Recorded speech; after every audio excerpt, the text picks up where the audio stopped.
Broadcasting live from the ESPN 690 Anajar and Levine studios. This is Action Sports Jacks with Brent Martineau.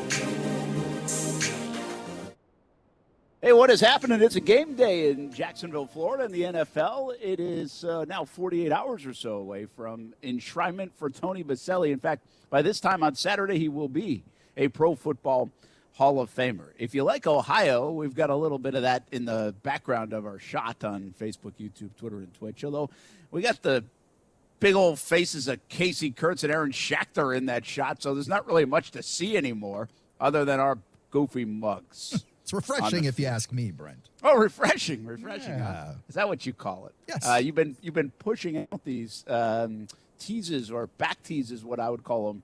Proof of performance, they would say in the business. Just some fun social, what do they call those things? Snackables in the social world, snackables, right? little snacky snacks. We're giving you every little buzzword in the TV radio industry right now. And I'm like, my gosh, do we have to go so close on our faces for this thing? Listen, man, if you listen to the kids who are on those platforms, that's what they'll tell you, man. All the experts, they're like, they want up close and personal. That's what we're giving them. Well, you got it. You can tell if I got snot dripping down my nose. I mean, that's pretty close. It is intimidating, right? Like you think something about yourself, and then, I mean, you're in TV, you know, you'll see yourself on camera, you go, I didn't know my nose looked like that. Yeah, I mean, I yell at Weber all the time when we're shooting. He likes to get he's like, keep coming closer to the camera. I'm like, no. You're old school. No, I don't care what the background looks like. You like the scene I don't want setting. you to be able to see my nose hairs. You like checking out what's behind you, looking at the rolling hills and the goalposts and the posters. Listen, man, those TVs are big now. You know, high def, yeah, man. Believe me, I get it. Anyway, we're well into that world. Brent Martineau in Canton, Ohio. Just got back from a tremendous day at the Pro Football Hall of Fame for a few hours, and now here at our Airbnb, our house, which is less than a mile from the Pro Football Hall of Fame. In fact, I'm looking at it. Had a little rain in the forecast, so had to come inside to the garage. And this is what you get in the garage. I don't know what people can see. But you see some memorabilia back there. It looks kind of cool. Yeah, we got some flags. You know what's interesting, and Stuart mentioned it, we've got Kent State. I think it's Mount Union, the Raiders. Cincinnati, we have Bowling Green, Walsh University, which I think is right down the road here. Miami Redhawks and the University of Akron, of course, Ohio State. I said, wait a minute now. I went to good old Ashland University. We're going to get these fine folks who have done a tremendous job with this Airbnb. We're glad to be here. I got to send them an Ashland University Eagles flag. The major metropolitan university, Ashland. Yeah, so that's what we got. You guys, let me know from back there. Can you feel people's excitement level building a little bit toward, a game, even though I really don't think we're going to see that much. And if this wasn't the Jags playing, I wouldn't even watch. But the Jags are playing, so I would watch. And two, Tony Baselli, Leroy Butler, we're getting close now, right? We're a couple of days away. You can really feel it here. There's a lot more people, tons of Jags now, a lot of teal here, which is really, really cool. But I'm just wondering, we're here. We're in the middle of it, right? We're at the epicenter. Can you feel it at all back there in Jacksonville? I think Jags social media is having a day today. They're ready to see some football getting played. Yeah, I don't go outside, so I haven't felt much. I haven't felt it on FIFA. But Brent, how amazing is it that it was just years ago we had this reputation of we wouldn't even come out to our own home games, and here they are caravanning all the way to Canton, Ohio, to see the big man and Leroy Butler get inducted into the Hall of Fame. It's a big deal, man. Yeah, I think that's a really good call, man. I mean, I just think it is a pretty proud time, but also I think it is worth mentioning there are a lot of Jags people here, Jags fans here. That's so cool. And not just from Jacksonville. You know, a lot of folks have moved out. It's a very transient market, so if you were around in the early days, you might be living somewhere else by now, but you remember those glory days of the Jags in the first handful, 6-7 years of the organization, remember them getting the team, or vice versa. You might just become a Jags fan and just don't live in Jacksonville. And I think we've seen a little bit of that, too. We've heard some stories about people driving in, or maybe there's even some folks out here in Ohio that don't have to go that far. But most of the folks are coming up from Jacksonville. I met some folks today and I just tweeted this out, they left at like 2 a.m. and drove up. Wow. And here they are for the game and then, of course, for the festivities on Saturday. I think we'll see a little bit of that in the game. The stadium's big, and so I'm not sure how much we'll notice the Jags fans aplenty here in Canton, Ohio. But I do think we'll see it a bunch because they'll probably put them in a similar section for the induction ceremonies on Saturday. So that's where I think we'll get a good idea of just how many Jags fans did make the trip. And honestly, I don't even know like what that number means. I mean, if it's 200, is it a lot? Is it 1,000? That's a lot. Like, I think it will look like a lot either way. Yeah. But I don't know like what good is. I just know the Hall of Fame has told us that the Jaguars contingent is strong, and that's relative to some other teams that do this year in, year out, or have done it in the past. But today, guys, just to say, I'd like to set the scene because really I didn't tweet that much, although Stuart just told me that you can now find out how much you tweet on per month on Twitter. No way. Like in your profile. You got stats? We got to start keeping we got to keep track. League leaders. Yeah, so he Smart said enough. legally, you can't keep up with me, man. I mean, come on. Listen. No, not listen, even I close. mean, nobody's keeping up I with can't me. even like all the tweets you put out there. Forget about matching you tweet for tweet. Listen, I would mute me. I'm assuming most people do. Now you I sound have, like your but- wife right now. I So, did. But apparently Weber, I haven't confirmed this, but I'm going off what Weber says 1,300 tweets a month for me. wow. It's a lot. Wow. Yeah, That's a lot. Now- you're averaging what is that, 40 a day? I have no idea. Yeah, and now here's the thing. I think it's a bit skewed because, one, I feel like I actually went through a stretch where I tweeted even more than I do now, believe it or not. And also the other thing is when you're in football season, like every Sunday, I mean, we tweet almost like every play. Yeah. It's a You know, running so it's like- a running monologue, yeah. It is, yeah. So like that, the Sundays are really, I mean, that spikes the number. But I mean, listen, I can't hide from the fact that yes, I tweet a lot. But anyway, I didn't today because we're doing some work and recording some stuff and I just didn't tweet much. So to set the scene, today we were inside the Pro Football Hall of Fame. We had a show to record. We're actually doing another show live from here tomorrow. And but as we're going by, we're in this room, and as we're going by, even when we walked into the hall, you could see Jags like teal jerseys and Baselli and Fred Taylor, and saw Maurice Jones-Drew, and there's Brunell jerseys, and so like, wow, man, all right, already seen it. And then we go do the show, and we're kind of in this presentation room, and there's a glass door, and so you can see people walking by, and I'm telling you, there are a ton of Jags fans walking by, and you know they recognize some of us anyway, and so you say hello, and I thought it was cool. It's like, wow, you can really feel it. Like now you can feel. We've been here a couple of days, and I'm not saying you could feel it to that degree. Well, overall, we went down and visited Tony Baselli's locker, and where they have that display next to Leroy Butler, of course. And there was a lot of traffic. There's some good activity here in the Pro Football Hall of Fame. And then it started raining, so there was probably more activity because people said, hey, let's get in there. Yeah, man. But then the last stop we made was an autograph session. And this I did just share moments ago. But Tony Baselli next to Leroy Butler signing autographs. And what happens, I think I saw this, Casey, you'd be interested in this. It was like a $300 ticket, I think. Yes. To it get is. autographs. If I saw that correctly, I think it was No, you're $300. right. They do it every year. You can buy, and then you can get everybody in the Hall of Fame. Yeah, in this year's class. In this year's class, and I said to somebody, I said to one of the ushers, and I was like, "Hey, $300 seems like a lot." It's like, whoa, little sticker shock. You should have And seen what you it think was about- last year. What was Well, it you last think- year? But my point is, you think about it, and you're like, that's really not bad. I mean, you're getting the Hall of Fame value. Yeah, I would it's good assume, value right goes there. way up, right? Right, Casey? Yeah, it goes up, and it differs by year. It's not always 300. Last year, whichever year they did a double induction at the same time because of yeah, COVID. with Peyton, right? That was Peyton and Troy Polamalu and somebody else who's really tough. I forget Somebody who it else was. big. Who else was there big? Ed with Reed, Peyton? maybe? No, Woodson. Is that right? Woodson. Maybe it was Woodson. Maybe It was like $1,000 or something.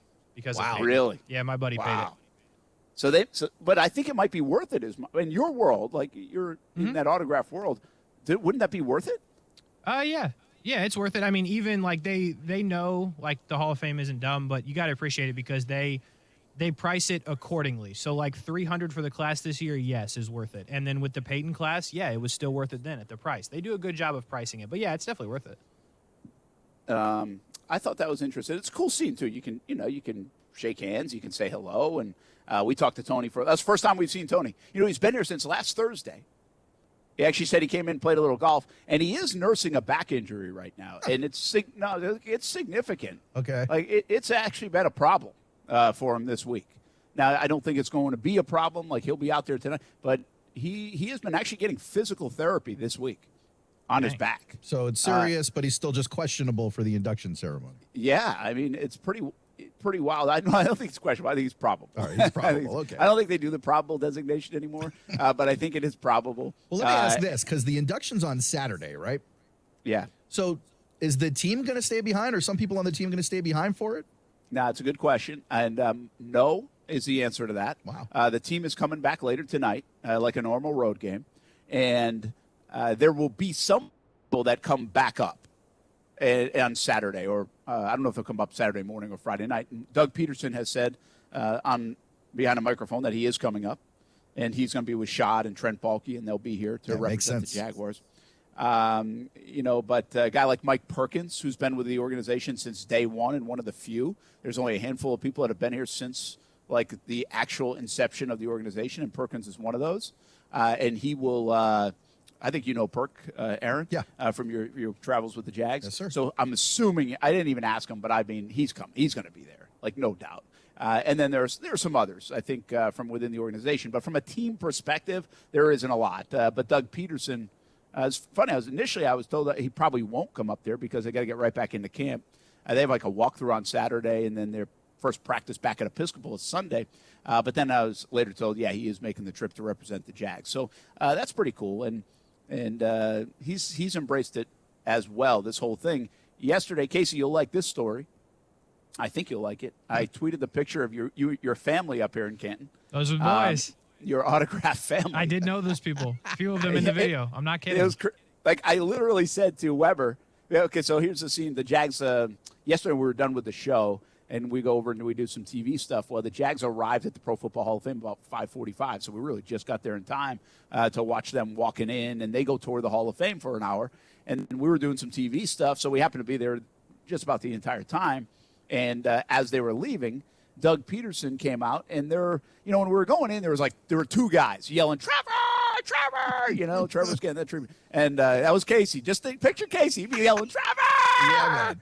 Yes. And by the way, these aren't little kids, they're grown men. But anyway, he didn't stop.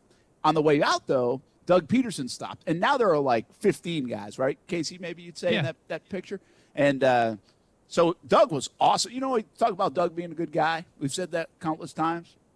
And it was cool because I was just getting a little video of it, but he was signing everything, Casey, which I know you like those guys. Yep. And he signed whatever the guys had, for 15 of them. It wasn't 15 items, but whatever he had, they signed it. And I said to him as he's walking on the bus, I was like, man, you made a lot of people happy today. He said, I got plenty of time. I mean, we're waiting on the rest of the team to come out.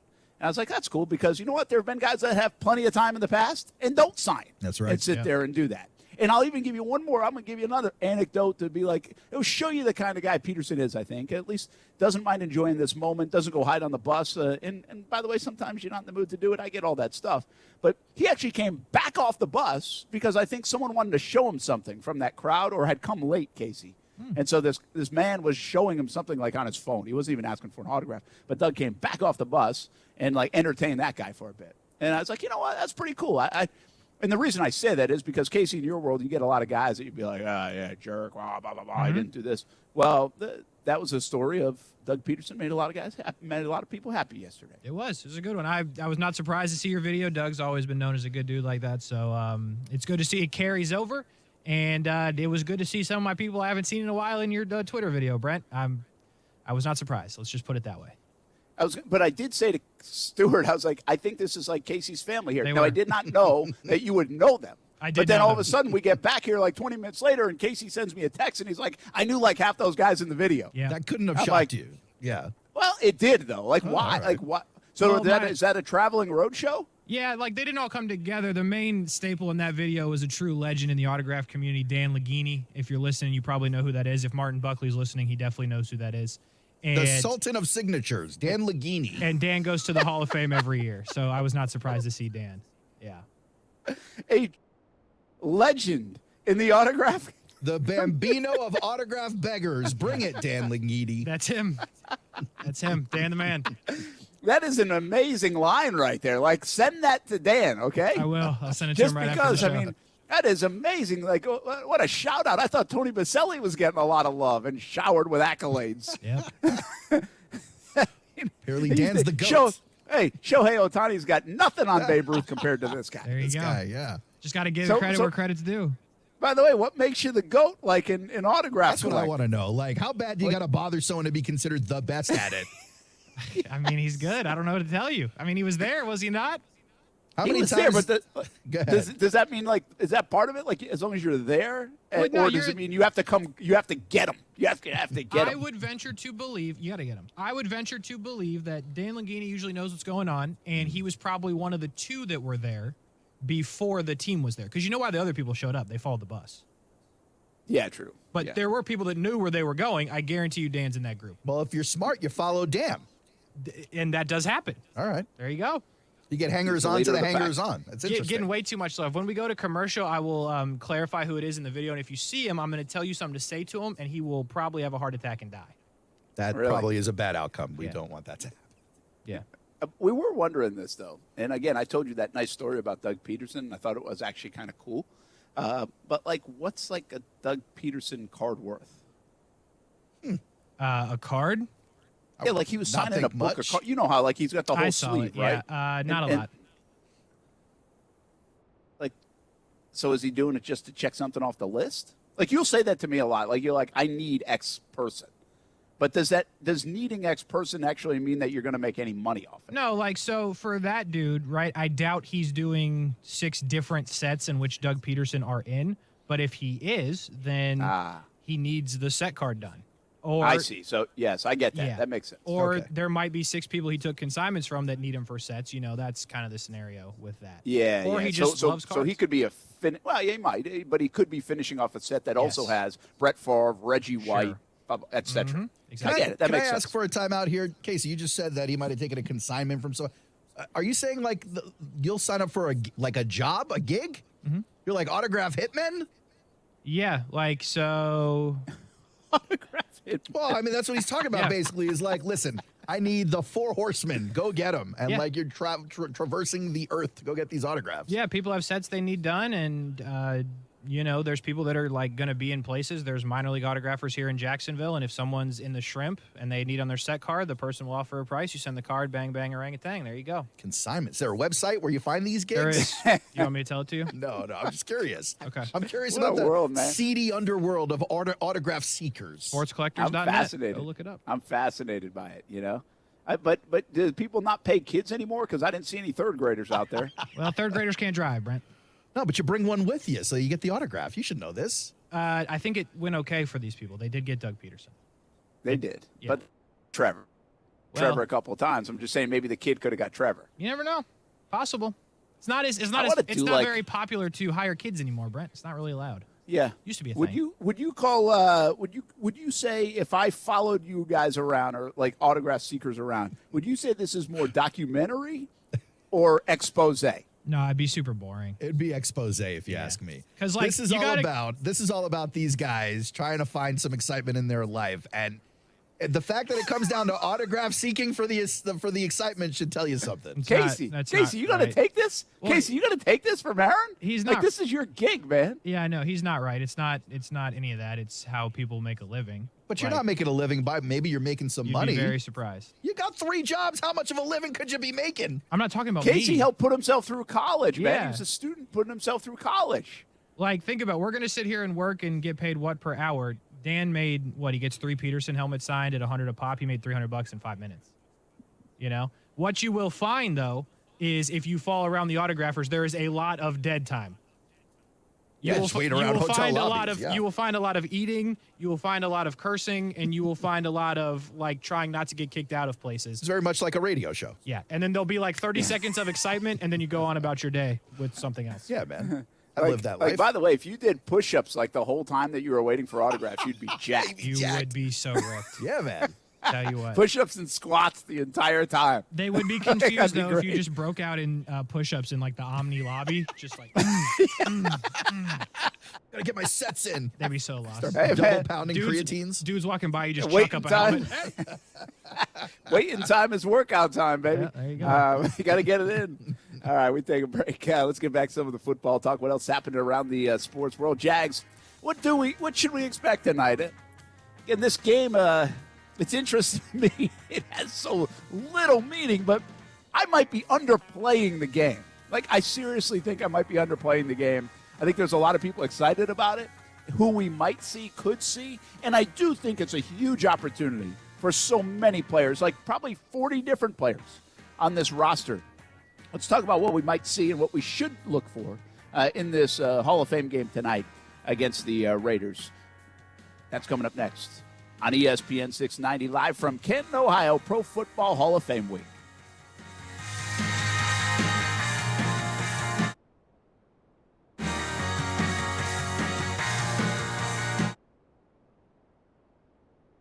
Now, the First Alert forecast on ESPN 690. Partly sunny, hot and humid today with a widely scattered brief shower or storm, and highs reach the lower 90s. Clearing tonight in the mid-70s, partly sunny for your Friday. A few afternoon thunderstorms with a high of 92. I'm Chief Meteorologist Mike Burrish. Join me today beginning at 5 p.m. on CBS 47 and Fox 30 Action News Jax. The Weather Center is brought to you by Beards Diamonds, where right now you can get 5 years, zero-interest financing with nothing down. Honey, I'm home. Don't honey me. I'm still mad at you. I know, and I'm sorry. It's all my fault. You and those cheap do-it-yourself cameras. I told you, call SafeTouch, but no, you tried to save a buck. So when those two thieves broke it, call 911. SafeTouch camera, and you and I would have been notified with actual on our smartphones. The SafeTouch two-way communicator would have already had the emergency authorities on the way. I know. We really need the SafeTouch 5-star security and surveillance system. I'll call today. I already did. SafeTouch is installing our new 5-star surveillance system in the morning. Every family needs the SafeTouch security and surveillance system. Call now and get a free demonstration. 888-723-8682 or online at safetouch.com. Dramatization of actual event. EF 0000233. Terms and conditions apply. Beat the heat at Best Bet. From the state's top poker room to live-action simulcast wagering to amazing sushi and drinks. Come experience non-stop excitement at Best Bet with great daily high hands, lots of table shares, and tons of poker cash games and tournaments. The action is sizzling. Play the hottest card games, including Ultimate Texas Hold'em, 3-card poker, and Pai Gow. You must be 18 years or older to play. More at bestbetjax.com. Best Bet. Experience the best. You know what's great about getting older? The toys are way cooler. Spring is here, and it's playtime. Yeah! And One-to-One Financial, Jacksonville's hometown credit union, has slash loan rates across the board on all the toys. Motorcycles, jet skis, boats, RVs, ATVs, even golf carts. And it's fun and potentially dangerous. One-to-One Financial has the perfect loan to help you finance it. Check out our rock-bottom rates and apply now at one-to-one-fcu.org. Come out and play. Federally insured by NCUA. It's where I take my family to play golf, and you can take yours as well. The Golf Club at Southampton. It's the home of the Action Sports Jax Dream 18, and it can be your golf destination. Enjoy your golf experience by calling 287-PLAY, 287-PLAY. Play some golf or maybe practice some golf at one of the newest facilities in the area. Grab some lunch or dinner, too. Southampton has it all. 287-PLAY for tee times and more. The Golf Club at Southampton, the home of the Dream 18. My home course. Make it your home course, too.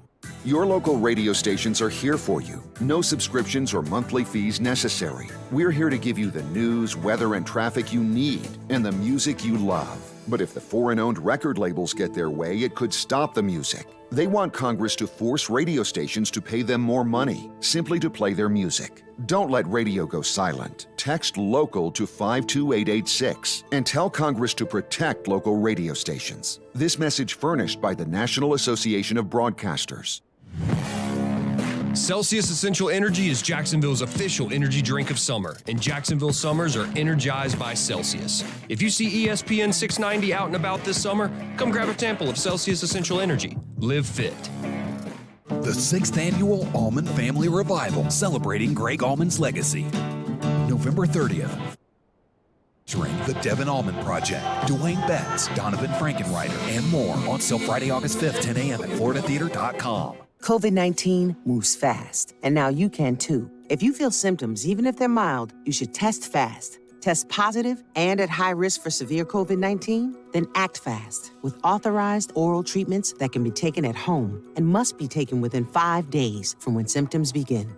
COVID-19 moves fast, and now you can too by asking your healthcare provider if an oral treatment is right for you. Learn about a treatment option at treatcv19.com. This message is sponsored by Pfizer. I love my hardwood floors, but I wasn't sure how to take care of them. Carrying around a bucket was such a hassle. And even worse, my string mop left streaks and haze behind. Then I found Swiffer WetJet Wood, the all-in-one tool made specially for wood floors. Its microfiber-like pad is soft, and it sprays a light mist solution that dries fast. With Swiffer WetJet Wood, it's easy to keep up with the mess on my wood floors. Even that. Swiffer WetJet Wood, proud member of the National Wood Floor Association. Having someone to talk to can change a life. Cried out to her. She talked me through my depression. Or even save a life. I probably wouldn't be here at all. Not only in this room, but just not here at all if I didn't have the help.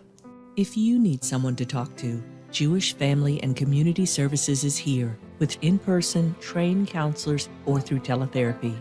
JFCS is here for Jax. Visit jfcsjax.org. Action Sports Jax. Watch, listen, subscribe. You can watch us on CBS 47 and Fox 30. You can listen right here on ESPN 690. And you can subscribe to our YouTube and podcast, Action Sports Jax on ESPN 690. Action Sports Jax. Watch, listen, subscribe. Given the high-profile nature of this case, I think if the league had their druthers, I'm sure they were trying to get out of the player discipline business, and that's why they had a third party and Judge Robinson. But I think given this very specific case, apparently they felt like they had no sort of option but to intervene. And clearly, in my opinion, I think they're going to try to suspend him for the entire season. I don't think they're going to go through this step just to add on a game or two. That is Mike Tannenbaum talking about the appeal of the NFL. And we'll see what happens with this whole NFL thing. Obviously, it's an incredible week, really, if you think about it. What else is doing the daily soap opera? That is the NFL. You go from Monday, the Deshaun Watson ruling, to Tuesday, the Miami Dolphins ruling, to Wednesday, the appeal.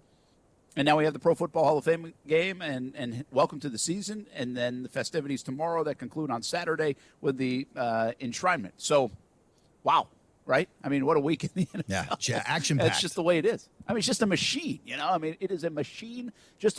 Outside of late June and like 3 weeks in July, it's a machine. Like it's amazing. We're not even into the preseason games yet. No. And it's just coming down like a flood. I'll give you something else. We don't even know what's going on with a guy like Alvin Kamara, who's one of the biggest stars in the league. Yeah. You know? So it's fascinating. Brett Martineau live in Canton, Ohio, right outside the Pro Football Hall of Fame. I say outside, probably about 0.7 miles, really. I can see it. Sounds like an exact number. It is. It sounds like exactly you how walked far it is. I was going to say, it sounds like an athlete who's gone jogging this morning is really what it sounds like. That wasn't it. We've cut through some backyards to get through. There's a fencing area, and it's actually very convenient. Did you jump a fence? No jumping of fences. But we do kind of go through a couple people's driveways to take the shortcut to the Pro Football Hall of Fame. Which is really cool. But we have major threats of rain. It already rained a little bit, and it looks pretty stormy out. So wait, now is we're in the the game garage. going to get canceled? You know, it's a great question, Casey. Oh my! This is the reason Fortner doesn't play. All bets are off, Brett. They're not going to put him out. Fortner did not play. Luke Fortner did not play in the preseason game. I have no idea why. Give me a Trey Lance card. Holy cow. This whole thing is, get Peterson on the phone.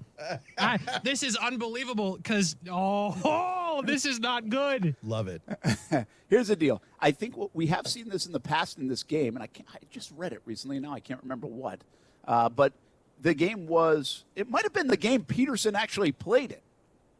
Like, Peterson played in this game as a player, and I think it was called in the third quarter because of lightning. Oh, that's okay. In fact, I think that is the story. I think that's what happened. So, as long as we play the first two.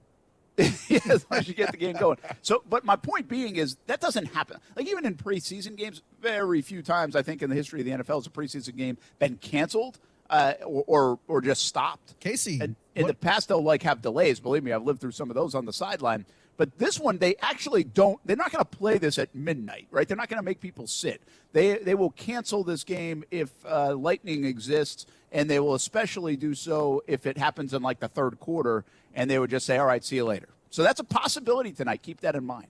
Casey, what would happen to your bet if they called off the game? Yeah, I don't know. That's scum. Here's the thing. If it's raining, that's not fair because they're obviously not going to play any starters if it's raining. I'm gonna get hosed. It's here. all fair. This is unbelievable. Here's what the birdie, a little bird. I don't think Luke Fortner should play. Right. Earlier this week, we make a bet, $20 for you, Trey Lance card for me, if I win the bet. Well, then Doug Peterson talked on Tuesday morning, and he said, hey, we're going to play some ones. And it started, whoa, wait a minute, Doug. Fortner, some others might play. I mean, if you're going to play some ones, the rookies make sense. Yeah, they do.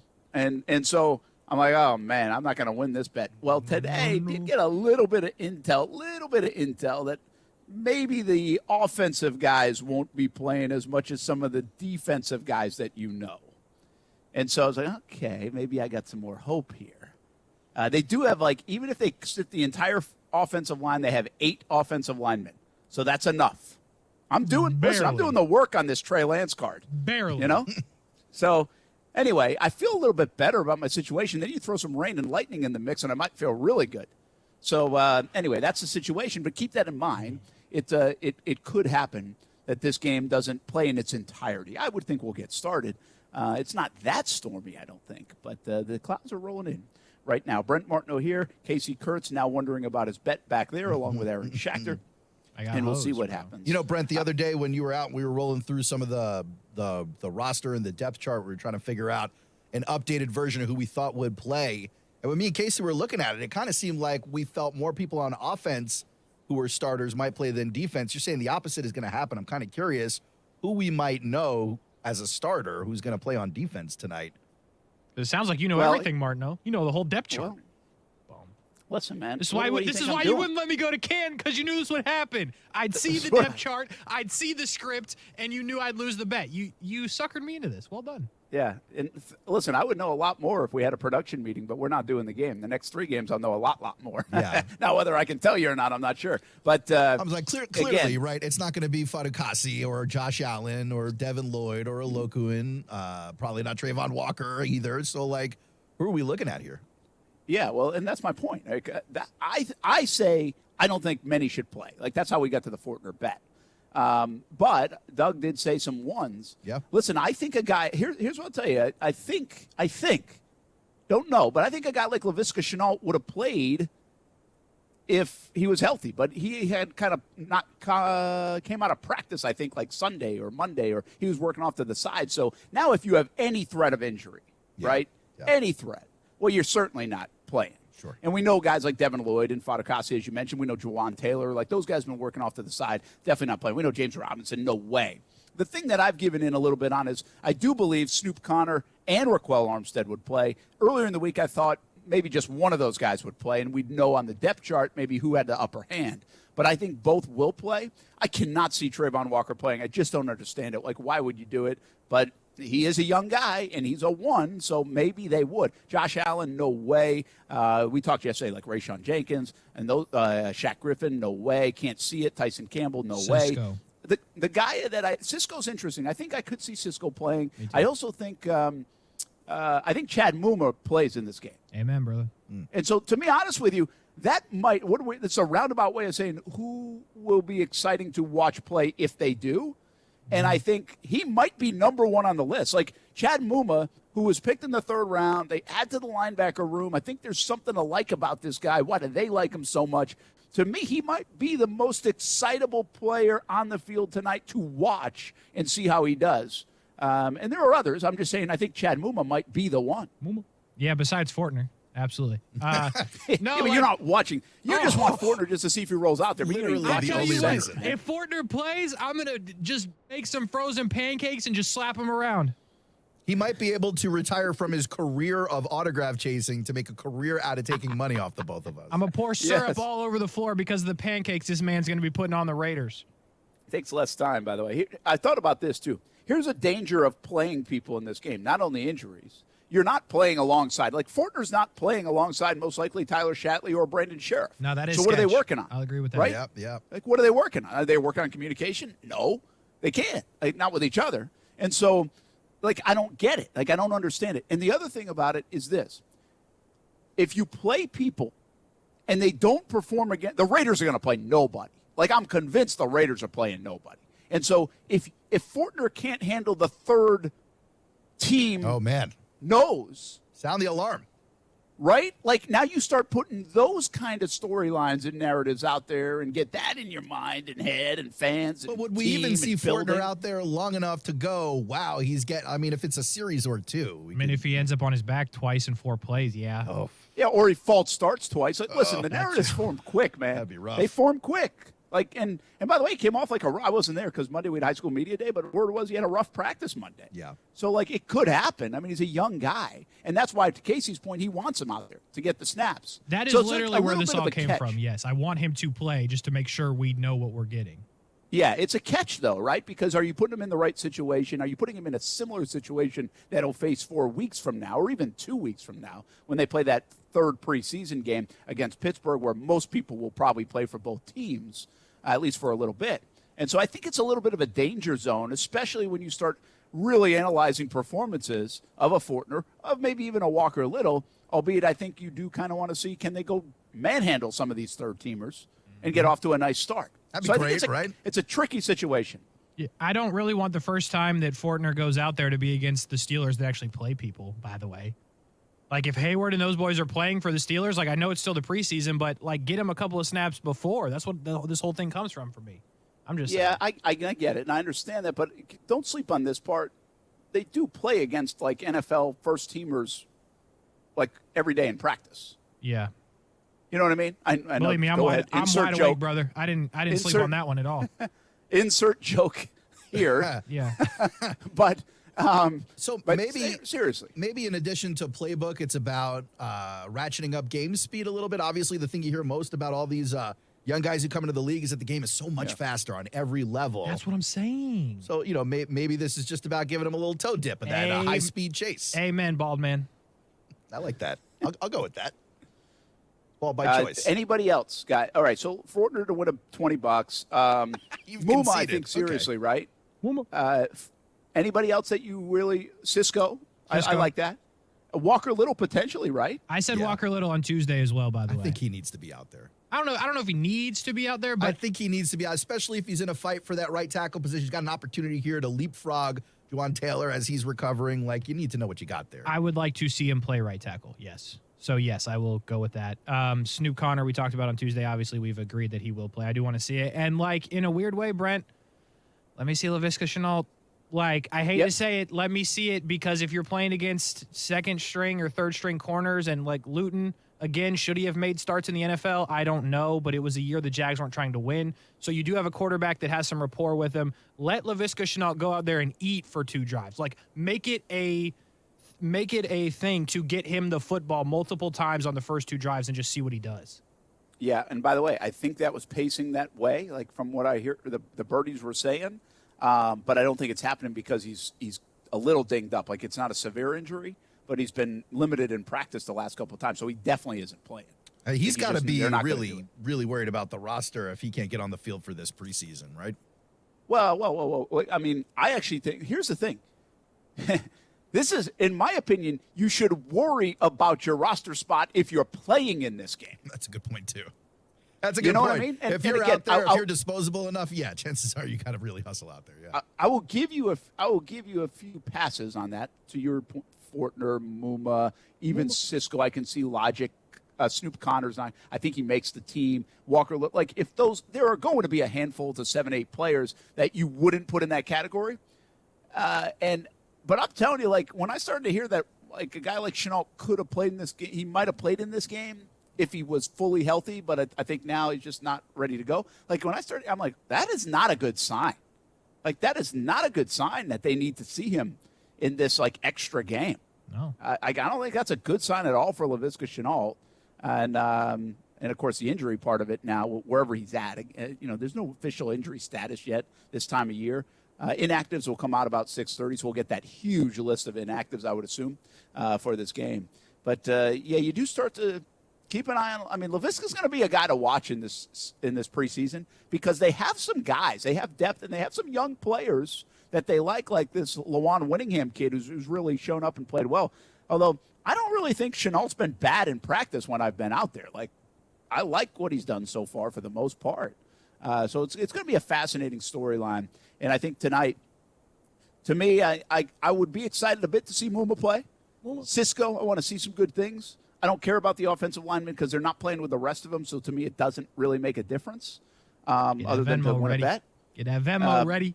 Who we miss? We got to be missing somebody. Oh, yeah. I'll give you a guy. I got a couple more. You want to know how here's the guy that has the most to gain in this game. Treadwell. No. I tried. Luke Farrell. Any other guess? Ryan Santoso. Well, actually, that's a good point. The kickers are. Gotta get these guys out here. Luke Farrell. Caleb on Chason. I see. I can't explain to you how often I forget he's on the team.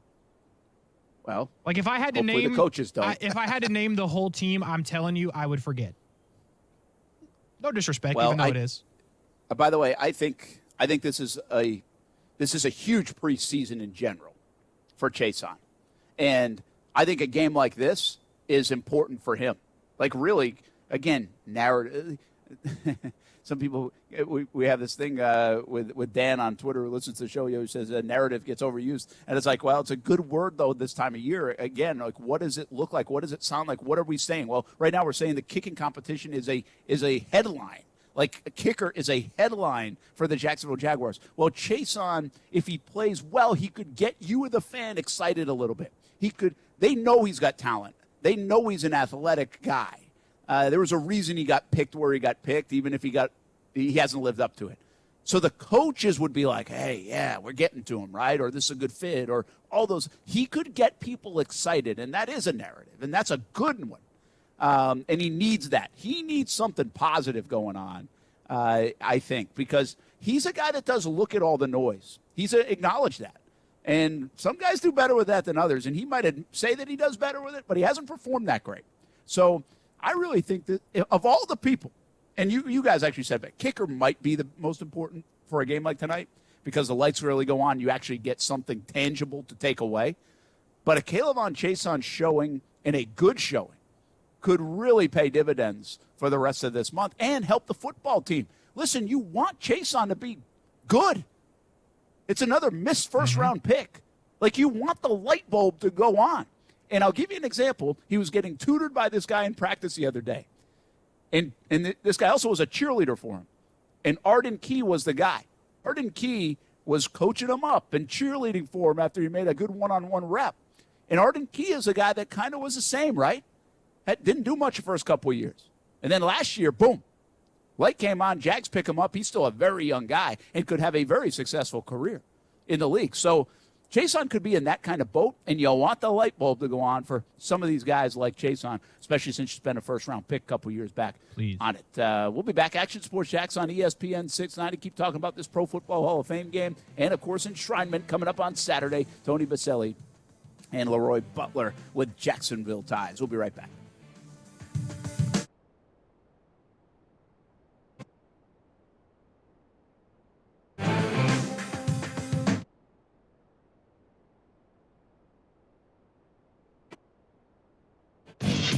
Keyshawn, J. Will, and Max. When you look at a schedule, it reveals more than even the schedule what you really think about that team. Bad teams, their schedules always look brutal because they're no good, so you don't think they're going to win many games. Good teams, you look at the schedule, oh, it's not so bad because they're favored in a lot of those games. I guess I would also take the under on the Jets, but just. Like, I think 5.5 games is right. I'll take the under.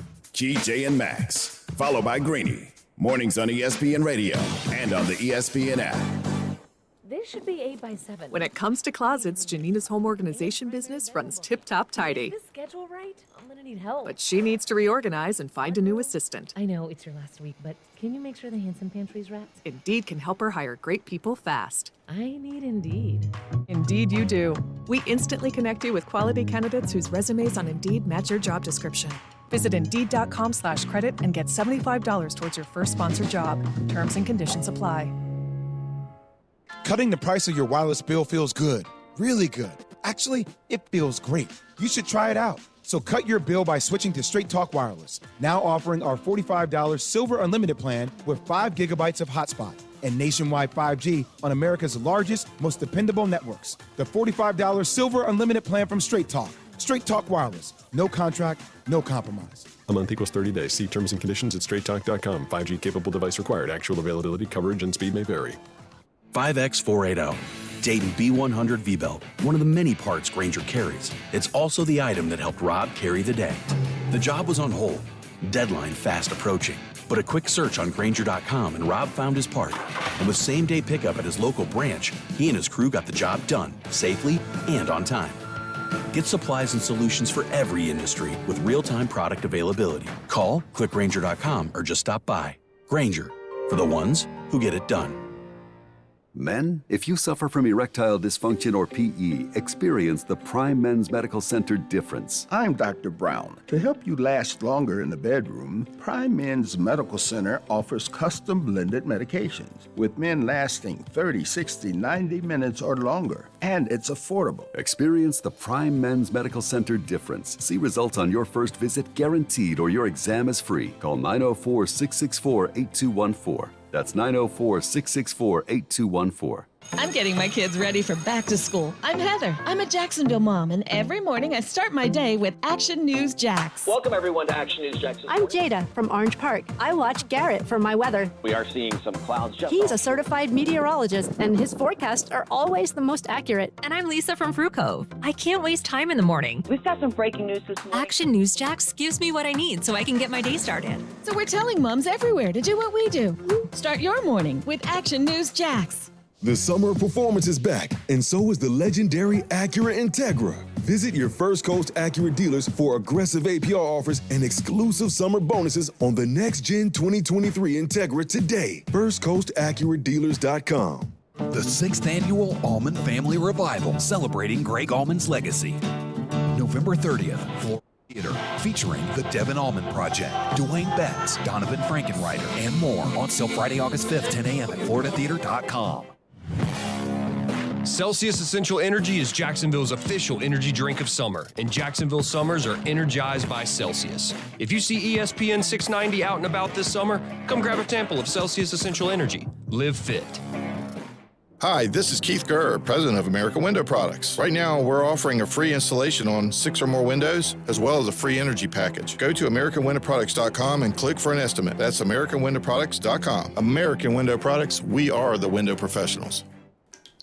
That's the sound of a crack in the ceiling found at a home inspection. But with a Realtor by your side, a newfound leak might only cause minor worries. With their expertise, a Realtor can suggest a credit at closing and even connect you to a contractor to help you shore up that leak and alleviate your worries. When it comes to cracks in your plans, the expertise of a Realtor can make all the difference. The difference between an agent and a Realtor is real.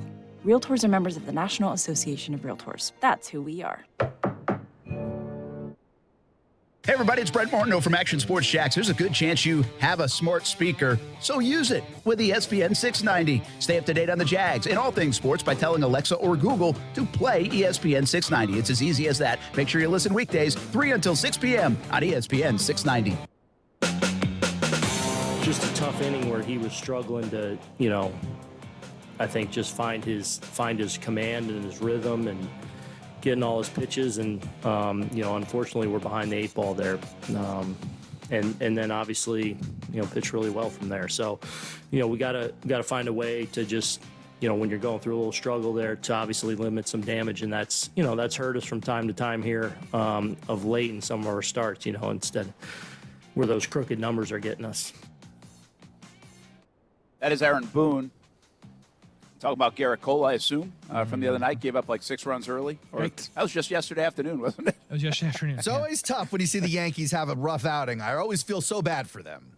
Gosh, I am so like in a bizarre place in my mind with the Yankees this year because I've said it countless times. I mean, our neighbor, Travis Chapman, awesome guy. He's the first base coach for the Yanks. And, I mean, like, I don't hate anything more in life than the Yankees. Seriously, how could you as a Boston guy even be entertaining the thought that you have conflicted feelings about that franchise? Because that's his friend. Well, because it's his first year in the bigs, which is really cool, and Boone is up against it now, right? Like Boone has to, and they are delivering, but Boone they weren't sure they were even going to bring him back. And I'll tell you this now, and I don't know all the ins and outs, but Chapman is a guy that if they do well this year and maybe go on a little bit of a run, and they are better at base running, like a lot better. They were one of the worst last year. Well, that's one of his areas. They are better at defense, way better than the last year, I think. That's one of his areas. And so if he continues to impress, he could be a big league manager at some point. So I think this early part of it, latching on with Boone, he's been part of the Yankees organization for a while, is really important. So I'm putting my feelings aside. And you got to. And I got to. I mean, but it's weird. I will say it's weird. Hey, you're disappointing all of Red Sox Nation right now. No, Well, if your bestie played for the Yankees, you have to have some love there. I'm sorry, not as a Red Sox But fan. I just want to be truthful, too. Like, I don't like the Yankees. Yes. You know? Like, Thank I you. really Yes. don't. Like, Bestie, though. Yes. And it's not my bestie anyway. Let's not overplay it. But at the same time. I'm trying to help you. You're hurting well, yourself now. I wouldn't mind saying that, but I don't want to put that on him. You know, This is going to be one of those things where Brent talks about it all year, like Travis Chapman, that's my guy. And then we're going to get him on one time. He's going to be like, I don't know who Brent is. He's like, oh, I live next to you. Oh, that's good to know. I was like, oh, okay. No, who is Brent I'll Martineau? give you a good story. I'll give you a good story on Chapman. This even surprised me because I didn't know he was on Twitter. So, Casey, that's where I really have to You got to watch yourself now, yeah. Because I'm like, oh, man, I used to hammer the Yankees on Twitter, right? Yes. I always think about this, too. Wouldn't this be great? Just a little sidebar of this. If this probably isn't going to happen, okay? But maybe, who knows? It's dream big. Like, let's just say Ty got drafted. And he got drafted by the Yankees. Oh, right? man. And who cares, right? I'd be like, oh, I don't care. Of course, I you'd mean, be I'll over be the a moon. Yankees fan then. I'd be Right. giving you the I'll be a jersey. Yankees You know fan what I'm then. saying? Always been a Yankees fan. But my point is, all those Yankee fans are probably going to go back on my Twitter feed from the last you're like in 10 trouble. years, and I'm in like poor Ty, man. Like, he's going to get the brunt of that thing. man. I've thought about that in the past. So anyway, I didn't know like Chapman was on Twitter. Well, I tweeted. Remember the night when Judge he's hit like 3 walk-off home runs, but he hit the one and he stopped running around first. And so I tweeted, I was like, it looked like Chapman. I was giving a shout out to Chapman. I was like, looked like he had to tell Judge to go run around the bases because even though the game was over, you still got to finish the trot. Well, he texted me like late that night, and he saw that, and he said actually he thought it had hit the wall and bounced in like a single. Oh. And so that was why. You thought it was a walk-off single. So you guys are friends like that. Well, friendly enough for that. I didn't even know we were that close, to be honest with you, but I found out that night. He saw your tweet and has your direct line. Like, you guys are Well, I literally know he has besties. my direct line. It's literally like stepbrothers. You guys could be Will Ferrell and that other guy.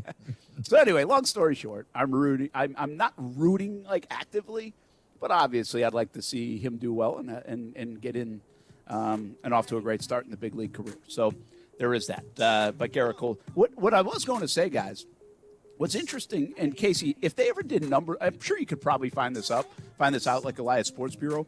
I feel like a lot of the big time pitchers over the years, Garrett Cole being one of them now. But Roger Clemens really reminds me of this back in the day when I'd watch the Red Sox a lot. And even Pedro. If they did get touched up, it was in the first inning. Mm-hmm. That's and correct. I never understand exactly why. Obviously, you're facing the top of the order, but like you'd feel like you'd be boom coming out with your best stuff. But when they did get touched up, it would be early in the game, and then they would settle in. It just must show that it's tough to come out of the gates with your best stuff. Or when you're amped up, it's hard to really dial in that accuracy, maybe. You want my theory on it? Let's hear pitcher. So when I was in like lessons with guys that played in the majors, like they were very on like, hey, fastball and maybe change up in the first inning. because you're jacked up. So you're getting a lot of fastballs. Yeah, don't throw sliders and don't throw curveballs in the first inning because like you're going to show them what you have. Get through the first inning. It's like a reveal thing. I thought it would be like because you'd be amped up at the beginning of the game, you're dirting things. Well, yeah, that's a part of it. But it was always like, hey, establish that and then work from there. So like I don't know if that's still a thing, but to your point, Shane McClanahan, who started for the AL in the All-Star game for the Rays, his ERA in the first inning is like 2.7. His ERA the other 8 innings is point something. Wow. I think that's an excellent. That was your best moment on the show, maybe in terms of discovering something. Love it. Because I think you're right. Because the better pitchers, they want to go through that first round of the lineup and get you out on their fastball changeup, and then they'll start you off in your second at bat with the deuce, right, or a slider or something like that. So that actually makes a lot of sense, and that's probably why you find it. Very well done, Casey. Doing good, Very Case. well done. Let's go. We'll talk more football. And did you see Cody Bellinger's house? I got to show you this or tell you about it when we come back on ESPN 690. Hey.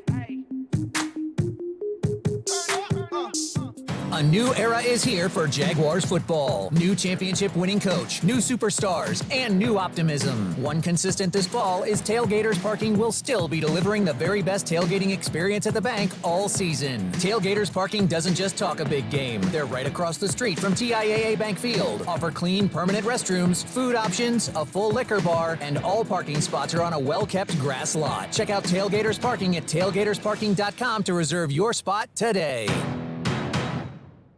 Walk into 904 Chiropractic and Injury Center, and it doesn't feel like you're going to the doctors. Beautiful artwork of Jacksonville on the south side location, a laid-back atmosphere, and Rep Butler and his staff are really fun to talk to, and they are there to help you out. First-time appointments and adjustments, just $39 and maybe less pending your insurance. 904 Chiropractic and Injury Center. 3 locations, south side, St. Augustine, and the west side. Look them up at 904chiro.com. 3 locations, 904chiro.com. Best Bet St. Augustine is hiring with competitive pay. Work at St. Augustine's newest attraction that'll be opening soon. Best Bet St. Augustine is hiring line cooks, servers, chip runners, mutual tellers, landscape workers, porters, maintenance workers, and vault helpers. No experience is required. You must be 18 years or older to apply. Apply online at bestbetjax.com or interview in person at Best Bet St. Augustine, Monday through Friday, 11 a.m. to 7 p.m., and Saturday from 11 a.m. to 3 p.m. Best Bet St. Augustine, 800 Marketplace Drive, right off exit 311 on I-95. Guys, I want to talk to you man-to-man about erectile dysfunction and PE. The physicians at Prime Men's Medical Center offer custom-blended medications that have men lasting 90 minutes or longer regardless of age or medical history. See results on your first visit guaranteed, or your exam is free. Men, if Viagra, Cialis, or Levitra have let you down, call Prime Men's Medical Center now, 904-664-8214. That's 904-664-8214. You know what's great about getting older? The toys are way cooler. Spring is here, and it's playtime. Yeah! And One-to-One Financial, Jacksonville's hometown credit union, has slash loan rates across the board on all the toys. Motorcycles, jet skis, boats, RVs, ATVs, even golf carts. And it's fun and potentially dangerous. One-to-One Financial has the perfect loan to help you finance it. Check out our rock-bottom rates and apply now at one-to-onefcu.org. Come out and play. Federally insured by NCUA. There's nothing like hearing the songs you love on local radio, with no subscriptions and no monthly fees. But there's a new bill in Congress that could stop the music.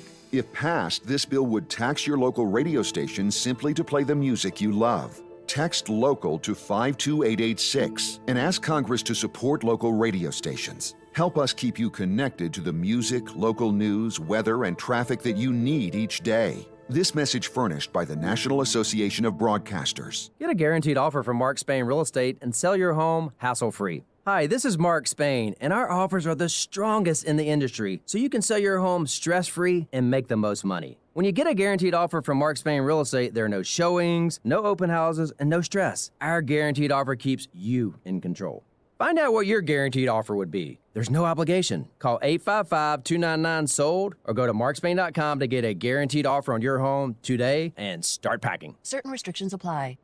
Broadcasting live from the ESPN 690 Anajar and Levine studios. Anajar and Levine Accident Attorneys. Call 904-600-4000. That's 904-600-4000. ESPN 690. Jacksonville's home for ESPN Radio. WOKV Jacksonville. Listen live everywhere you go on ESPN690.com. ESPN 690, a Cox Media Group station. For a February arrest for having cannabis oil in her luggage, Brittany Griner today is found guilty in a Russian courtroom. She is sentenced to 9 years in prison and fined almost $17,000. ESPN's TJ Quinn says, though, this news is not the end game here. For all purposes, whether the sentence was a year or 10 years, the length of her detention is going to be determined by however long it takes to cut a deal between those two countries. TJ Quinn on Barton Hahn. Griner pleaded guilty 4 weeks ago, but her attorneys are expected to appeal. Arizona Cardinals tight end Max Williams is now cleared to practice with the team. He tore an ACL in Week 5 last year against the 49ers. Auburn quarterback TJ Finley is charged today with attempting to elude police. The Tigers are scheduled to open preseason practice tomorrow. Major League Baseball will get back to London next year. The Cubs and Cardinals will play a 2-game series at London Stadium in June. Think O'Reilly Auto Parts for all of your car care needs. We're close, convenient, and known for our guaranteed everyday low prices and excellent customer service from professional parts people you can trust. Stop by your local O'Reilly Auto Parts today. O'Reilly Auto Parts. Better parts, better prices every day. Broadcasting live from the ESPN 690 Anna Jar Levine Studios. This is Action Sports Jacks with Brent Martineau.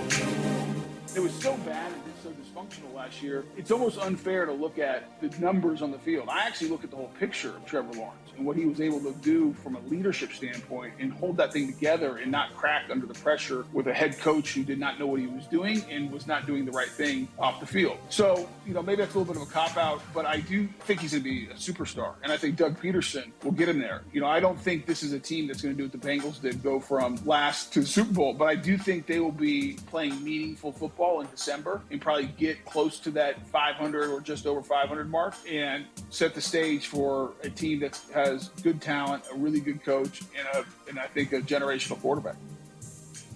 That's Tony Vaselli. I don't know where he was on. Maybe NFL Network? No. I'll tell you where he was. He was on KJM, the best sports morning show in Jacksonville, baby.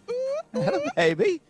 Tell you what. Man, you should have told me about that. I would have tweeted that out against somebody else I know. Didn't know until right now, Brett.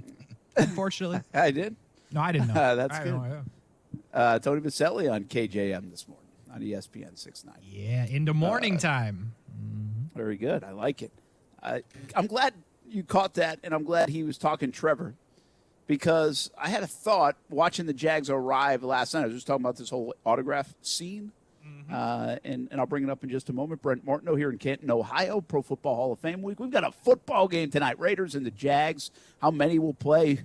How long will they play? What kind of impact? What will we learn from this game? I think there's a lot to kind of see. I'm intrigued by that because I don't feel like we have a good idea of what's going on. And my theory the whole time is as you get closer to game time, the less and less likely the bigger name players will play. I just think coaches freak out. And rightfully so. I'm not criticizing them for that. What time are the inactives? If I was a coach, inactives was 6:30. That's going to be so tough when Ford. If I was a coach, I think this might be the hardest part of a coach's job. That's Casey Kurtz, Aaron Schachter along, as always here on ESPN 690. I really think it might be the hardest part of the job to navigate. There's a lot of uncontrollables. And the job gets harder in certain circumstances, like if you lose 4 in a row or something like that. Like, I understand. But, the most difficult part laid out in the calendar of a year might be like the 3 games usually, but the 4 games for this season. And especially one like this, where you just put the pads on last Sunday, but you don't know a lot about your team, and you have a lot of young guys that you really haven't seen. I think it really might be the most difficult thing Doug Peterson has to do this year. Is choosing who he needs to see out there is what you're saying. Yeah. Well, figuring out, balance and choosing who he needs to see and who he doesn't want to get hurt. Yeah. Because even though he wasn't here last year, like the ETN thing probably is in the back of his head. It's got to be. If you're the coach, like that's worst case scenario. You can't let that happen again. Sure. Well, that's why he ruled him out like boom, nothing, right? Smart man. Boom. That wasn't playing. Like, and that was we need absolutely because of that. Now, he did have an illness and he missed practice Tuesday as well. But they weren't playing ETN anyway. And ETN has looked fantastic in camp. So if ETN's looked fantastic in camp and you feel comfortable doing that, why can't you do that with more guys? Like, why do you need to see him out there? You've never seen Travis Etienne play a real NFL snap. Now, he played like 11 of them in the preseason. That was it. Do you think he will play in the preseason at all? Okay. Yes. I do. That's kind of sketch, though, you know? Like, I know it's like, it's not likely, but it scares me, Brett.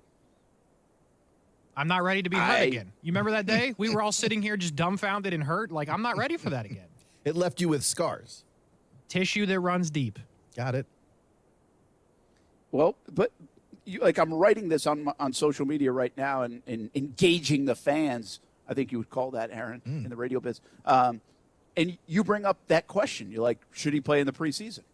That's why I'm telling you Doug Peterson's job is very hard right now. Like this, and not just Doug. I mean, I think all the coaches have to wrestle with this. But let's just take the whole thing. If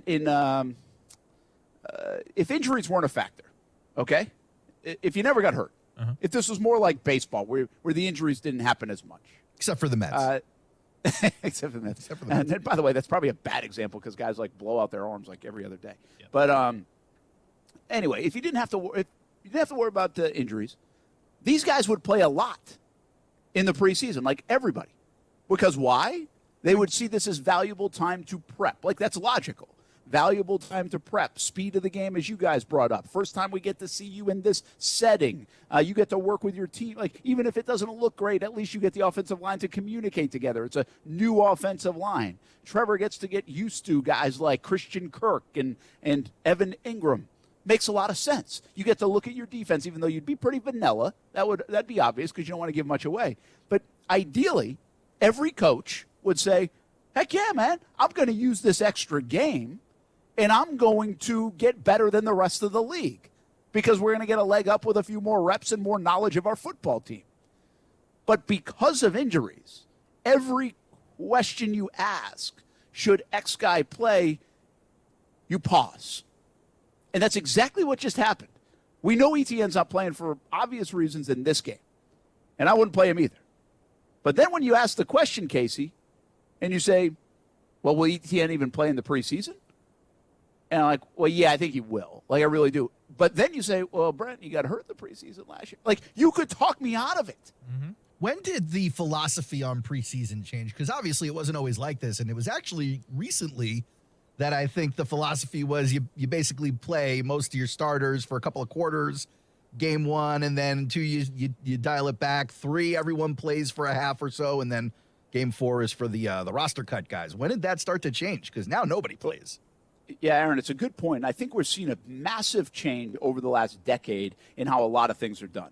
And to the point where I even said, let's just take the preseason games away for a moment and talk about the off-season schedule, the OTAs, these mini camps, these everything else. Volunteer stuff, yeah, all this stuff. And everybody used to put like this premium on that. Oh, yeah, we're getting better, we're getting better. I think now, like, I don't think it is like factors into much at all. And I will think some coaches believe in it more than others. Doug Peterson let a football team that has won 4 games in the last 2 years combined and a brand new roster, he let them go early for mandatory minicamp. Didn't even have it. And by the way, the Jags could have started like training camp 4 or 5 days earlier. Chose not to. But because they were playing in this game, they could have started even earlier. And what does that tell me? Tells me that Doug's like, listen, we don't need all the things that are in place. He's not a believer that all of that is necessary. And I think the players are on that side of it as well. So it really has changed there. But the best example of this, and also I would say in the 18-game and regular season discussions, that's now changed into 7. At one time we looked like we could be headed to 2 preseason games, but now it's 3. Like that shrink of games in the preseason, and I think that factored into some of the mindset of coaches and everything else. And then on top of it all, I'll give you the best example, and then I believe would have been like, I don't think it was last year's Rams. I think it was like 4 years ago Rams. When they made the Super Bowl and lost to the Patriots, they didn't play a single starter the entire preseason. You think that convinced everybody? And they were like, wait a minute. The Rams didn't play anybody, and they went to the Super Bowl. Yeah. So if that's like the greatest example of it, of any kind, right? Like it doesn't factor in. It doesn't matter. Now, I think things that change are, okay, are you young? Do you have holes on your roster? Do you have highly competitive spots that will make your roster? And this is a difference maker. There are certainly reasons to play. But you ask why the philosophical change, and I think those are some of the examples highlighted by the fact that the Rams went to a Super Bowl without playing a darn guy in any of the preseason games. And people are like, well, wait a minute now. If you don't have to do that, then what are we doing here? I'm not risking injury. So it seems like after the last CBA, the effort was made on the side of the players to try and negotiate the preseason out. And they made some moves towards that, and they got some maybe more lax permissions when it comes to what's mandatory, what's not, what's voluntary, what's not. Teams are getting fined for making guys do. At what point, the clock is obviously ticking. At what point do we think the preseason just goes away? It can't be that far. It won't because of money. It won't because of money. It's still part of the season ticket package. I mean, listen, the Jags would have 7 home games without a preseason. Well, weren't they negotiating 20 games in the last CBA, and then they backed away from that? The early stages of it was 18-2. That's what the owners wanted. Right. They got to 17, man, and you cannot continue to preach player safety and say we want 20 games. Yeah. You can't. At 17, you got guys getting hurt all the time. So I just don't – I think this is the model. I don't think this model changes. And by the way, there is a I think it's important to have preseason games, like a couple at least, at the very least 2. One for your team to play in, get acclimated to the game situations. Like if I was a coach, I'd want to run through all of this. Like, what do we do when we warm up? Here's when we take the bus from the hotel. Like a dress rehearsal. Here's how we do all those dress rehearsals. But don't you think they cover that with those joint practices now? Well, not really, to the same because degree. it happens at I don't think so. Okay. I don't think to that degree. I mean, I think maybe the intensity, yes, and that's why a lot of teams have gone to those. But I don't think like the actual habitual nature of here's how we do it. Yeah. And there are some things that you forget. Like I think Urban Meyer lacked in that department a little bit. He didn't know how the NFL operated versus college, right? Yeah. In that sense, he needed people to help him do that. So I think a lot of rookies do too. And I'll give you one other example. Here's why I think the game's important. At least 2 of them, if not more, is this is how these guys make the team. Like this is how Benji Franklin says, hey, I just made a play every day in practice. Like Benji Franklin is an important player out here tonight for the Jacksonville Jaguars, I think.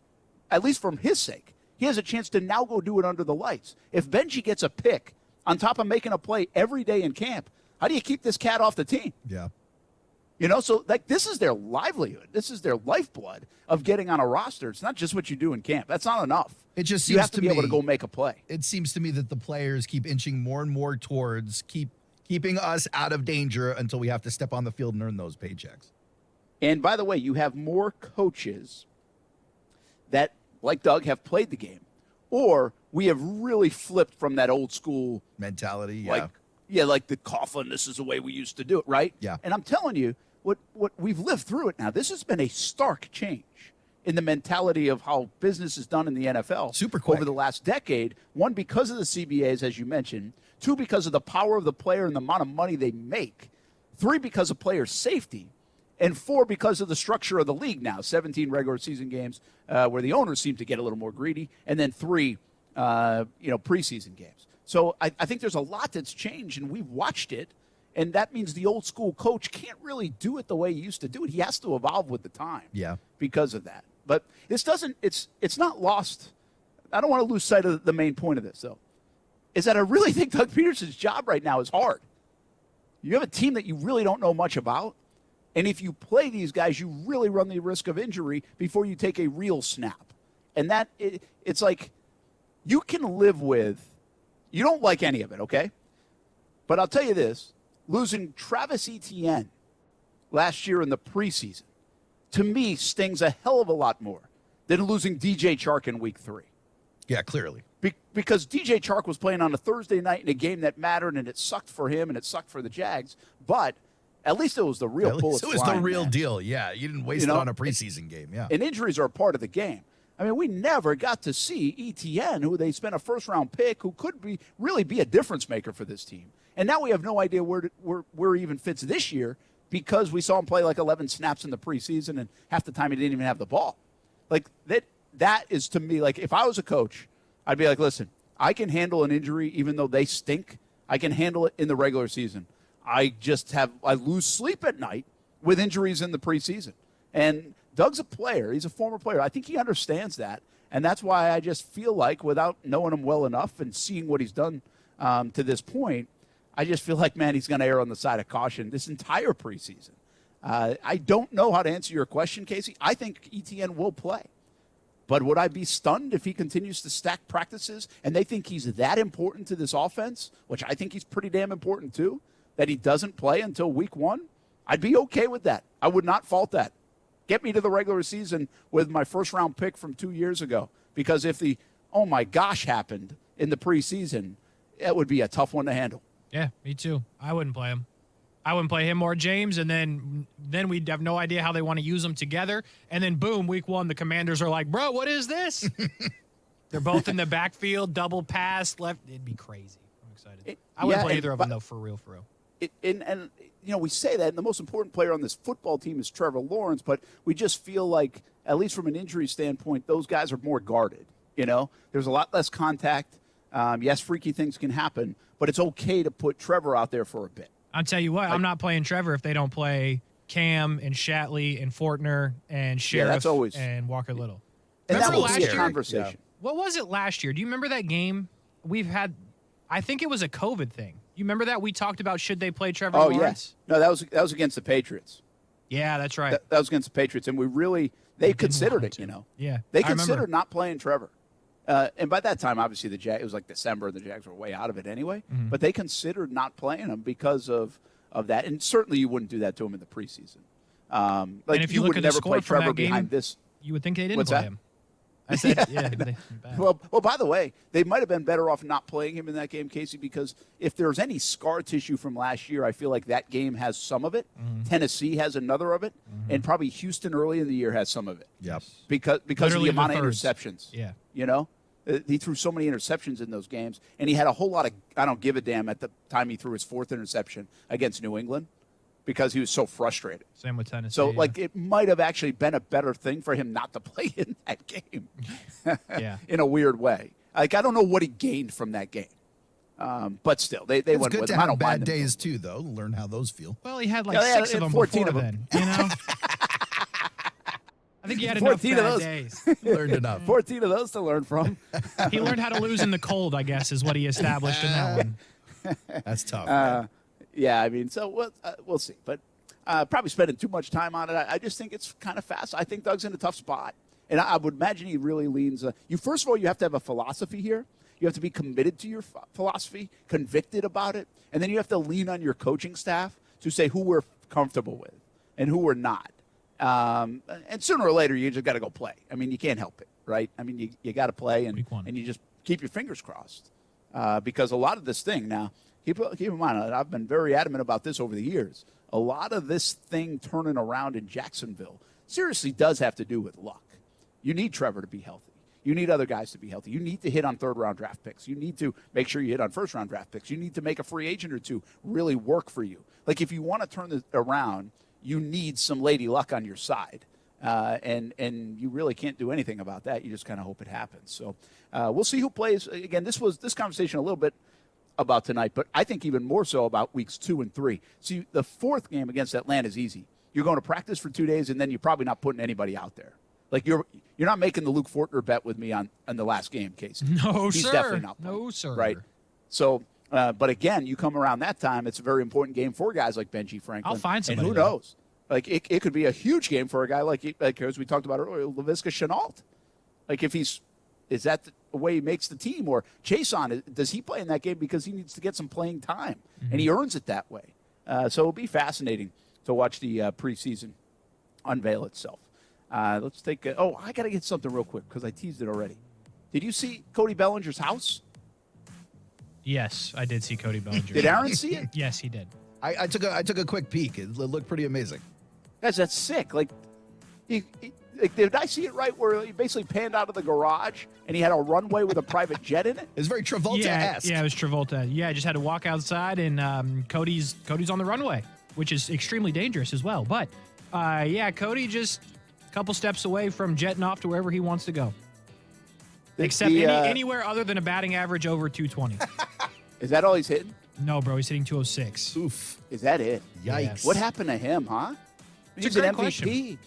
Yeah, he was an MVP. It's very odd. You know what I will give Cody Bellinger credit for is his house is sick, but 2, he went from playing first base to center field. That's like the oddest transition of all time, and he's very good in center field. But the batting's it's not there. But the house is sick though. He won it with that he bought it with that MVP money. Never have to get rid of it. Maybe they only had him at first because he was a lefty. Wow, true. That's Casey brought up a good point too. Like he's in the house like a month out of the year. Yeah, it is not his Because LA it's in Arizona. residence. Yeah, it is his Arizona residence. So spring training and maybe a couple weeks in the winter. Yeah, but don't sleep on Arizona as a vacation spot. I had a blast out there. Hey, the story on Travolta, real quick. He had what was it, Ocala? Yeah. Is that where he had it? He had a whole airport. I think he sold it though. I think he's did. done. I don't think he lives there anymore. That's correct. Oh, you had probably sat outside his house waiting for autographs, didn't you, Dan? Him and Dan I forgot about Linguini. that. Yeah. Bro, no. You got your little paddling plane. I don't even know what they would be called. Like, dropping in on the runway. We'll be coming back down the on glider? ESPN 690. Glider, that's what I was going for. We'll be back.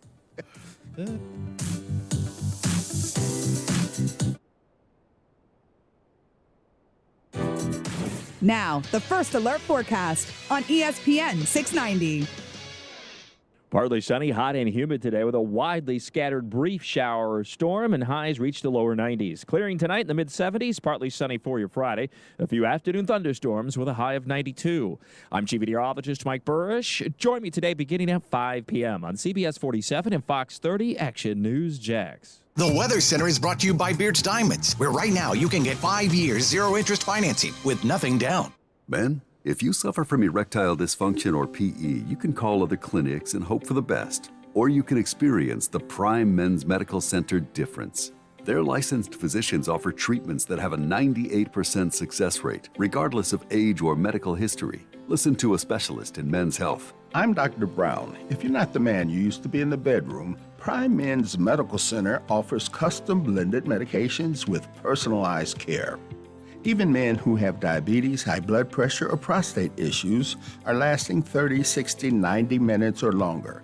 And it's affordable. Men, if Viagra, Cialis, or Levitra have let you down, schedule a private consultation to experience the Prime Men's Medical Center difference. See results on your first visit, guaranteed, or your consultation is free. Call 904-664-8214. 904-664-8214. That's 904-664-8214.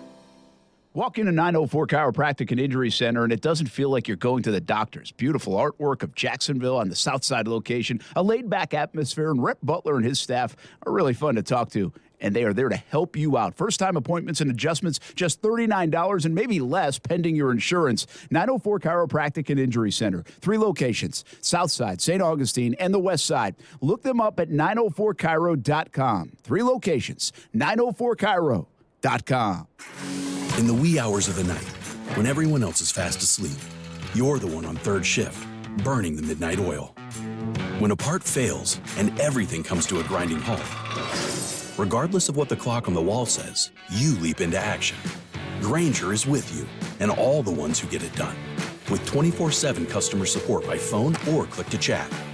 Call, click Grainger.com, or just stop by. Grainger, for the ones who get it done. There are 16 spots in the playoffs and just one track left. Well, not just any track, Daytona. A last chance to keep playoff hopes alive and for fans to experience an event unlike any other. NASCAR Weekend at Daytona International Speedway, August 26th and 27th. Get your tickets now at DaytonaInternationalSpeedway.com. Be confident you're in control of your banking with free digital tools, fewer fees, and a team that's ready to help. Add an account at justbeyour.com. Community First Credit Union, federally insured by NCUA. ESPN 690 is home for the Florida Sportsman Fishing Show hosted by Captain Rick Riles. Tune in every Saturday morning from 7 to 9 a.m. to find out what's biting now. Fishing so fresh, you can almost smell it. 5X480. Dayton B100 V-Belt, one of the many parts Grainger carries. It's also the item that helped Rob carry the day. The job was on hold, deadline fast approaching, But a quick search on Grainger.com and Rob found his part. And with same-day pickup at his local branch, he and his crew got the job done, safely and on time. Get supplies and solutions for every industry with real-time product availability. Call, click Grainger.com, or just stop by. Grainger, for the ones who get it done.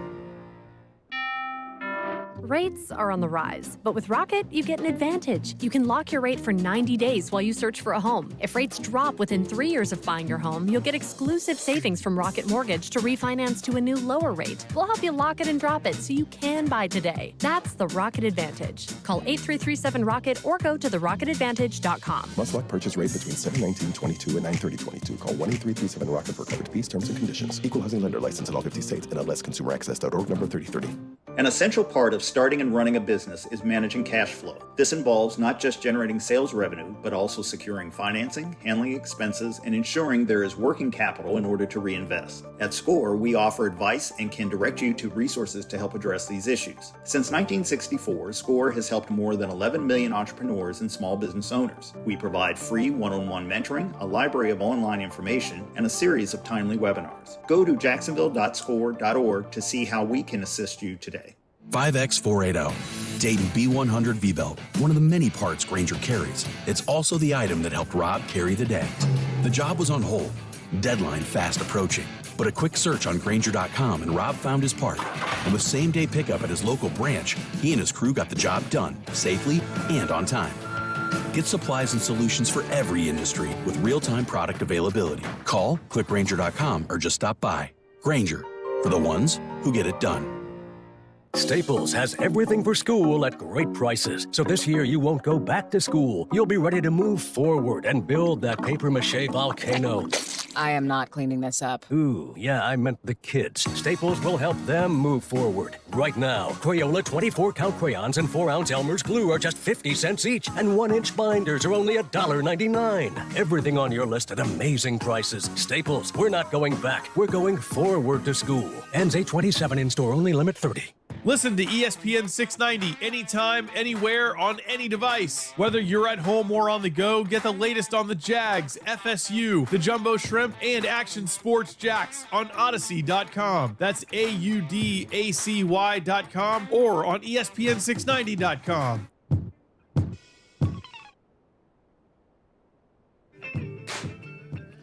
Hey, what's happening from Canton, Ohio? Pro Football Hall of Fame week.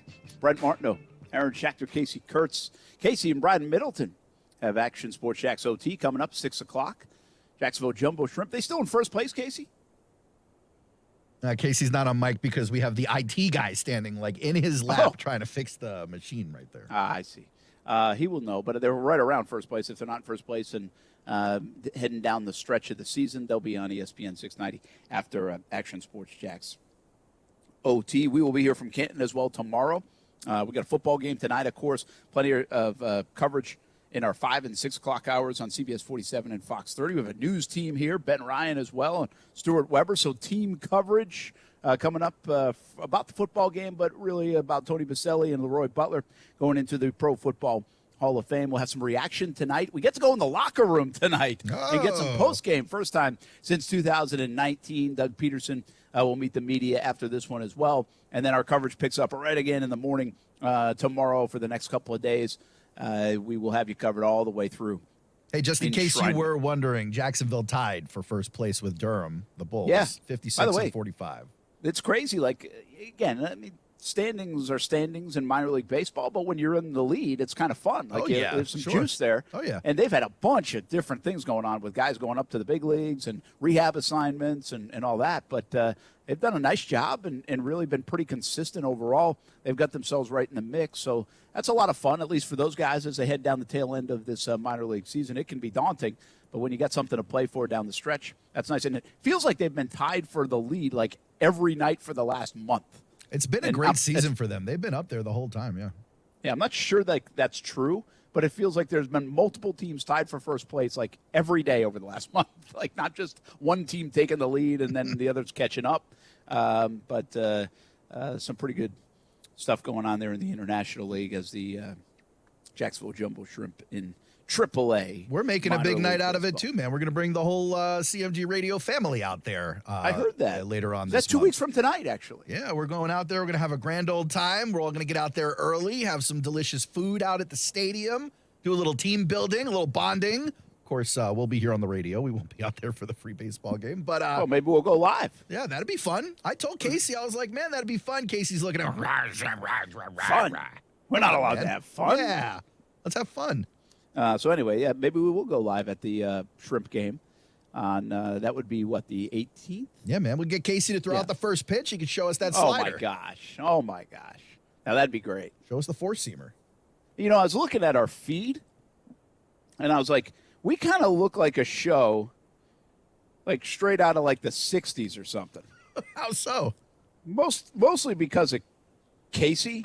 Well, now obviously we're getting some engineering work. Get some help done.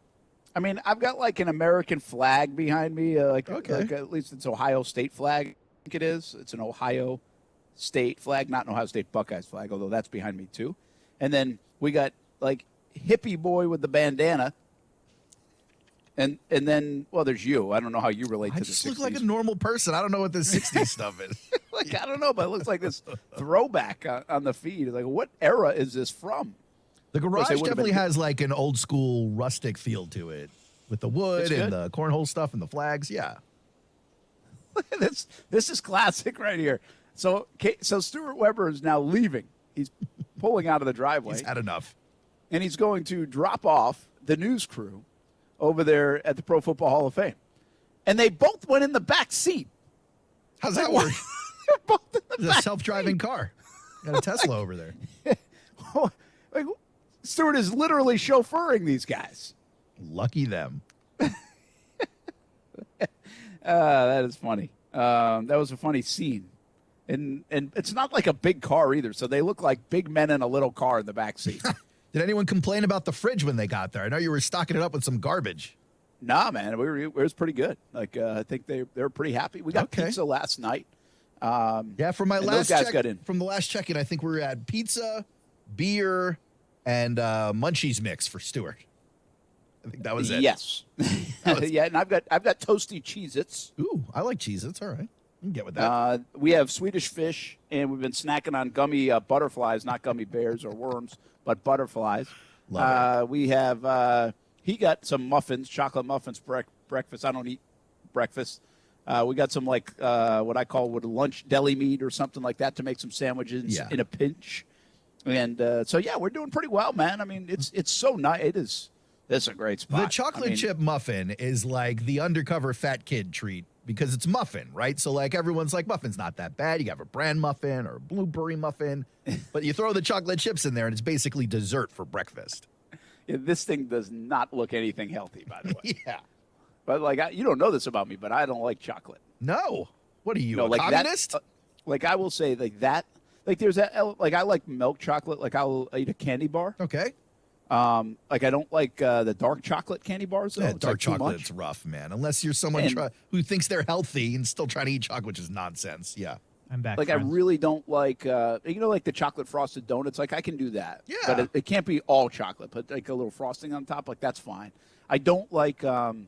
I hate chocolate ice cream and I hate chocolate cake. What kind of ice cream are you eating? I Amen, hate brother. fudge. Right? Hate fudge. Amen. And so my point being is like I wouldn't touch these with a 10-foot pole. They are all chocolate. The muffins. With like some frosting on it. And they look so gross. You know when people like just die to look at like some chocolate dessert or something like that? I'm like, that looks so gross. Like I wouldn't want to touch it. So what is it that lights you up when it comes to dessert then, if not chocolate? I'm not really. I'll be on. Like I would rather have gummy bears than I would like. Okay, you're a candy cake. guy. Okay, I'm more of a candy guy than I am a dessert. Like I don't. You wouldn't. I would. I've had dessert very few times in my life ever at like a restaurant ever. Well, I've made up those times for you. Believe me. But I would say like I'm a cheesecake guy. I like cheesecake. Cheesecake. Yeah, like just throw some strawberries or something on there. That's cool. Gosh. I'm not like saying I love like a key lime pie. I can go that route. But very minimal. Like again, I don't even care. Like I don't crave that ever. This is hurting I'm my not heart, an ice cream man. guy. Don't really care about ice cream. If you were to bring a chocolate molten lava cake from like one of these chains into this room, I would bathe in that thing. If it was still on fire, I'd still strip down and roll around in this thing. And your 4-year-old would say, that's gross. Gross, Dad. And I would say, oh, this cake is delicious. I really care. Yeah, no, thank you. I was actually thinking of this. How about this for like I get in these French fry cravings. So you're Like, a savory guy. You like salty stuff. Well, I don't know. I don't think about it a lot. I'm just saying once in a while I'll go through these kicks where I'm going to stop and get French fries even. Wow. But they got to be good. Like I like Zaxby's fries. Good fries. I like that. You remember that All-American hot dog place down on Beach? Sure. Love it. Fries there are awesome. Good fries. Great. And so I like the crinkly fry ones usually. Mm-hmm. And they're just better, I think. But anyway, like I'll stop and get them. So to the point of I'd go more on a French fry kick than I would like an ice cream kick. You know who's got the worst fries, in my opinion? Not to start trashing some of these stores, but I can't take the steak fries. So, like, when I go to the Loop, I like the food at the Loop, but the fries I can't get with. I'm with you. I like the crinkly fries, but I also like some of the thinner fries. I can get with a McDonald's fry, a nice little wimpy, soggy, salty McDonald's fry. I can get with that. Yeah, if they're hot. Like, if they're right. I mean, McDonald's is really good if it's, like, fresh. Yeah, you got a window. Like, it's a small window. It's a small window. And it's, by the way, it's awesome when it's like the course. window is right. Yeah.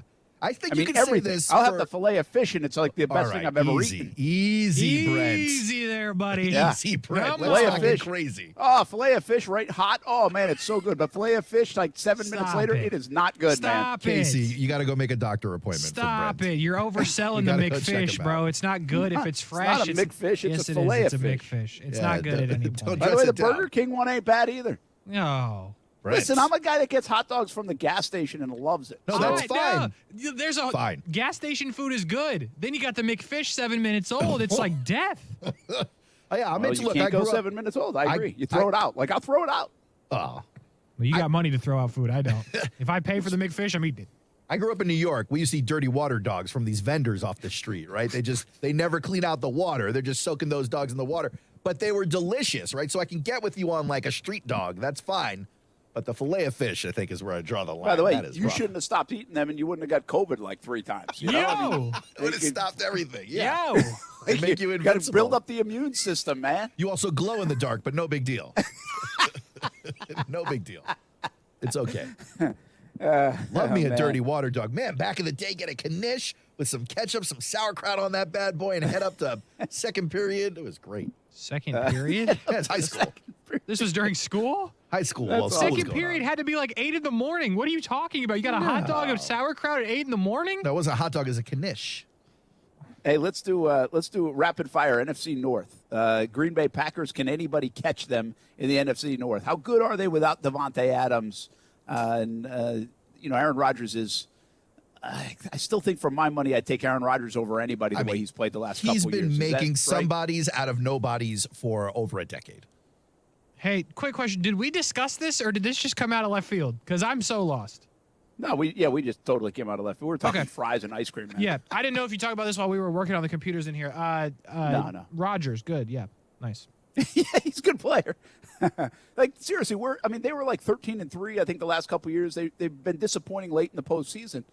But are they that? Are they the, like? I feel like they're still a team to beat. The Rams obviously are, but aren't they like? You would say Tampa. I get it, and you probably should. But they're in that mix, right? The trio of teams to beat. It just feels like the Packers always have enough to get to the playoffs and never enough to really get over the hump in the playoffs. I mean, they got Alan Lazard. Yeah, Hall of Famer. Yeah, Well, I mean, they still have a you good gonna stop offensive line. They still have a good, a great running back.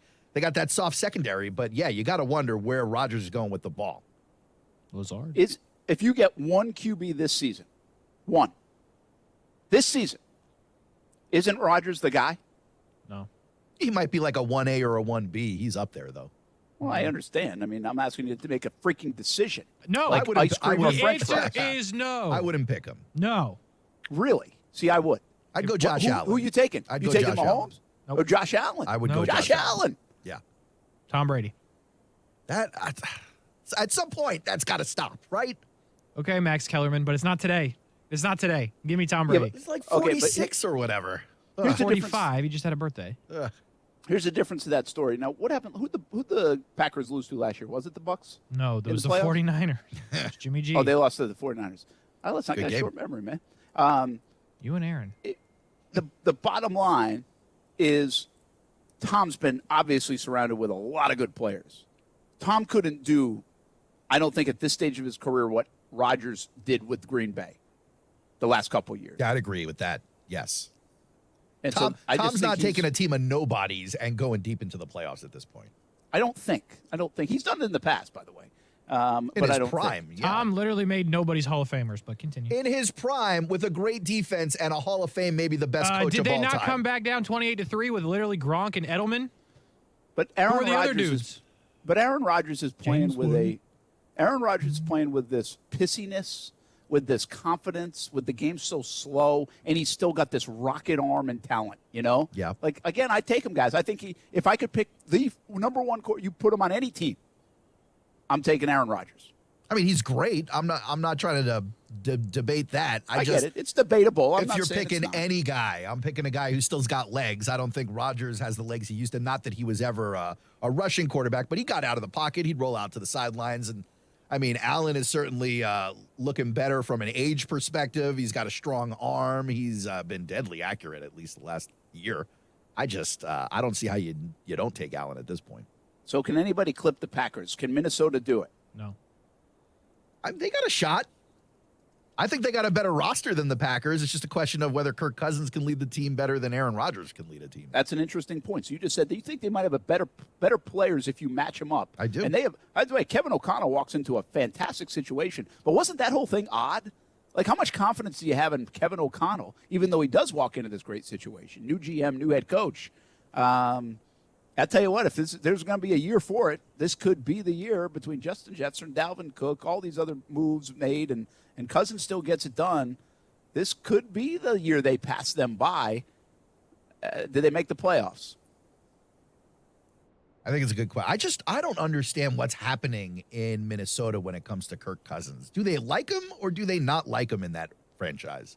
I think he's just one of those guys that's easy to not like. Well, he was hated by his last coach. His last coach talked so much trash about him. Yeah, I think he's super underrated, to be honest with you. I think he's been really good.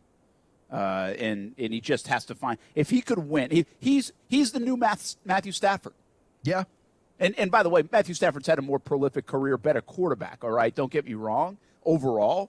But still, isn't he that guy? Like, Casey, does Kirk Cousins go to a new echelon given the numbers if he even gets him to like an NFC championship game? Probably. Well, yeah, probably. I'd say so. Yeah, I think so. I like Kirk. He's underrated. It's just criminal what you two sit here and do after yesterday.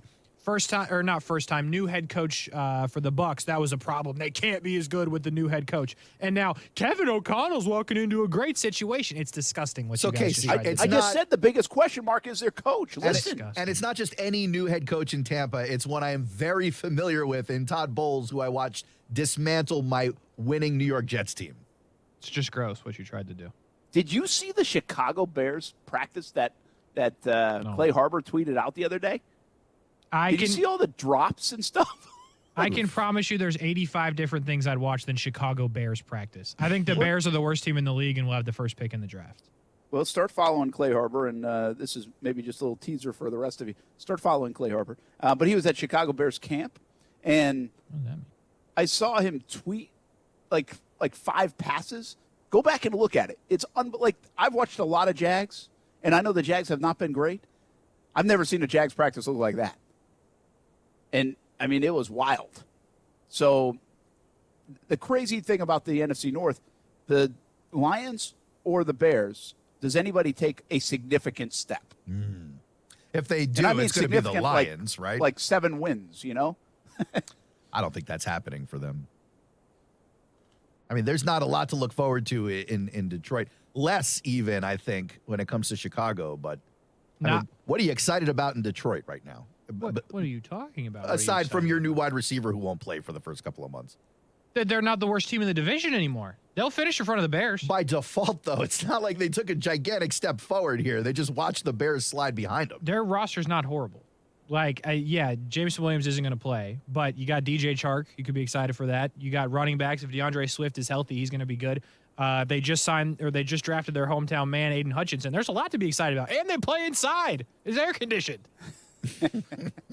Heated really is more important out there in Detroit, but I get you. Freddie T was up there talking with Mark Brunello. Obviously, he's on that staff. Todd Wash is on that staff as well. All right, we take a break. I do have a question about the Jags relative to some of those teams you just mentioned when we come back. Action Sports Jacks on ESPN at 690 live from Canton, Ohio. Pro Football Hall of Fame week. We got a game tonight, Jags and Raiders, and we've got an induction on Saturday.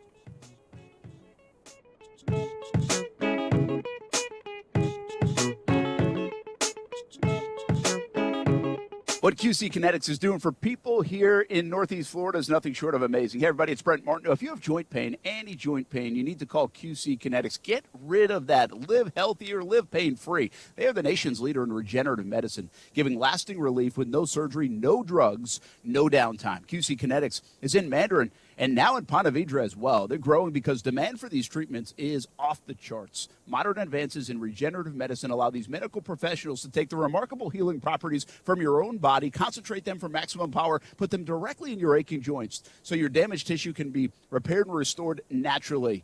You can get a totally free consultation by doing one simple thing. Call this number, 904-274-5522. 904-274-5522. Two convenient locations, Mandarin and Ponte Vedra. If you have pain in your knees, hips, back, shoulders, don't let them keep you on steroids. Don't believe surgery is your only option. Call 904-274-5522. Honey, I'm home. Don't honey me. I'm still mad at you. I know, and I'm sorry. It's all my fault. You and those cheap do-it-yourself cameras. I told you, call Safe Touch, but no, you tried to save a buck. So when those two thieves broke Safe Touch cameras would have alerted thieves that they were being recorded, and you and I would have been notified with actual video on our smartphones. The Safe Touch two-way communicator would have already had the emergency authorities on the way. I know. We really need the Safe Touch 5-star security and surveillance system. I'll call today. I already did. Safe Touch is installing our new 5-star surveillance system in the morning. Every family needs the Safe Touch security and surveillance system. Call now and get a free demonstration. 888-723-8682 or online at safetouch.com. Dramatization of actual event. EF 0000233. Terms and conditions apply. Hey, poker players. The Summer Heater Poker Tournament Series is at Best Bet Jacksonville from August 11th to the 21st, featuring 11 different poker tournaments, including the main event, a no-limit hold'em tournament with a $1,500 buy-in from August 19th to the 21st. If you're looking for an exciting poker tournament this summer, visit us at Best Bet Jacksonville, Florida's largest poker room. View the tournament and satellite schedule at bestbetjacks.com. That's bestbetjacks.com. Don't miss it. If you are involved in a legal dispute and are not sure of your options, call the law offices of Anajar and Levine at 904-600-4000. That's 904-600-4000 and take back control of your life. Office in Jacksonville. In the wee hours of the night, when everyone else is fast asleep, you're the one on third shift, burning the midnight oil.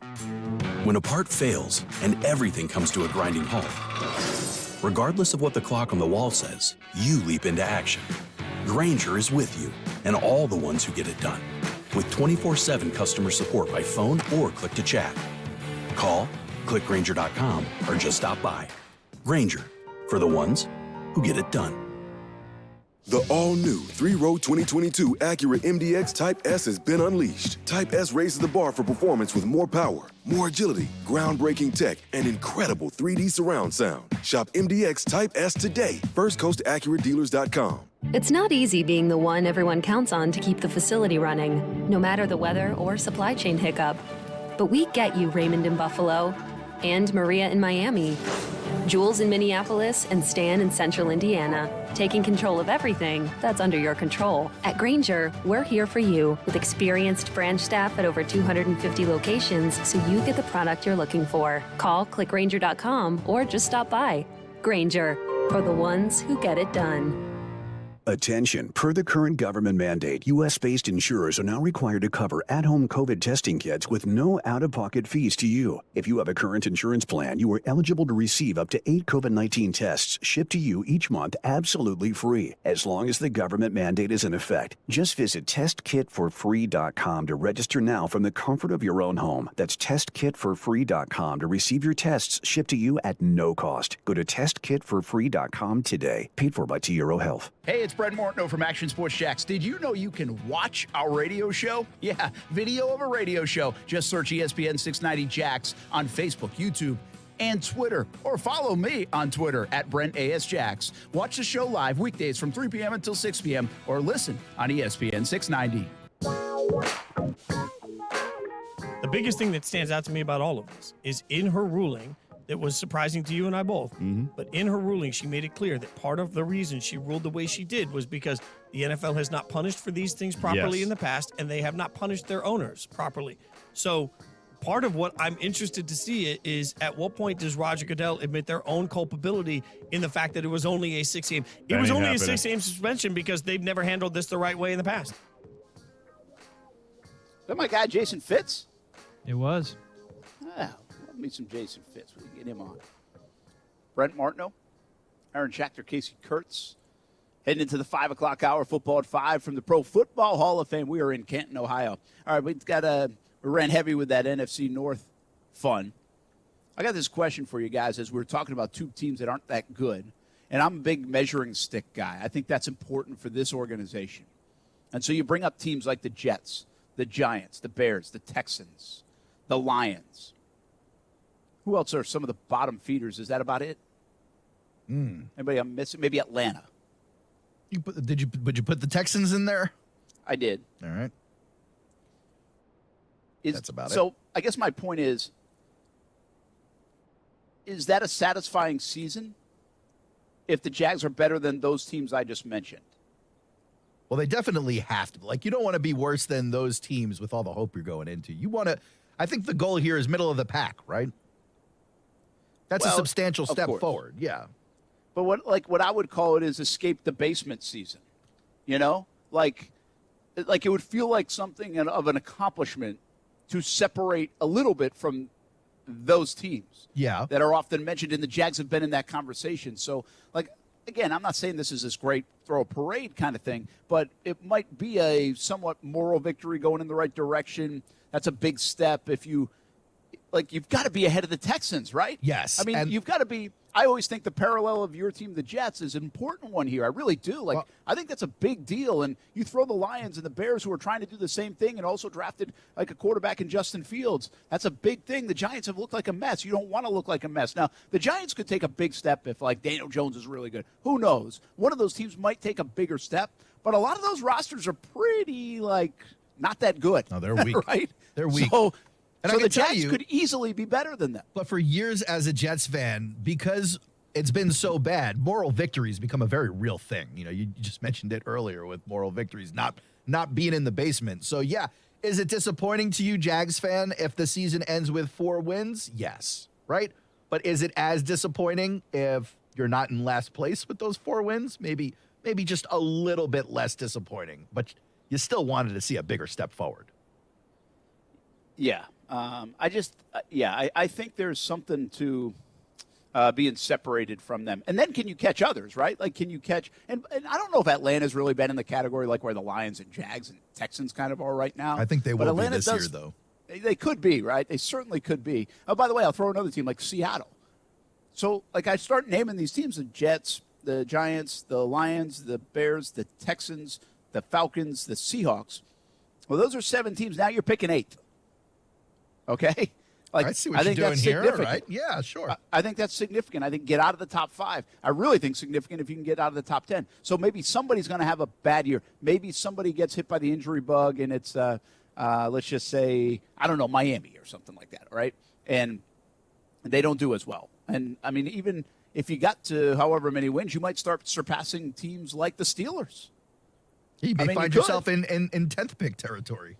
And with the Browns quarterback situation, who knows what goes on there? So, I'm just saying, can you start ticking away at some of those teams and put you up the ladder? This is a climb now, and it's not going to be a big, big leap. But that might feel like one. You went from the number 1 pick. Can you go to, the 12th pick? Yeah. Again, that would feel significant, leap. Yes. But still, wouldn't it feel like a giant waste if getting to the 12th pick meant you were, 6-11? Well, I don't know about a giant waste. 6 wins is pretty significant You're for right. a team 6 that's wins had is 4 significant. combined. You're right. Now, 7 would better. 6 doesn't feel that great. No, serious. I think there's a huge line there. But to your 6 point, doesn't feel great. 7 feels pretty good, to be honest. And 8 feels like, wow, this is going in a good place. But 6 isn't a total disaster coming off of, 3 last year. No, like, it'd be great to put, like, emoji faces next to 6, 7, and 8 wins. But, like, 5 is uncalled for. Like, 5 can't happen. 4 can't happen. 3 can't happen. 2 can't happen. 1 can't happen. Yeah. 6, 7, 8's the window. And I think there's way different emojis for each set of wins. So we'll see what the Jaguars can do. We got football at 5. We're live from the Pro Football Hall of Fame, Canton, Ohio, just right over there as we football game tonight. Let's talk more about the game, and we'll check out what else is happening. What about from the Raiders' point of view? This is cool. There's a cool story with the Raiders that we'll talk about a little bit at Football at 5 next on ESPN 690.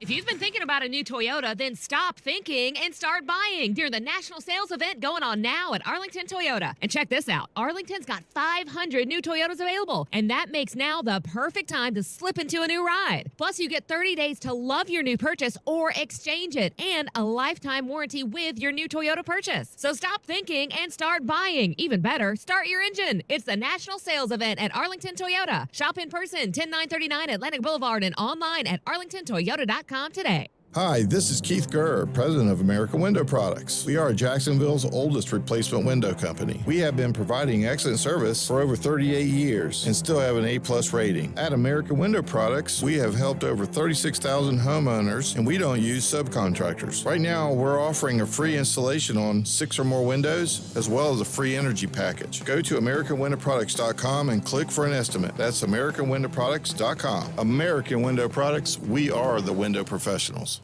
The 6th Annual Allman Family Revival, celebrating Greg Allman's legacy. November 30th, Florida Theater. Featuring The Devin Allman Project, Dwayne Betts, Donovan Frankenreiter, and more. On sale Friday, August 5th, 10 a.m. at FloridaTheater.com. Celsius Essential Energy is Jacksonville's official energy drink of summer, and Jacksonville summers are energized by Celsius. If you see ESPN 690 out and about this summer, come grab a sample of Celsius Essential Energy. Live fit. You know what's great about getting older? The toys are way cooler. Spring is here, and it's playtime. Yeah! And One-to-One Financial, Jacksonville's hometown credit union, has slash loan rates across the board on all the toys. Motorcycles, jet skis, boats, RVs, ATVs, even golf carts. And it's fun and potentially dangerous. One-to-One Financial has the perfect loan to help you finance it. Check out our rock-bottom rates and apply now at one-to-one-fcu.org. Come out and play. Federally insured by NCUA. A new era is here for Jaguars football. New championship winning coach, new superstars, and new optimism. One consistent this fall is Tailgaters Parking will still be delivering the very best tailgating experience at the bank all season. Tailgaters Parking doesn't just talk a big game. They're right across the street from TIAA Bank Field. Offer clean, permanent restrooms, food options, a full liquor bar, and all parking spots are on a well-kept grass lot. Check out Tailgaters Parking at tailgatersparking.com to reserve your spot today. I'm getting my kids ready for back to school. I'm Heather. I'm a Jacksonville mom, and every morning I start my day with Action News Jax. Welcome everyone to Action News Jackson. I'm Jada from Orange Park. I watch Garrett for my weather. We are seeing some clouds. He's a certified meteorologist, and his forecasts are always the most accurate. And I'm Lisa from Fruit Cove. I can't waste time in the morning. We've got some breaking news this morning. Action News Jax gives me what I need so I can get my day started. So we're telling moms everywhere to do what we do. Start your morning with Action News Jax. Wendy's new Strawberry Frosty is here, so check your watch. Is it Frosty time yet? It probably is. The hour hand would be on, I'm feeling snacky. And the minute hand would be on, relaxing with a rich, creamy Strawberry Frosty on a summer day, just digging into that smooth, chilly deliciousness and vibing. You know, depending on what kind of watch you have. When it's time for Frosty time, choose wisely. Choose Wendy's Frosty in Classic Chocolate or New Strawberry. Limited time only at participating U.S. Wendy's. Get in zone, AutoZone. Welcome to AutoZone. What are you working on today? Thinking about gas mileage. An oil change with quality oil like Pennzoil Platinum Full Synthetic can help your engine get more out of every mile. Right now, you can get 5 quarts with an STP Extended Life Oil Filter for only $35.99. Get what you need for better fuel efficiency at any of our 6,200 stores or on AutoZone.com. Get in zone, AutoZone. Restrictions apply. Hey, it's Brent Martineau. Check out Action Sports Jacks weekdays from 3 until 6 on ESPN 690. Broadcasting live from the ESPN 690 Anajar and Levine studios. Anajar and Levine Accident Attorneys. Call 904-600-4000. That's 904-600-4000. ESPN 690. Jacksonville's home for ESPN Radio.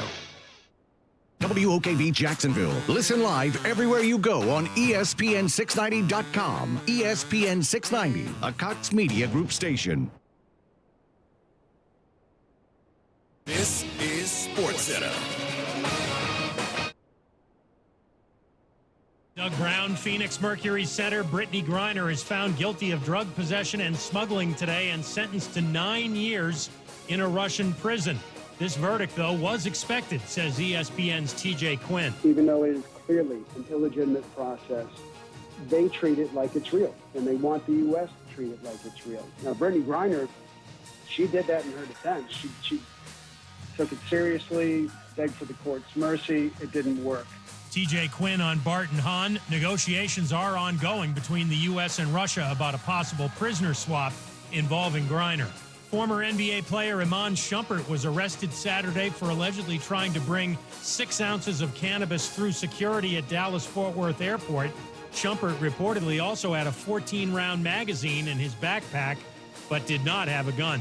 A federal judge in New York today says she'll rule in weeks on whether NFL Commissioner Roger Goodell will get to decide the merits of racial discrimination claims made by several black coaches against the league and its teams.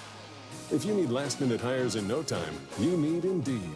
Their integrated hiring solution lets you schedule and conduct video interviews all in one place. Finding your next great hire has never been more streamlined. Get hiring at Indeed.com/credit. Broadcasting live from the ESPN 690 Anajar and Levine studios. This is Action Sports Jacks with Brent Martineau.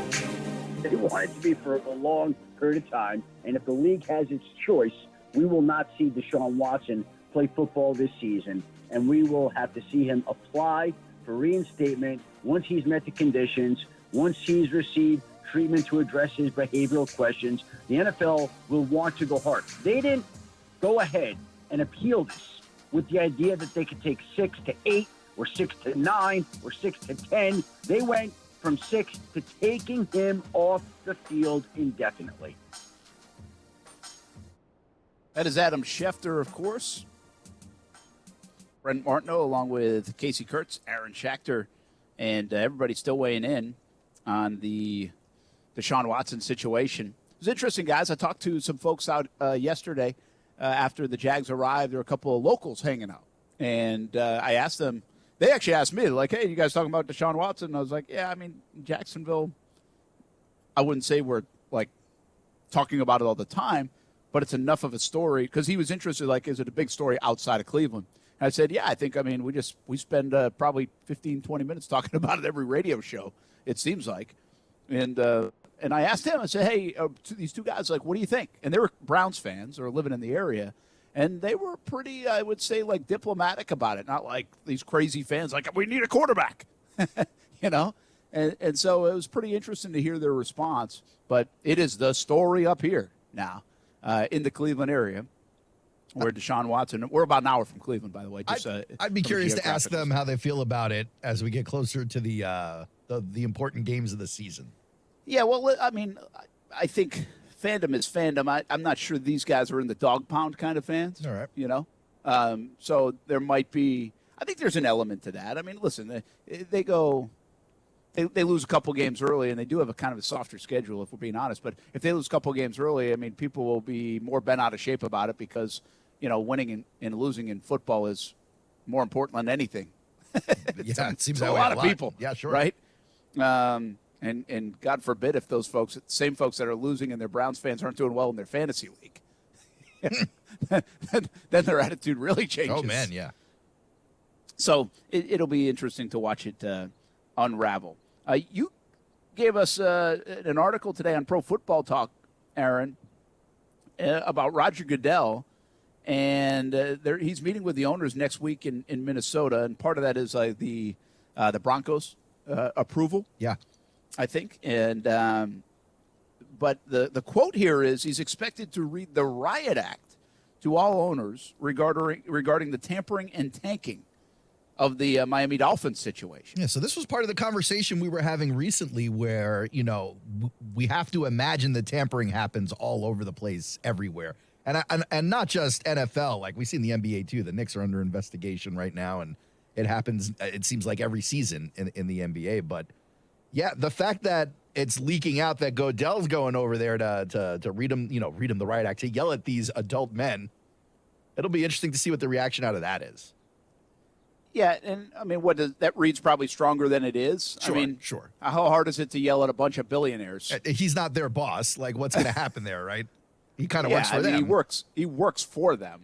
But at the same time, he does hold some influence there. There is sway there. Like, he can't keep doing this. It ruins the credibility of the league. What's the point to all of these rules in the CBA if you're just going to violate them all the time? Yeah, and, well, I think this is where it's bigger, okay? You notice how he's not yelling at the owners for, like, the Calvin Ridley situation? That's not as a big a deal across the board, even though that's an integrity issue. This is a big deal in sports because so many teams do now. It's like a proven fact that if you lose big, you can then go win big. Yeah. And that's just a method. And now you have to be very careful how you do it.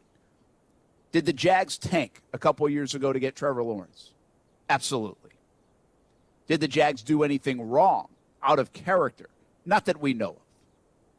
They certainly, at some point in that season, knew that getting the number 1 overall pick was clearly the best path to success. But they really weren't in position for most of this. The Jets were really in the driver's seat most of the season. They really just had to wait the Jets out towards the end of the season there. Well, you're right. And by the way, though, there were many quarterbacks, and you could play it as like a top 3. Like, my point being, they weren't making moves at the trade deadline to go win a couple more games. Sure, they weren't buyers. Yeah. And not that it doesn't happen like that a lot in football anyway. But if they, I mean, heck, Jake Luton did play against Green Bay and Pittsburgh. And Gardner Minshew, coming off a hand injury, was like slow to get back in the lineup. And so, like, I'm just saying they weren't pushing for a playoff spot. But I also don't think they were doing anything wrong. And I think that's what it comes down to. We got a comment in the chat here from Jacob. He's like, fine NFL teams $1 billion for obvious tanking and problem solved. I think the problem is the word obvious. Like, how do you justify, to Brent's point, if you got Luton in there and you got Gardner on the side when you think he can come in and he's taking his time getting back on the field, is that obvious tanking, or is that just taking care of your players? Yeah, no, and I think, by the way, I think the Jags handled the situation fine and perfectly, and it did work out the way, thanks to the Jets and some other help, that it worked out okay. But to your point, they weren't tanking like from day one. They weren't like thinking, hey, I can't wait to get the number 1 pick right out of the gates. They were hoping Gardner Minshew was like the guy. Yeah, sure. They gave him the chance to be the guy and hoping, and then the season started going sour. And what the thing about this is, we have no idea what the conversations are like. What you have to worry about are the conversations. Like, you have to worry about Brian Flores saying what he said and Stephen Ross saying what he said. Yeah. Like, you can't do that. Like, you can't offer money to lose games. Like, that's straight out of a movie. Now, according to the people investigating, though, it was said that it couldn't be determined whether this was a serious comment or not. I think that's where the confusion lies, right? And then that's probably why they didn't get more, right? I mean, you could have even had more of an issue. Sure. But I think, so Goodell, again, this is prevalent in baseball especially. And I think the Houston Astros are a great example. The Atlanta Braves are a great example. There are other teams that are great. Chicago Cubs, great example. They all lost big and then turned around and won big. And by the way, it paid off. All 3 examples won World Series. And you don't have to throw games. You don't have to, like in baseball, you're not trying to jockey for draft position as you do in football either. Or basketball, so you're not thinking about that. Like, when you're bad, you're just bad. Like, you're just not good enough to be good enough, Yeah, I mean, it shows itself over 162 games, for sure. Absolutely. And by the way, on the football field, too, it does. Like, I don't think the Jags are really happy they got the number 1 overall pick that year, but I also don't think they were like, hey, we got to try to get to 1-15. Like, I don't think there was ever anything. So my point is the players were playing hard. I think the coaches were coaching hard. I think they were trying. They just weren't very good. And on top of that, they probably weren't going, like, you could rest. Like, James Robinson didn't play the last couple of games because why risk it when you're not playing for anything? But is that a tanking mentality, or is that like a roster mentality? Yeah. I don't think so. I think that you can. By the way, if I have to say I don't think so, then you can interpret it a bunch of different ways, and however you want to interpret it, that's fine. But I think like the league has to be okay with that. That's my point. The league has to be okay with that part of it. You have to make decisions that are good for your franchise, and not only for today but for tomorrow. Yeah. And every franchise does that. What I think the league is now saying, and especially Goodell, is like, listen, we don't want this as a conversation. All right? Like, this is not a dinner conversation. It's the narrative word again, showing its ugly face. Is this now a narrative for the league? It absolutely is, at least in the news right now. Yeah, because, again, it's kind of obvious that it happens to a degree in how your team gets shaped sometimes. Listen, you can do it also by the way you spend, right? Yeah. There are some teams, if you're in a certain phase of your building, right, of where you're at, you won't spend as much as you could because you're like, well, wait a minute. Why are we going to spend this much right now? And we've had these discussions in the past. This goes all the way back to probably like the 2012 build, 2013 build. It was like, why would the Jags go spend 80 or 120 million in free agency when that 120 million might buy them like 2 more wins and they'd probably go from 5 to 7? When you really want to spend it, when you have a chance to go from like 7 wins to 10 wins, make the playoffs, and make a run. Yeah. And that's kind of what they did in 17, by the way. Like, they had not fully spent their money in 16 and 15. But they really spent it in 17. And now if you look at this time around, too, it's like you can almost get the sense it's like, listen, we need to win. Spend the money as much. We'll figure it out later. We need to win. And that's what this offseason was. Go get good players. Start surrounding this kid and this coach with good players, as good as we can find, what money we'll buy, and we'll go from there, and we'll figure it out. But let's not worry about 2023 and 2024. And, Trent Baalke did that. Trent Baalke spent a lot of Schaad's money this year. Yeah. So I think he needed to. I think he felt the heat behind his bottom there on the seat. But there are definitely GMs who look at the landscape of free agency and how their team is, and they kind of throttle back the spending for a year knowing what's coming on the next year. I think the Jags and the Jets did that over the last couple of years. Yeah, and I think what's the fascinating part of it for me is we have been in the other situation.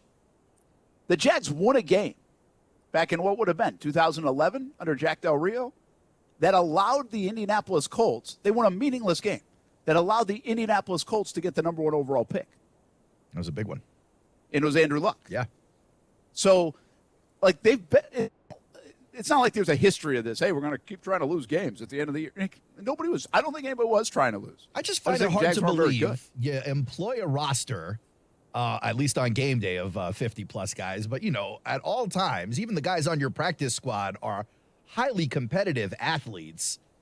No one's going up to those guys going, hey, today we're going to throw the game. Yeah, no one's saying that to those guys. So even when you're talking about tanking on the coaches level, it's still limited to the personnel decisions you can make, which can hurt the team, obviously. But no one's looking at the right tackle or the running back going, oh, just take a knee on this play. We're going to be okay. That's not happening. That's the thing, right? And that's what you've got to be careful about, because the bottom line is we were talking about it at the end of that year, like openly talking about it. Tank for Trevor. And the players knew, and the coaches knew, and it was a delicate dance for them. It puts them in a tough spot because you're right. These guys are playing for jobs, for money, for their livelihood. Reputation, they don't care about next year and reputation. And so I guess my moral of the story is it's interesting to hear Goodell talk about this, and what it brings to the light is there's a fine line. There's a balance. Like, you have to weigh what's good for you now and then, now or for tomorrow, but you better not be like just visibly throwing games. Like, there's a total difference between throwing games and maybe not doing as much as you can to win games. You know what I mean? I think there is a fine line, and that's part of sports. It's not just part of the NFL. It's part of sports. But when you start broaching the integrity issue, that's where you can really go wrong. And let's also be honest about this. Brian Flores brought some things to the table that not a lot of coaches would be willing to do. Because he did something like that isn't done very often. So even if more of this did happen, remember, like Cleveland was, I think, accused of it as well. Well, they couldn't prove anything because guys, they don't usually talk like that. Well, because you want to get hired somewhere again at some point. You want a job in the future. And by the way, like Hugh Jackson, I think, like in that Cleveland situation, like he really probably isn't getting hired by anybody else. Nope. So he could have said stuff if he wanted to. But even he, if it ever did happen, he held the line. Yeah. Right. And from an integrity standpoint, from a reputation standpoint, from a whatever standpoint. So it's a fascinating look inside sports. But Brent, by the way, I don't think fans have a problem with what transpired or what transpires sometimes in sports. Do you think the Atlanta Braves fans care that they lost now that they got the World Series? Houston, how good they've been the last decade. The Cubs finally got one, what it took to get there. I don't think fans care. They see it. They know what's up. Well, they certainly have more tolerance for it than maybe the people working for the team would have, or the people who are charged with making money on the team. But I am very curious about what happens now after Goodell delivers this message.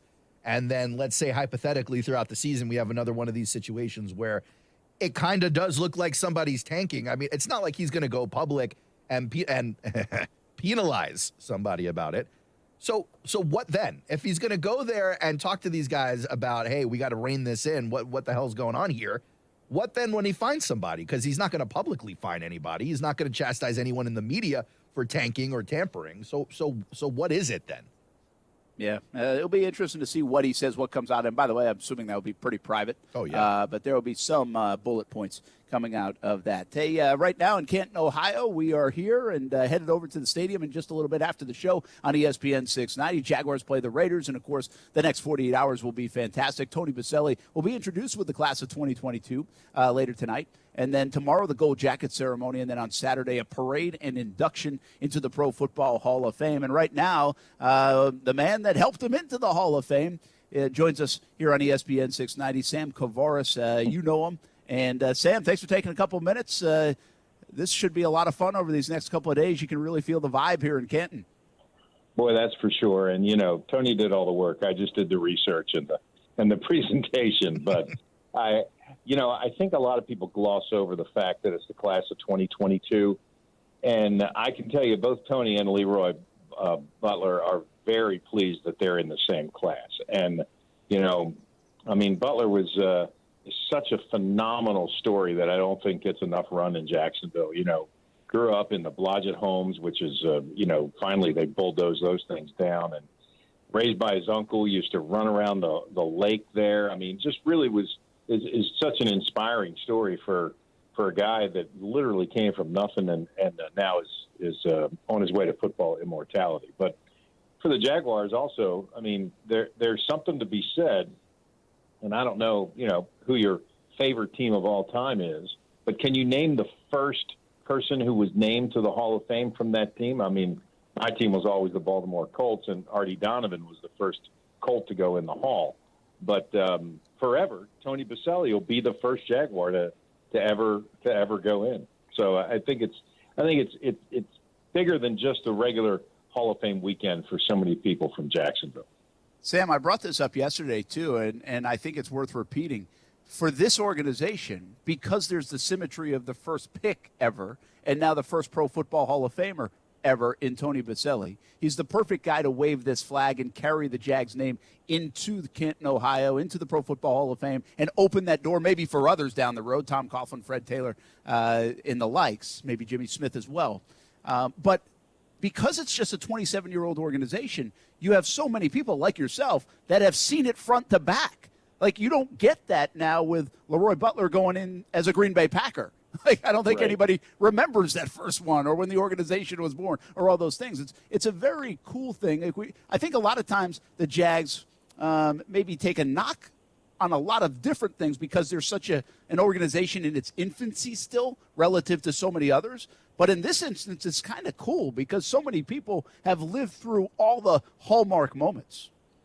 Yeah, I've seen it, as you said, from the back of the house the whole time, from the formation of Touchdown Jacksonville to eventually to becoming the Jacksonville Jaguars and all the things that went along with building that. I mean, the swamp that now is the stadium when they were renovating it, and the trailers that were down there. When Tom Coughlin showed up for the first time, he almost turned around and left. He couldn't believe that that's exactly where he was going to be working. But, it really has turned into something kind of special and something that we should all be proud of. And I'll give a couple of Jaguar executives credit. They have said more than once that the fan base has far exceeded what the football team has ever done. And you would hope that under Doug Peterson, and I believe that this is the right guy at the right time, that this football team will once again be competitive. And there's a lot of Jaguar. I'd laugh, I think of the Jaguars as, going to 2 AFC championship games in their first 5 years. Most Jaguar fans weren't even born then. My kids included. Yeah, exactly. So it's kind of funny. Sam Kavaris with us on ESPN 690. Of course, had the presentation and vote to represent Jacksonville over the years, and has presented so many times. And this was the year Tony Boselli got elected into the Pro Football Hall of Fame. I've asked some people this, and you saw every game or just about every game. I came later, and we don't watch offensive tackles from afar very often, even the good ones. Right. Why, in your opinion, did he make the Hall of Fame? Like, why is he a Hall of Fame player? It's funny, Brent. On the way up here, my wife looked at me and said, "How many times did you present, Tony?" I said, "He got in his 6th year." She said, "How did you do that?" Because you do have to change things up a little bit, and there is almost a queue when you're on the committee. You see who's out there, who's a first ballot guy, how to get in. But first of all, he got in because he was a great player. That's the first thing. But when you have to get into that room and present a guy, you've got to come up with ideas as to why he separated himself from other people. And there are a couple of things. One is that in the era that Tony played, I called it the golden age of tackles. And by the way, I was flattered to be asked to write Tony's biography for the official Pro Football Class of 22 Hall of Fame yearbook. And a lot of this stuff is in there that, in that golden age of tackles, when you start talking about, Orlando Pace and Gary Zimmerman and Willie Roaf, and guys like that who all went in the Hall. In the 3 years that they all played at the same time, the one consistent player at that position on the All-Pro team was Boselli. The other guys kind of rotated around the other one. And I talked to the Steelers offensive line coach, and many people don't remember that the Jaguars began in the AFC Central. And he told me that he was glad I called him because he had seen more Boselli tape than anybody. And he said, "Look, we were in the same division. We played common opponents. So every week I'm watching Boselli play. I couldn't take my eyes off a guy." He said, "I've got Dermontti Dawson and Alan Faneca in the Hall. Boselli's absolutely in that class." But when you start also quoting statistics like, did you know that 25% of all tackles in the Hall played less than 100 games? That 13% of all players in the Hall played less than 100 games? And when you start comparing Boselli's career with 97 total games to players like Paul Hornung, iconic NFL name, right? Played 105 games. I mean, it's not there. There are so many players who played less than one full season more than Boselli. That was the only thing that anybody ever said to me was the length of his career. But I think eventually he got in because people looked at him, looked at the presentation that I made, and realized that he was truly a great, great player. The one thing that people said to me on a consistent basis when I would interview them over that 6-year period was, look, he wasn't just the best player of his era. He might be the best, if not the best, the second or third best behind Jim Parker and Anthony Munoz of all time. And that certainly motivated me to keep going. That's for sure. People just didn't think he was a borderline guy. They thought he was literally among the greatest of all time to play at that position.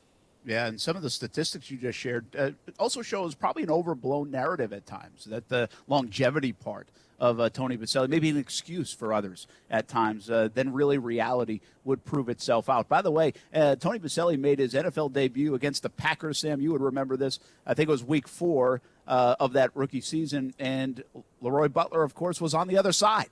So how ironic is that? Tom Coughlin didn't want to let him play, by the way. Because he was coming off injury, right? Yeah. He hurt his knee in training camp, and Tom Coughlin didn't want to let him play. And eventually, they let him in the game, and they pretty much couldn't get him out of there at all. But yeah, you mentioned seeing. I've seen every play of every Jaguar game since the beginning, and it is kind of funny to look at how different players affected that. When Tony Baselli was in the lineup for the Jaguars, they won 60% of their games. When he's not in the lineup, even after he retired, they've won 27% of their games. That's why, when you make everybody around you better, and certainly those were great teams with Cersei and Brunell, and as you mentioned, Fred Taylor. And there's another guy. Fred Taylor. What's the knock on Fred Taylor?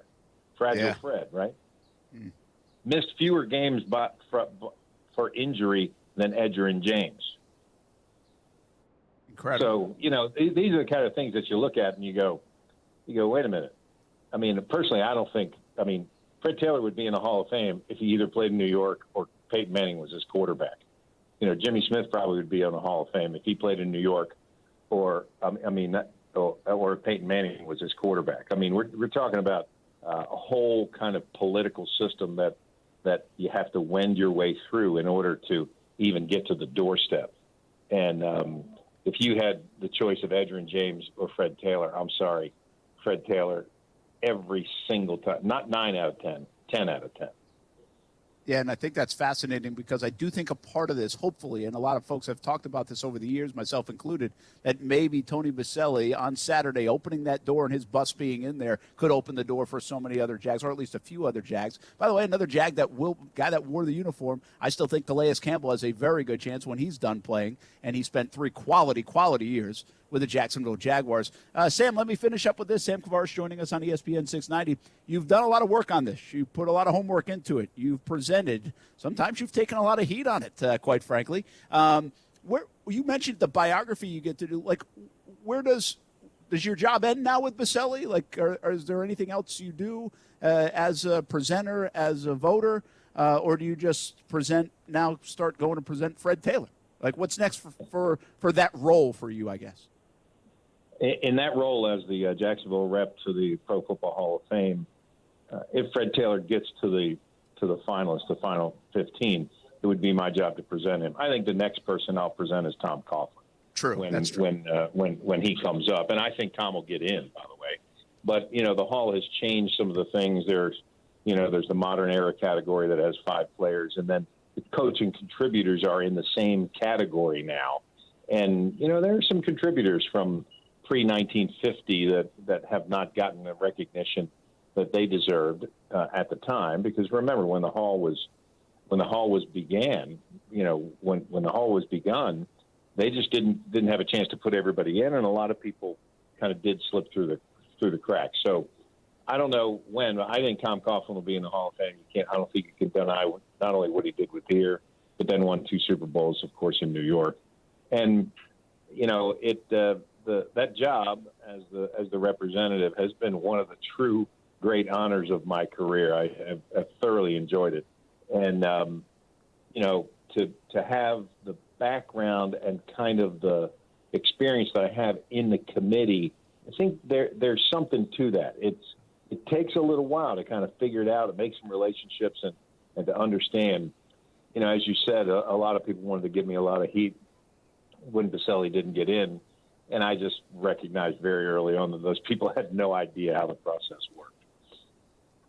Sam Kavaris, including Bruce Smith, okay? Including Bruce Smith. And I should have said when they called me, I should have said, did he send that out at night? Because was he drinking? But he has no idea how the process works, and proved it by what he said about Tony. Yeah, and I'm not sure he still knows, quite frankly, because they've made amends. But he's got no idea. Yeah, and you know why they made amends? Because Tony called him. That's absolutely the kind of guy Tony is. You don't think Bruce Smith was ever going to call Baselli, do you? Yeah, it was a really bad look for Bruce Smith on this year. Yeah. Do it next year. Do it after he's in. That's fine. It's probably not fine, but it's better. But for him to say that because he beat me, that's how he got in the Hall. That is so self-aggrandizing and so ignorant of how the process works.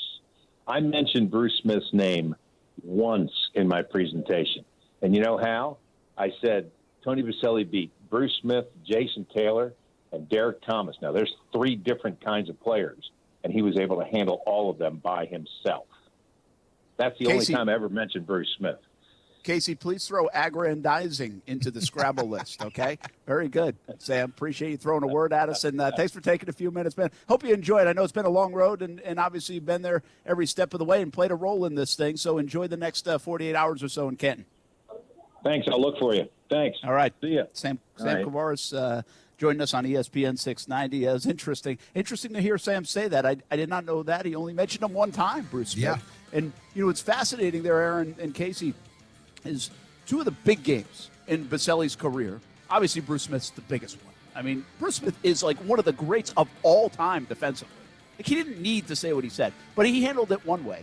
And then you have Jason Taylor, who's a Hall of Famer. And the way he has responded over the years when asked about going up against Baselli is like, I got my ass kicked.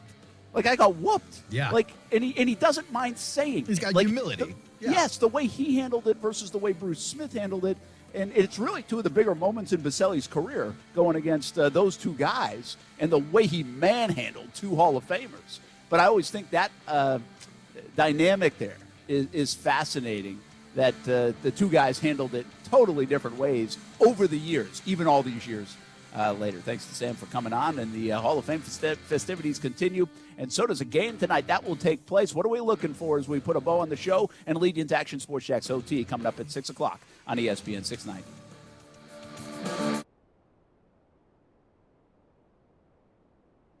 Now, the First Alert Forecast on ESPN 690. Mostly clear and mild tonight. Temperatures dropping into the low to mid-70s. Your Friday will be partly sunny, hot, and humid with an isolated to widely scattered midday and afternoon shower or storm with highs in the lower 90s. From the CBS 47 and Fox 30 Action News Jax First Alert Weather Center, I'm Chief Meteorologist Mike Burrish. The Weather Center is brought to you by Beards Diamonds, where right now you can get 5 years zero-interest financing with nothing down. Dave Benyon here with Zero Res. I hope you're having a wonderful summer just like me. It's so nice to be able to travel again without wearing a mask. We have visited family all over the country and even made a trip to Africa. Life doesn't get any better. Now that all our kids are back in school, I can see the beating the house has taken. The carpet, the tile and grout, the area rugs, and even the sofa all need a good cleaning. If your home needs some cleaning, give Zero Res a call. Right now, if you have your tile cleaned, we will seal the grout for 50% off. Zero Res spelled forward or backwards, it's the right way to clean. Honey, I'm home. Don't honey me, I'm still mad at you. I know, and I'm sorry. It's all my fault. You and those cheap do-it-yourself cameras. I told you, call Safe Touch, but no, you tried to save a buck. So when those 2 thieves broke it, call 911. Safe Touch camera. And you and I would have been notified with actual video on our smartphones. The Safe Touch two-way communicator would have already had the emergency authorities on the way. I know we really need the Safe Touch 5-star security and surveillance system. I'll call today. I already did. Safe Touch is installing our new 5-star surveillance system in the morning. Every family needs the Safe Touch security and surveillance system. Call now and get a free demonstration. 888-723-8682 or online at safetouch.com. Dramatization of actual event. EF 0000233. Terms and conditions apply. Beat the heat at Best Bet. From the state's top poker room to live-action simulcast wagering to amazing sushi and drinks. Come experience non-stop excitement at Best Bet with great daily high hands, lots of table shares, and tons of poker cash games and tournaments. The action is sizzling. Play the hottest card games, including Ultimate Texas Hold'em, 3-card poker, and Pai Gow. You must be 18 years or older to play. More at bestbetjax.com. Best Bet. Experience the best. If you're involved in a legal dispute, call me, Glenn Levine, a board-certified civil trial lawyer at the law offices of Anajar and Levine at 904-600-4000. That's 904-600-4000, and take back control of your life. Office in Jacksonville. The next generation 2023 Integra has arrived during Acura's Summer of Performance. The legendary Acura Integra is back and better than ever. Supply is limited, so don't wait. Click or call to purchase yours today. FirstCoastAcuraDealers.com. An appliance? Shop the new appliance truckload event at Lowe's, going on now. From refrigerators and ranges to dishwashers and laundry pairs, we have a large selection of appliances from the brands you trust. Plus, get store-wide savings by shopping other in-stock categories. Go to your local Lowe's store or visit Lowes.com to shop the appliance truckload event and find what you need now. While supplies last, valid through 8/17. Hi, Bobby. Hey, Sarah. The usual? This is the last time I'm coming here for coffee. I'm on a budget now. 1 sec. Cold brew for Blake? It's Jake from State Farm. Sarah, don't give up what you love. State Farm has policy options to get you a surprisingly great rate. Good. I need my iced oat milk latte with caramel and cinnamon on top. Girl, me too. For surprisingly great rates, like a good neighbor, State Farm is there. Call or go to statefarm.com for a quote today. And you've got a lot on your mind. Getting pre-approved, your credit score, closing costs, now rising rates? Phew, it's so much. But with Rocket, you get an advantage. You can lock your rate for 90 days while you search for a home. That's 3 months to shop for your dream home without worrying about rising rates, because yours is totally safe. And it gets even better. Let's say rates drop within 3 years of your home purchase. You'll get exclusive savings from Rocket Mortgage when you refinance to a new lower rate. So what are you waiting for? Rocket has your back if rates rise in the short term and if they fall in a few years. So you can lock it and drop it with Rocket, your partner to help you buy today and be certain about tomorrow. That's the Rocket Advantage. Lock your rate now. Call 8337-ROCKET or go to therocketadvantage.com. That's 8337-ROCKET or go to therocketadvantage.com. Must lock purchase rate between 7/19/22 and 9/30/22. Call 1-8337-ROCKET for coverage fees, terms, and conditions. Equal housing lender license in all 50 states. NMLS ConsumerAccess.org number 3030. You want to feel important. You want to be a part of something bigger, something that matters and can help change things. You want to feel like you belong. We know. We felt that way too. And that's why we did something about it. We aren't just Army National Guard soldiers. We are normal people just like you. And together, we can make a difference. Take on your legacy. Visit NationalGuard.com to find out more. Sponsored by the Florida Army National Guard. Aired by the Florida Association of Broadcasters and this station. Honey, I'm home. Don't honey me. I'm still mad at you. I know, and I'm sorry. It's all my fault. You and those cheap do-it-yourself cameras. I told you, call Safe Touch, but no, you tried to save a buck. So when those two thieves broke...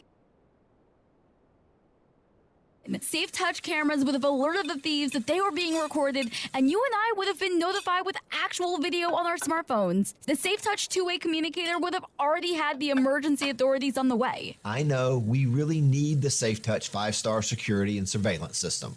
I'll call today. I already did. Safe Touch is installing our new 5-star surveillance system in the morning. Every family needs the Safe Touch security and surveillance system. Call now and get a free demonstration. 888-723-8682 or online at safetouch.com. Dramatization of actual event. EF 0000233. Terms and conditions apply.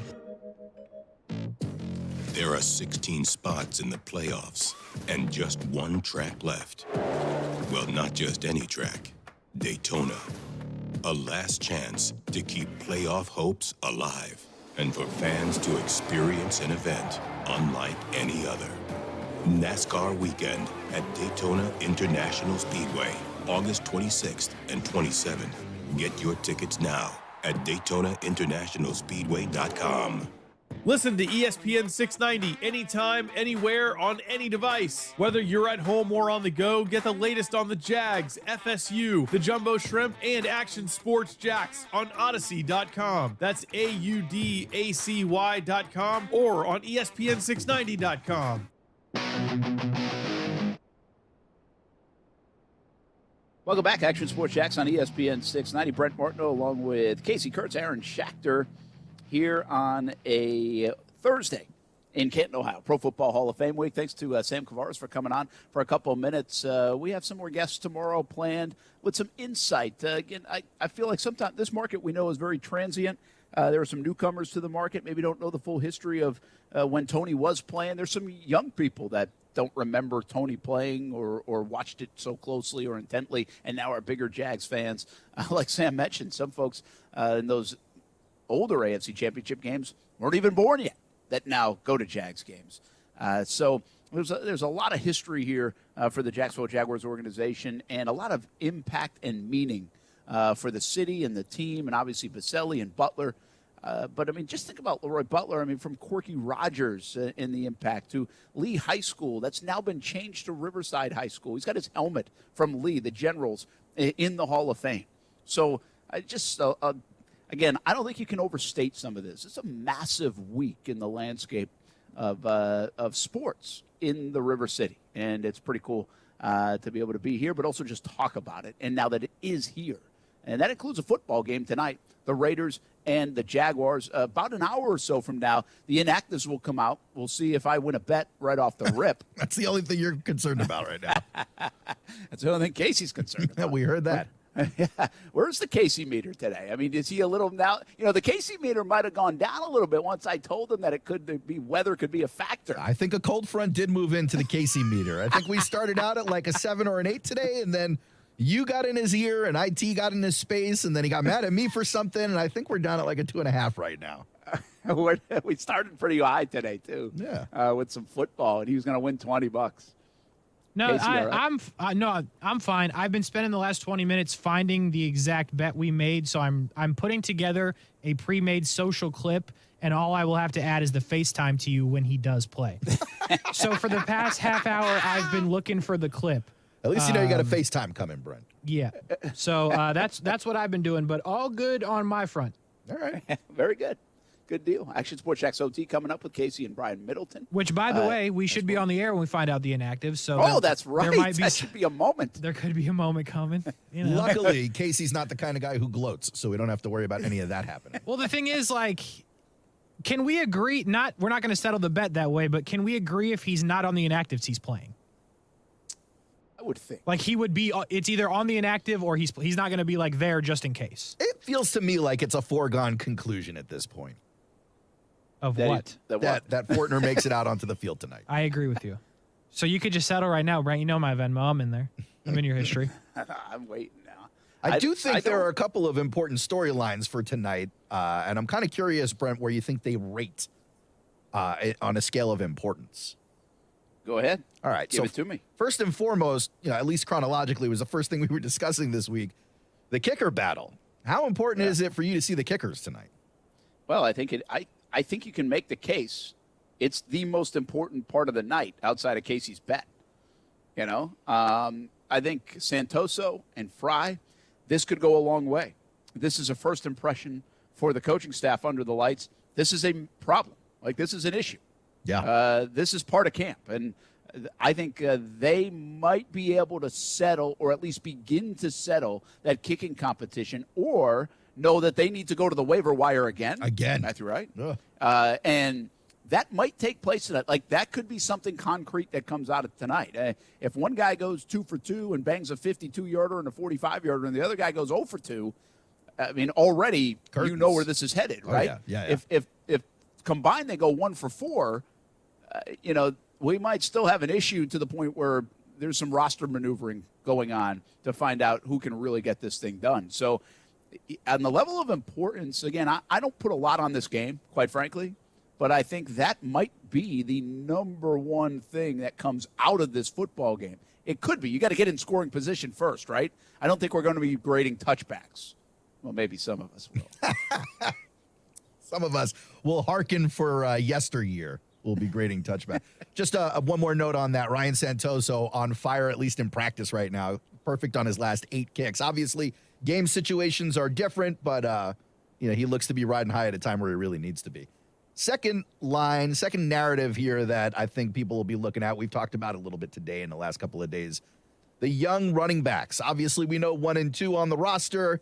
We think we're going to see a couple of other guys back there. We know Doug Peterson likes to run running back configurations and rotations. Clearly, Travis Etienne and James Robinson are going to carry the majority of the load. But even when Doug had Miles Sanders, even when Doug had Jay Ajayi over on the Eagles, he was still running those 2 and 3 rotations in the backfield out there. How important is it for them to get those young running backs back there and getting some reps tonight?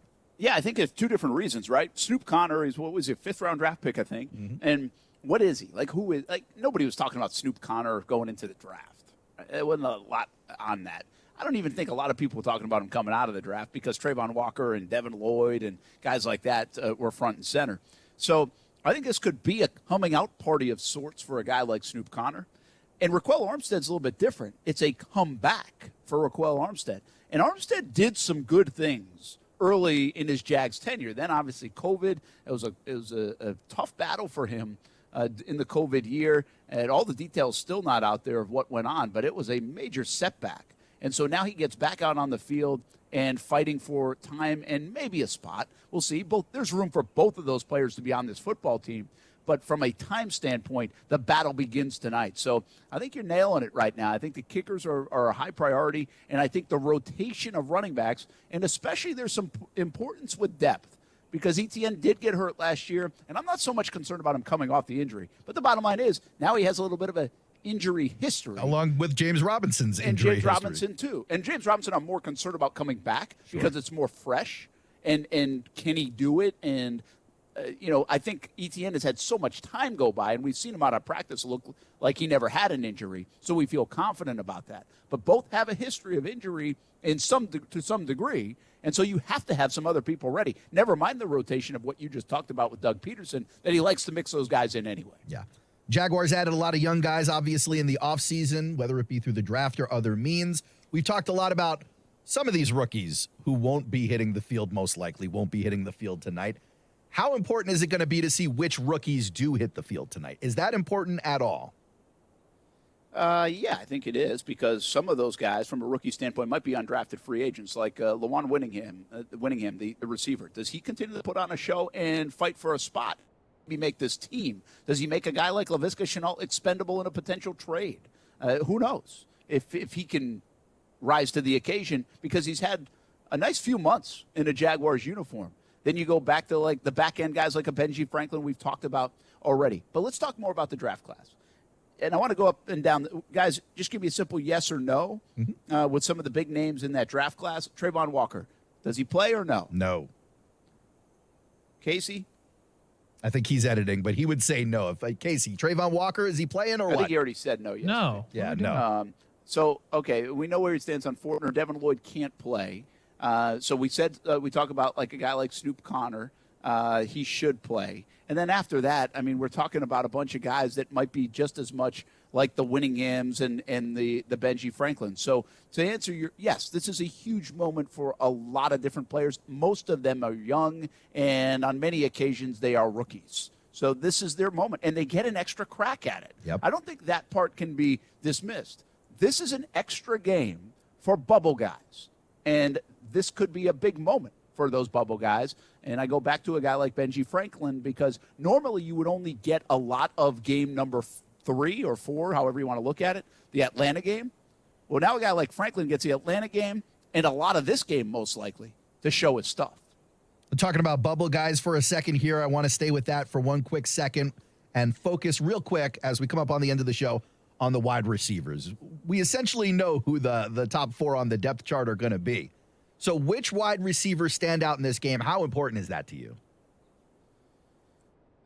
Yeah, I mean, well, I don't know about how important, because I do think the first 4 guys that I think that will make a factor for the Jags are not going to be out there. Right. I also think you add in Evan Ingram, you add in guys like Dan Arnold, you add in Etienne out of the backfield. I just need 6 or 7 options there, yeah. That I think are going to be your top 6 or 7 options for this football team. So I don't want to overstate the Jaguars. Like, is it important for Treadwell, to play well? Well, we've seen him do it. Like, I don't know if it's that important for him to do that. I think that I keep mentioning this guy's name, Winningham, has been really good in camp. Like, I think that's the guy that I'd be looking at to see if he can do anything. Agnew's not going to play. Jeff Cotton Jr. has been hanging around this roster for a while, but I don't see him making it. I think I just don't see it. Could we get wowed by it? Tim Jones is a guy who's been around a little bit. The guy that people want to see coming out of that undrafted free agent rank was Kevin Austin. But really, Lawan Winningham has caught my attention way more than a guy like Austin. And Tim Jones is listed higher than him on the depth chart. So, yeah, honestly, as we talk through this, I don't think we're going to learn a whole hell of a lot about the wide receivers. Yeah. I think this is really, you can make the case it could be Austin, it could be Winningham, but I really think Winningham is the one guy that going into this game, I'm looking at number 15 to see if he makes plays. Outside of that, I'm not sure anybody can really increase their stock of making the roster too much. I think those other guys have to do more, quite frankly, over the next few weeks. Agreed. And then the final one as we come to the end of the show, and this is my favorite one because not only does it include the apple of Casey's eye, Press Taylor, but it asks a question that I'm kind of curious about. We've heard from, at least a while back, we heard from Doug Peterson that he was going to be calling plays this season on the offense. So my question for you is, knowing what you know about the preseason and the play calling in the preseason, especially first game, Hall of Fame game, it will be fairly vanilla. But how important will it be to get first glimpses at what the offense looks like with Doug and Press Taylor and what Mike Caldwell's defense looks like? Yeah, and I don't want to put too much on it from a scheme standpoint, from a what we will learn standpoint. We ain't going to learn a dang thing about Mike Caldwell's defense, in my opinion. Like, I just don't think we're going to see much. I think it'll be a very vanilla thing. He has a multiple defensive background. So, I mean, I just don't see them throwing that out there. One for their own guys. Listen, they don't game plan very much for this, Aaron. You know, they didn't game plan for this for the Raiders. So they're in that regard, they're not going to just throw stuff at them because, quite frankly, I don't care if they win. But I think it will be very vanilla because we don't know what to expect, and I think the entire preseason will be that way for Caldwell. Here's what I would say. You'll see some of Peterson's offense because the book's out on Peterson. Like, people know what his offense kind of looks like. Now you got to execute it. Sure, there'll be wrinkles in the regular season, but we kind of know what it's going to look like. What I think was interesting that you brought up, because I don't think about it that much, of him calling plays. I think I'm confident in him doing it. But I think the mechanics of that are probably good for these guys to get another one under their belt. Keep in mind, Peterson was out of the league last year. Yeah. Yeah, that's a good point. I mean, for him to get back in a rhythm of a game himself, even though he's a veteran guy. I'm looking forward to it. That could carry some significance for him. You know? That's a good point. That'd be good. Good questions. Maybe we should just start an Ask Brent segment. I like it. Keeps me busy. It keeps you busy. All right. For Aaron Schachter, Casey Kurtz, I'm Brent Martin. Well, that's going to do it for a Thursday from Canton, Ohio for us. But don't go anywhere because Action Sports Jax OT coming up next with Casey and Brian Middleton. We have the Jacksonville Jumbo Shrimp after that. And don't forget TV side. We've got some reports coming up on CBS 47 and Fox 30 throughout the evening, including post-game reaction tonight and then full coverage all day tomorrow as we really kick it up a notch for the enshrinement ceremonies on Saturday for Tony Baselli and Leroy Butler. Have a good night, everybody, but stay tuned. Action Sports Jax OT coming up next. Casey Kurtz, Brian Middleton on ESPN 690.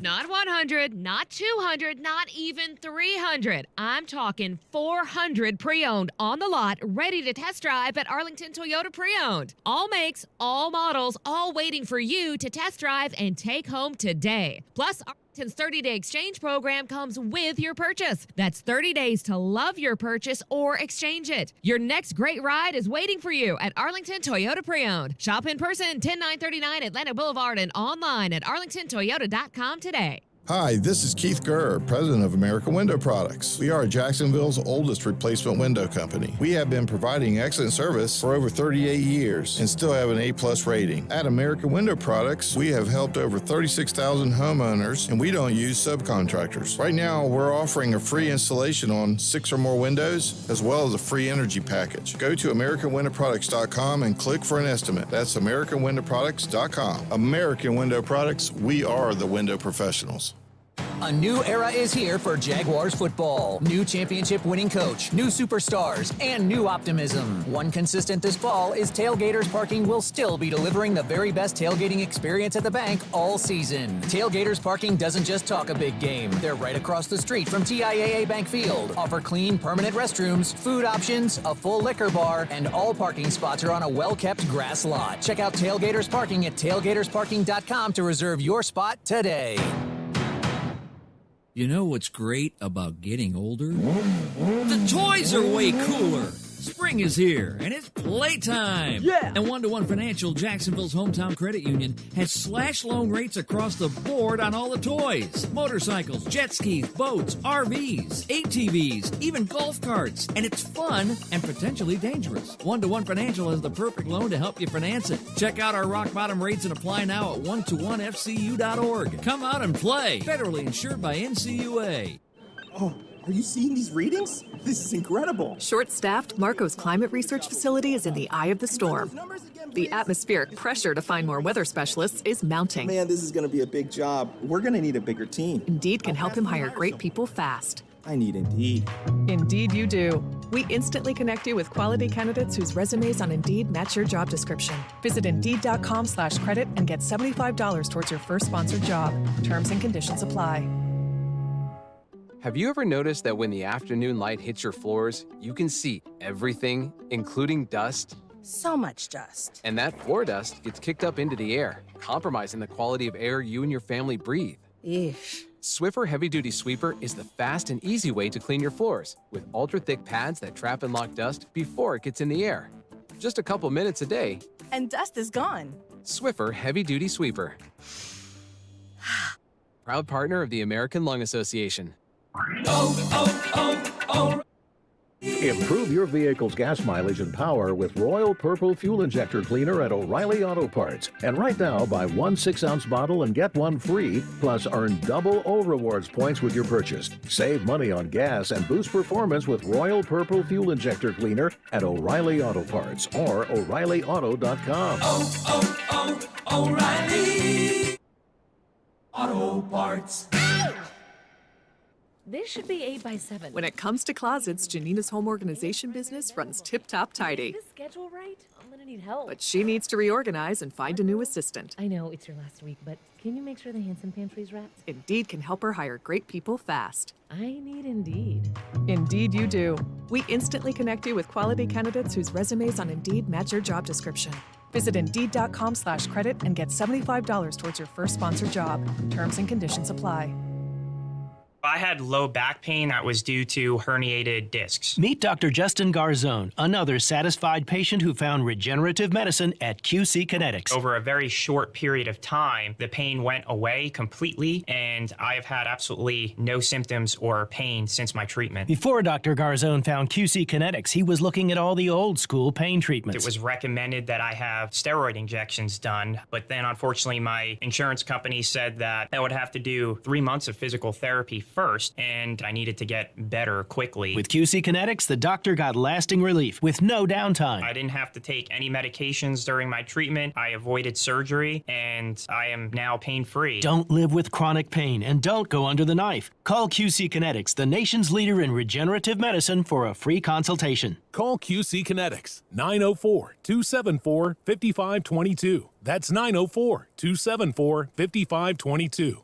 904-274-5522. Best Bet St. Augustine is hiring with competitive pay. Work at St. Augustine's newest attraction that'll be opening soon. Best Bet St. Augustine is hiring line cooks, servers, chip runners, mutual tellers, landscape workers, porters, maintenance workers, and vault helpers. No experience is required. You must be 18 years or older to apply. Apply online at bestbetjax.com or interview in person at Best Bet St. Augustine, Monday through Friday, 11 a.m. to 7 p.m., and Saturday from 11 a.m. to 3 p.m. Best Bet St. Augustine, 800 Marketplace Drive, right off exit 311 on I-95. Out and about, you own it. In the know, you own it. On the course, you own it. At Community First Credit Union, you can own it all. Bank how and when you want to, and wherever life takes you with Community First. Get free checking with rewards and free digital tools that make managing your money simple and life simply better. Go ahead and own it. Add an account today at justbeyourself.com. Community First Credit Union, federally insured by NCUA. Honey, I'm home. Don't honey me. I'm still mad at you. I know, and I'm sorry. It's all my fault. You and those cheap do-it-yourself cameras. I told you, call SafeTouch, but no, you tried to save a buck. So when those two thieves... Safe Touch cameras would have alerted the thieves that they were being recorded, and you and I would have been notified with actual video on our smartphones. The Safe Touch two-way communicator would have already had the emergency authorities on the way. I know we really need the Safe Touch 5-star security and surveillance system. I'll call today. I already did. Safe Touch is installing our new 5-star surveillance system in the morning. Every family needs the Safe Touch security and surveillance system. Call now and get a free demonstration. 888-723-8682 or online at safetouch.com. Dramatization of actual event. EF 0000233. Terms and conditions apply. 5X480. Dayton B100 V-Belt, one of the many parts Grainger carries. It's also the item that helped Rob carry the day. The job was on hold, deadline fast approaching, but a quick search on Grainger.com and Rob found his part. And with same-day pickup at his local branch, he and his crew got the job done, safely and on time. Get supplies and solutions for every industry with real-time product availability. Call, click Grainger.com, or just stop by. Grainger, for the ones who get it done. Broadcasting live from the ESPN 690 Anajar and Levine studios. Anajar and Levine Accident Attorneys. Call 904-600-4000. That's 904-600-4000. ESPN 690. Jacksonville's home for ESPN Radio. WOKV Jacksonville. Listen live everywhere you go on ESPN690.com. ESPN 690, a Cox Media Group station. Two-time Olympic gold medalist Brittany Griner is found guilty in a Russian courtroom of drug possession and smuggling and sentenced to 9 years in prison. Griner has been held since her arrest almost 6 months ago. ESPN's TJ Quinn. It's hardly great news for Brittany Griner. From all accounts, she's absolutely devastated. But what it does is it lets the case move from the legal world to the diplomatic world. TJ Quinn on Barton Hahn. Negotiations are continuing on a possible prisoner swap between the U.S. and Russia that could include Griner. NFL Commissioner Roger Goodell names former New Jersey Attorney General Peter Harvey to hear the appeal of Browns quarterback Deshaun Watson's 6-game suspension. The league is hoping for a longer suspension. The NFL preseason kicks off tonight in Canton, Ohio with the Hall of Fame game, Raiders and Jaguars. Dodgers lefty Clayton Kershaw leaves today's game against the Giants after only 4 innings. No word yet on why. The Dodgers lead the game 4-2 in the 7th. ESPN Radio is presented by Progressive Insurance. And now, a no-frills ad brought to you by Progressive Insurance. Here it is. You could save big when you bundle your home and auto with Progressive. That's it. See? Just a good old-fashioned, straightforward ad. See if you could save at 1-800-PROGRESSIVE or Progressive.com. If you have...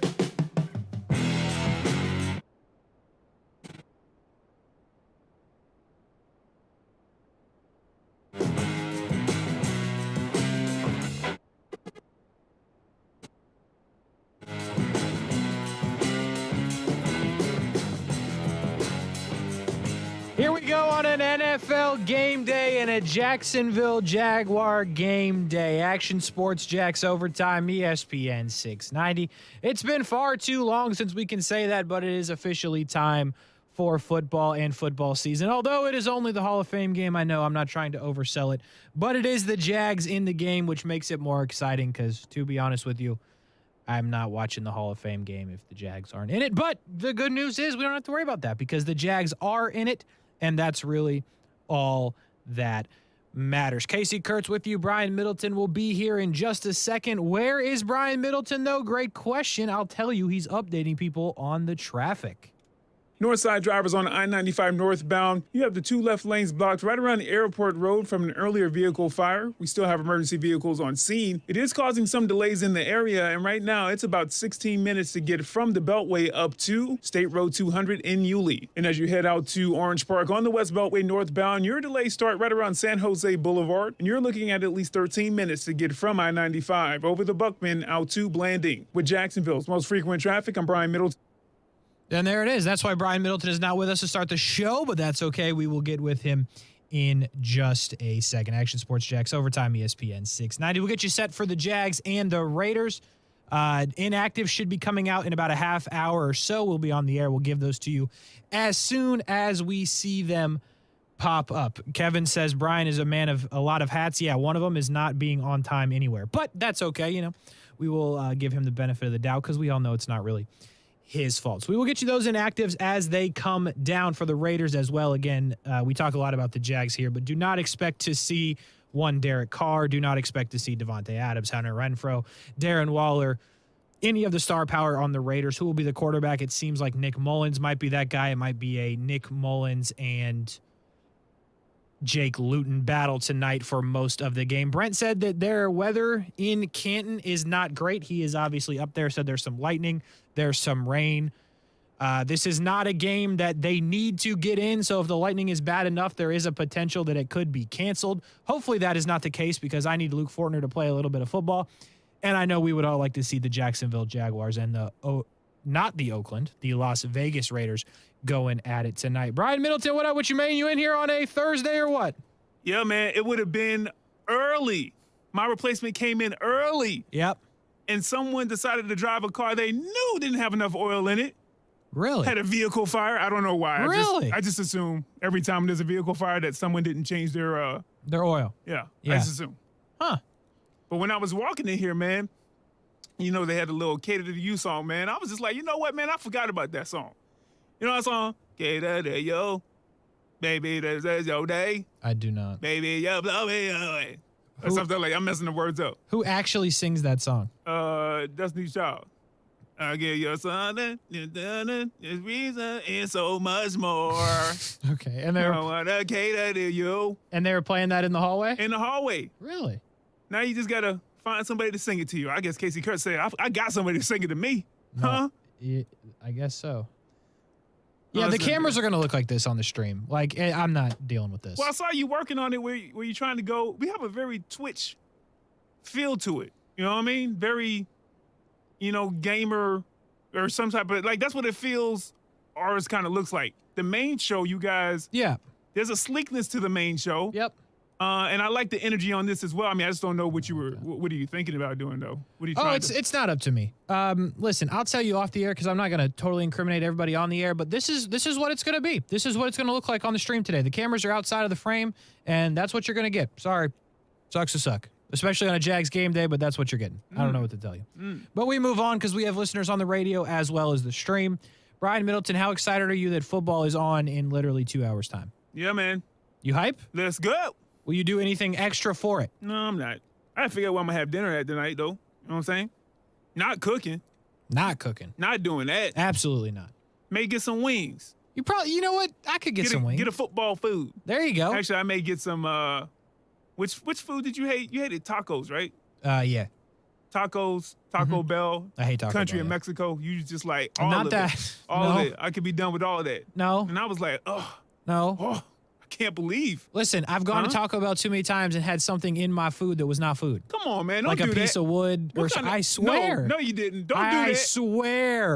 I swear to whatever you believe in. I swear that happened. I tell you what, boy. Casey Kurtz, he got himself a little bit of success. Got himself a little wife, house. I have all those things. Hosting on, in a top 40 market. All of a sudden, he too good for Taco Bell. I've always been too good for Taco Bell. UNF Casey Kurtz? I'm talking about second year UNF Casey Kurtz? No. A Taco Bell king. Taco Bell black card. No. Yeah, No. I'll tell you what. Okay. Kevin Lyons is in the stream right now. Get Kevin. And he can confirm to you that I would take $1, which is now like $1.25. I fixed that, by the way, if you're watching on the stream. Whatever I was playing with right there, I fixed it. He will contest that $1.25 McChicken, I will slam those over the 99-cent Taco Bell any day. The audacity of it all. The talking McChicken is about a spot. McChicken. Thinking that a McChicken outshines Taco Bell in the menu that they provide you. Come on, man. Kevin Lyons, that can't be KJ. That's KJ. That's not Junior. That's Junior.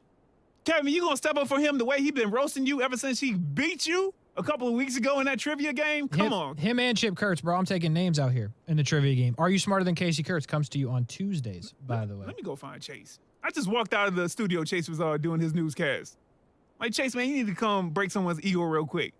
The room is too small for his ego. Yeah, maybe it is, but I am excited for the game a bit, Not too much, but what's your over-under on time watched?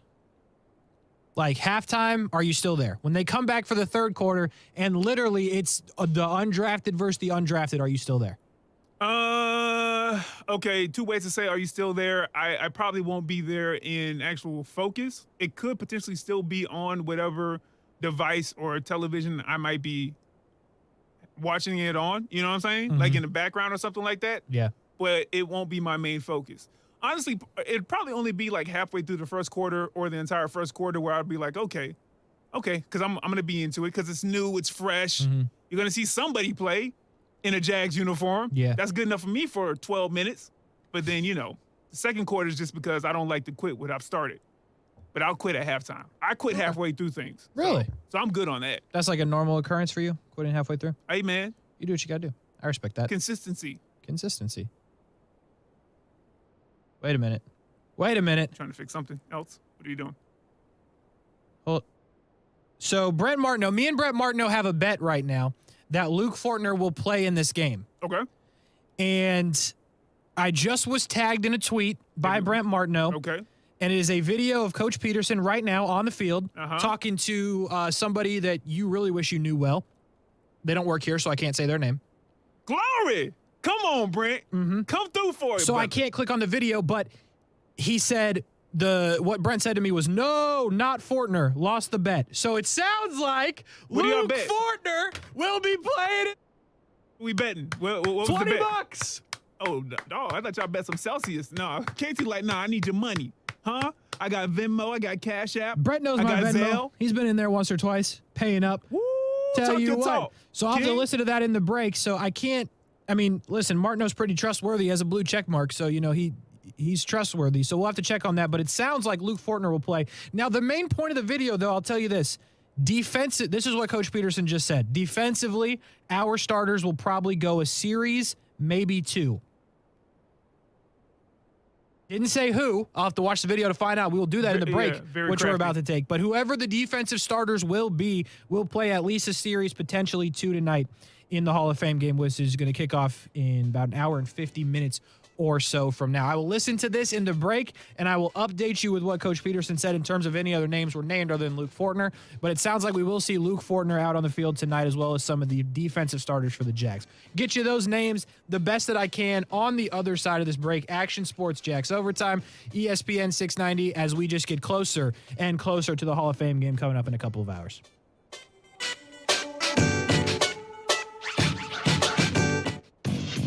Keyshawn, J. Will, and Max. When you look at a schedule, it reveals more than even the schedule what you really think about that team. Bad teams, their schedules always look brutal because they're no good, so you don't think they're going to win many games. Good teams, you look at the schedule, oh, it's not so bad because they're favored in a lot of those games. I guess I would also take the under on the Jets, but just. I think 5.5 games is right. I'll take the under.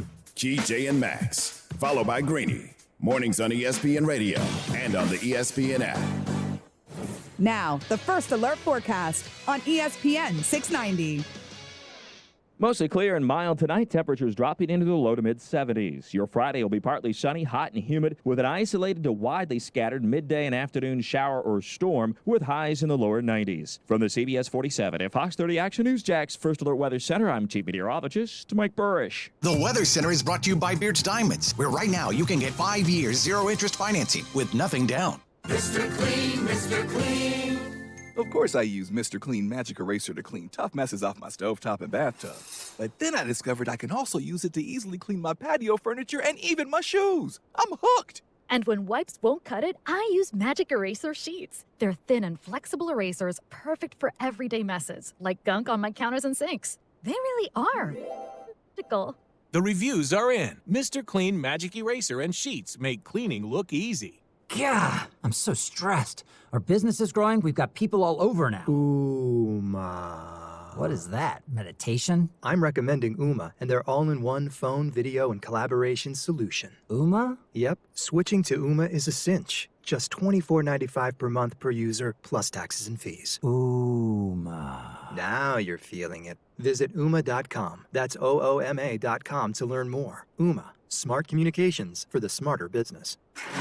In the wee hours of the night, when everyone else is fast asleep, you're the one on third shift, burning the midnight oil. When a part fails and everything comes to a grinding halt, regardless of what the clock on the wall says, you leap into action. Grainger is with you and all the ones who get it done. With 24/7 customer support by phone or click to chat. Call, click Grainger.com, or just stop by. Grainger, for the ones who get it done. This radio commercial was made to convince you to stop speeding. We can't use siren sound effects on the radio, so we'll use other equally jarring sound effects to get your attention. Like telling you that whether you drive a little over the speed limit or a lot, you can crash just the same. You could hurt yourself or worse, others. I'm at the scene of the collision. And the damage you cause will be beyond repair. See? We didn't have to use crash or siren sounds after all. Speeding catches up with you. Paid for by NHTSA. Doesn't matter how old we are, we all need love and support. Yet, teenagers who end up in foster care have a much harder time finding it, as nearly 82% of current foster families are home to kids 12 or younger. The good news is, you can positively impact a teen's life by becoming a foster parent with help from Family Support Services of North Florida. You don't have to be married or own a home. You provide patience, love, and understanding, and Family Support Services will offer specialized training, resources, and a community of support. So if you've ever felt a calling to help youth, please take this opportunity to explore becoming a foster parent to a teen through Family Support Services. Teenagers may no longer be little, but they still need lots of love. Take the next step by visiting foster-now.org. That's foster-now.org. Hey, it's Brett Martineau from Action Sports Jacks. Did you know you can watch our radio show? Yeah, video of a radio show. Just search ESPN 690 Jacks on Facebook, YouTube, and Twitter. Or follow me on Twitter at BrentASJacks. Watch the show live weekdays from 3 p.m. until 6 p.m. or listen on ESPN 690.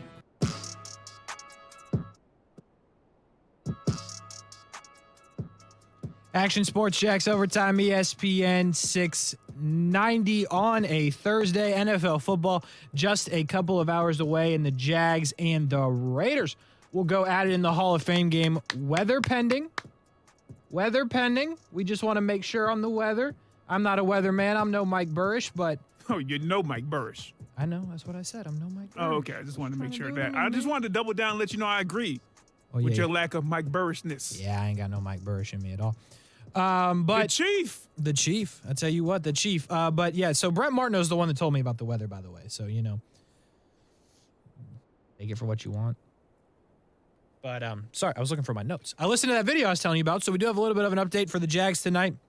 On the offensive side of the ball, Luke Fortner and Walker Little will start for the Jags on the offensive line. Fortner, obviously the center from Kentucky, picked this year. Walker Little picked last year. Didn't say where Walker Little was going to play. I think it's probably at the right tackle position. There's no reason to play him at the left tackle position. So nobody else really on offense in terms of the starters will play is what Coach Peterson just said, but Walker Little and Luke Fortner will play. Coach Peterson also said everyone who dresses for the Jags will play tonight or has the ability to play. So that leads me to believe that when the inactives come out, if there's not a name on there, you can expect the person to play. A lot of the defensive guys are going to play, he said, and they will play 1 to 2 series for those that do play. And he was asked straight out about the number 1 overall pick, Trayvon Walker, and said he's looked good in practice and he wants to see him go against NFL tackles. He in no way, shape, or form said he's not playing in this game. Which now, like, we're probably about 20 minutes away from finding out with the inactives. But, Brian, it sounds to me that Trayvon Walker might be playing in this game coming up in a couple of hours. Yeah. I understand your reservation with it. Yeah, I don't love it, man. I understand that, especially with, like you talked about, ETN last season. Like, I get wanting to at least get to the regular season with what you think are the best players you can put on the field for your team. Mm-hmm. But scab money don't make no money, Casey Kurtz. I know, but... And he ain't played a down in the NFL yet. Like, a down. Mm-hmm. And so, listen, man, would I prefer you to... Would I prefer for you to start learning, 3 weeks from now, 4 weeks from now, or, whenever? Would would I prefer for you to get your reps in during practice and let that be enough? Yes, especially if you're the number 1 overall pick. Mm-hmm. But listen, anytime you can get into semi-real game action, I think it does do wonders for more rookies more time than not. I'm all for if he would have said that, hey, listen, Walker, he's not playing for this first preseason game. I would have been like, I get it. And let me tell you why. I'm just like, why not? Why not play him? But I totally get why. But in this case, if he's playing, I'm like, I get it. And I also understand the other side of it too. You just kind of hold your breath. Because, listen, man, I need every player on here, young and old, to get as many reps as they can in and just hopefully, just not get injured. But if you ain't played it down in the NFL, yeah, I'm going to need you to get in there. At some point, even if it's for a series or two. And ultimately, I'll be fine with that.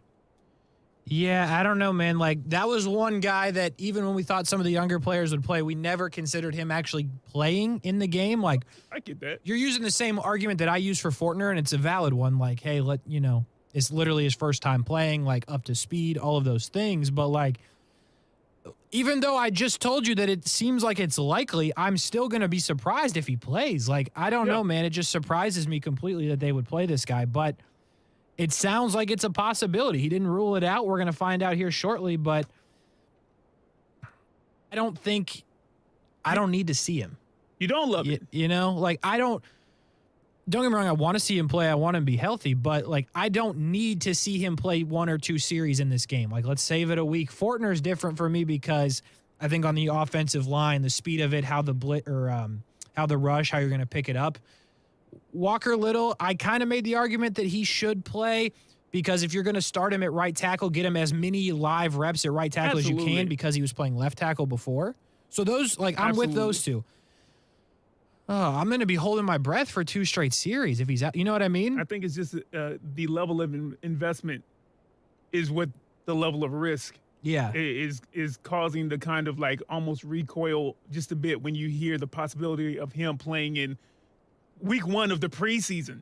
And when you have so many people who are projected starters who are not going to be playing. You feel what I'm saying? Mm-hmm. So I get that side of it, but I can't speak to what it's like to be a rookie in, the NFL, but you take any new job, some of those first things, once you've gotten through the onboarding process and gotten through things like, in his instance, the draft and doing all the media and finally getting through, OTAs, things of that nature, like you really start to grow when you out there actually doing it with semi-live bullets. I mean, that's not the best word to use, but you get what I'm trying to say. I do get what you're saying. And so I get it. And I've got to trust Dougie P. If we're going to sit here and give him 3 Steve Austins for Dougie P, then I got to trust him.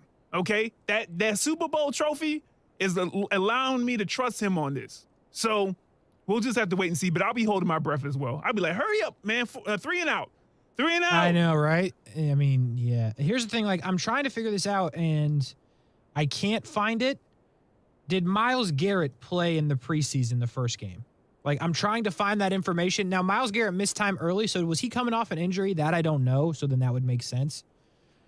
But it's a good correlation. Because he was the number 1 pick and everything as well. So obviously, they don't keep preseason stats from 2017 on the internet very long. I'll tell you that. But, man,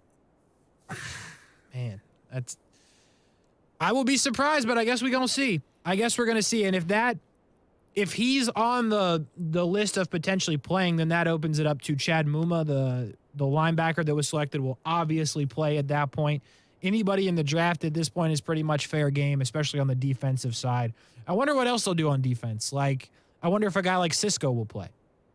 Didn't play a whole ton. Played enough. Like, enough is not the right word to use here, but no, it's not. He played more than Walker Little, and he made plays. Like, he's not somebody that he's the starting safety. Like, he is going to start in Washington week 1. So him playing he's not somebody that needs to play for valuable reps, as Dougie P has said. But I wonder if he will play now because of the younger guys. Like, I wonder if he fits in that group. I don't think Tyson Campbell fits in that group. But I don't know. But here's the thing. It's up for interpretation until we see that inactives list. Absolutely. But here's the thing, Casey. Mm-hmm. What if... Hold on. I'm holding. What if... Okay. Walker. Walker Little or Trayvon Walker? Trayvon. Okay, yes. What if he goes out and shows out? Huh? What if he blows up? He's on the field for 6 plays because it's 2 3-and-outs. Okay? 6 plays. Okay? 2 sacks. Oh, my. 3 tackles for losses. Every play but one. Hey, listen. Yeah. Can you imagine what Action Sports Jacks from 3 to 6 tomorrow will be like? Can you imagine on a Friday? Can you imagine what I said's going to be like for overtime tomorrow? I tell you what, I cannot. Holy smokes. Can you imagine the excitement that will bring? A week 1 preseason game, mind you, if he shows out. Yeah, I would lose my mind. Now I want him to play. Now I need to see him against some backup tackles. You know, get the confidence up. But here's the thing, like on the flip side, if he's going against backup tackles and gets manhandled. Oh boy. Then it's going to be depressing Friday. We're going to pull your sound from March, February, March, April, when we were like, who should go number 1? Yeah. Like, now I'm conflicted again. You got to build 2 opens, Casey. This is a disaster. I mean, what a moment. I just won $20 from Brent Martineau, and I can't even figure out if I'm excited or not because I feel like Trayvon Walker might play in this game. Yeah. Oh, my goodness. All right, I'll say a little prayer before he goes out there. I will do it. I'm not even religious, but please. Action Sports Jacks Overtime is the show. ESPN 690 is the station. Brian Middleton is on the 1s and 2s. Casey Kurtz with you as well. Counting down to Jags football in the Hall of Fame game. We are trying to figure out and digest what Doug Peterson said, other than we know for sure Luke Fortner and Walker Little will play in the game and start for the Jags. And a lot of guys apparently will play on the defensive side, at least 1, potentially up to 2 series. That's what we know at this point. And we are trying to digest who those will be and potentially if Trayvon Walker is in that group. By the way, on the station, Jumbo Shrimp Baseball coming up. 2 in a row against the Memphis Redbirds. They have 1 going for 3 tonight down there at the stadium. And Brian Middleton, if I can do simple math, today is not Monday, Tuesday, or Wednesday. It's Thursday. Friday Eve. Which means it's Thirsty Thursday down at the ballpark. Hey! Which means beer is very cheap. Hey! Listen, this is a perfect scenario. You go down to the ballpark, get the cheap beer, enjoy the what's the word? Ambiance? Is that the thing? Okay. It works. It works? Yeah. Sweet. Enjoy the ambiance, be at the ballpark, cheer on the Jumbo Shrimp. And then you just set up your phone so you can keep tabs on the Jags. And if Trayvon Walker's playing, what a great night. You know what I'm saying? That's a heck of a night here in Duval County. If you didn't take the trip up to Canton, that's a heck of a night. Or, you can't make it out there. You got to work late. We know where you are. We know about that life. Me and Brian Middleton have been there. Remember that struggle. Some of us are still on it, not Brian Middleton, but better you than me. Tell you better you than me. And you can listen though, is what I'm trying to get at. You can listen right here on ESPN 690, or if you're not in your car, ESPN690.com. Boom, boom, pow. You're on. And then keep tabs on the Jags on your phone. It's going to be a great night for the people of Duval and the people of Canton, as long as the weather stays away in Canton, and as long as the game goes on without any injuries. Because that would lead to a depressing Friday, and the goal is to have a Brian Middleton Friday where Trayvon Walker sacks him twice and has 3 tackles for loss and 6 plays, and we come in here and we're literally doing backflips and freaking out and stone colding Celsius and just... Casey. Yes. I've never seen Lawrence Taylor and Trayvon Walker in the same place at the same time. That's all I'm saying. You haven't. You have not. I tell you what. Tell me somebody who has, and I'll call him a liar to their face. I tell you what. So. There you go. I like to see it. We are following the inactives. We'll let you know when they come through. Hopefully, it is indeed around 6:30, which is 90 before the game, which is the usual MO. So when we see those, we will bring them to you. But cash it or trash it on the other side. Stick with us. Do you know a child who is deaf, hard of hearing, blind, or visually impaired? The Florida School for the Deaf and Blind in St. Augustine is a fully accredited, tuition-free state public school that gives children an edge for a lifetime of success. FSDB is nationally recognized for its educational services designed for students' unique communication and accessibility needs.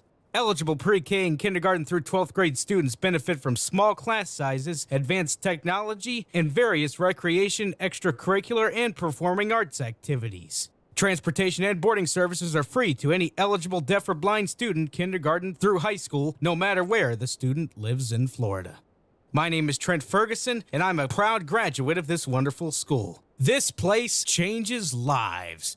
To learn more information or to apply for enrollment, call 800-344-3737 or log on to www.fsdbk12.org. I'm getting my kids ready for back to school. I'm Heather. I'm a Jacksonville mom, and every morning I start my day with Action News Jax. Welcome everyone to Action News Jax. I'm Jada from Orange Park. I watch Garrett for my weather. We are seeing some clouds. He's a certified meteorologist, and his forecasts are always the most accurate. And I'm Lisa from Fruit Cove. I can't waste time in the morning. We've got some breaking news this morning. Action News Jax gives me what I need so I can get my day started. So we're telling moms everywhere to do what we do. Start your morning with Action News Jax. You know what's great about getting older? The toys are way cooler. Spring is here, and it's playtime. Yeah! And One-to-One Financial, Jacksonville's hometown credit union, has slash loan rates across the board on all the toys. Motorcycles, jet skis, boats, RVs, ATVs, even golf carts. And it's fun and potentially dangerous. One-to-One Financial has the perfect loan to help you finance it. Check out our rock-bottom rates and apply now at one-to-one-fcu.org. Come out and play. Federally insured by NCUA. If you've been thinking about a new Toyota, then stop thinking and start buying during the national sales event going on now at Arlington Toyota. And check this out. Arlington's got 500 new Toyotas available, and that makes now the perfect time to slip into a new ride. Plus, you get 30 days to love your new purchase or exchange it, and a lifetime warranty with your new Toyota purchase. So stop thinking and start buying. Even better, start your engine. It's the national sales event at Arlington Toyota. Shop in person, 10939 Atlantic Boulevard, and online at arlingtontoyota.com today.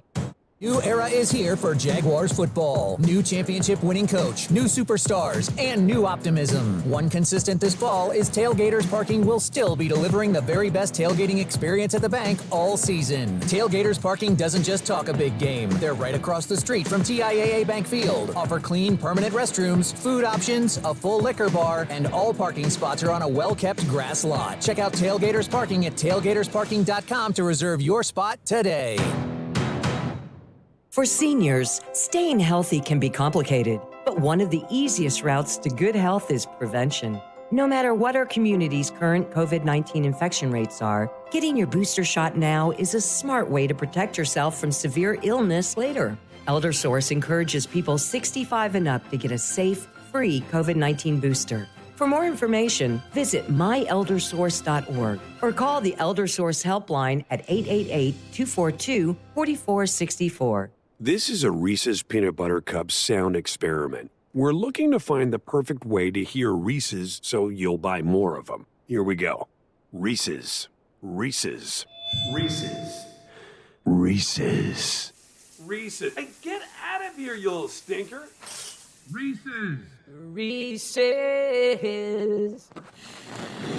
Reese's. Peanut Butter Cups. That breathy one sounded very creepy, am I right? Action Sports Jax. Watch, listen, subscribe. You can watch us on CBS 47 and Fox 30. You can listen right here on ESPN 690. And you can subscribe to our YouTube and podcast, Action Sports Jax on ESPN 690. Action Sports Jax. Watch, listen, subscribe.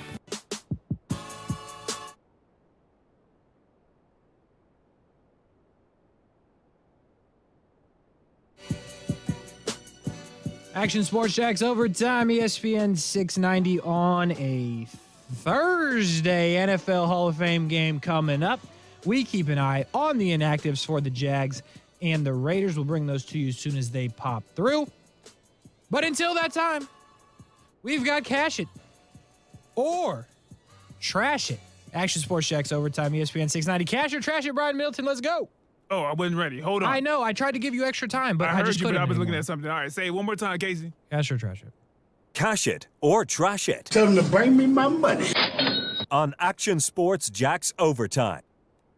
I like that, man. Still like our opening. Anyway, Casey, as always, do you need the, I don't. You know? Yeah. Okay. You know, I'll cash it if it's good. I'll trash it if it's not. I'll defend it either way. I just want to make sure, man. I don't want you to come back later and be like, I didn't understand the question. You know? Okay, here we go. First up, Casey Kurtz, we're going to do something light right here. We've been talking about it all show. We'll start off with the NFL preseason. Okay. The Jags and the Raiders, they kicked the preseason off with a game tonight. Cash it or trash it. You won't be able to tell anything significant about the Jags' potential success tonight after the game is over. Cash. Tell them to bring me my money. Yeah, you know, the Lions have been really good in the preseason for a while, and then they just hasn't translated. So, yeah, you're probably not going to make any big, huge assumptions for the season. No, we're going to make them. Let me rephrase it. We're going to rephrase it, but they're not going to be right. We're going to make assumptions. We're going to be, oh, they're so good, they're so bad, whatever. No, not really. Just look at this as like football's back, and we're happy that we're at that time of the year. Your team is playing. Wear your team colors. Support the dudes out there that probably won't be on the team come September 11th. But no, you won't be able to figure out what's going to happen with the Jags or the Raiders, for that matter, after tonight's game during the regular season. All right, Casey. Next up, NFL Hall of Fame ceremony. Jaguars GOAT Tony Baselli will officially be inducted into the NFL Hall of Fame this weekend. Now, something we know that it's way overdue. I think most people in Jacksonville who are biased or not biased would agree on that, okay? And we know that achieving such an accomplishment can bring forth an influx of emotion. Cash it or trash it, Casey Kurtz. Tony Baselli will make it through his entire speech without shedding a tear. Yeah, I'm gonna have to trash that. There we go. Yeah, like, you know, big guy, but he gonna get emotional. I think he should. He absolutely no shame in it, obviously. I think everybody should if you get to that point in your career. Obviously, he's been waiting a long time for the opportunity.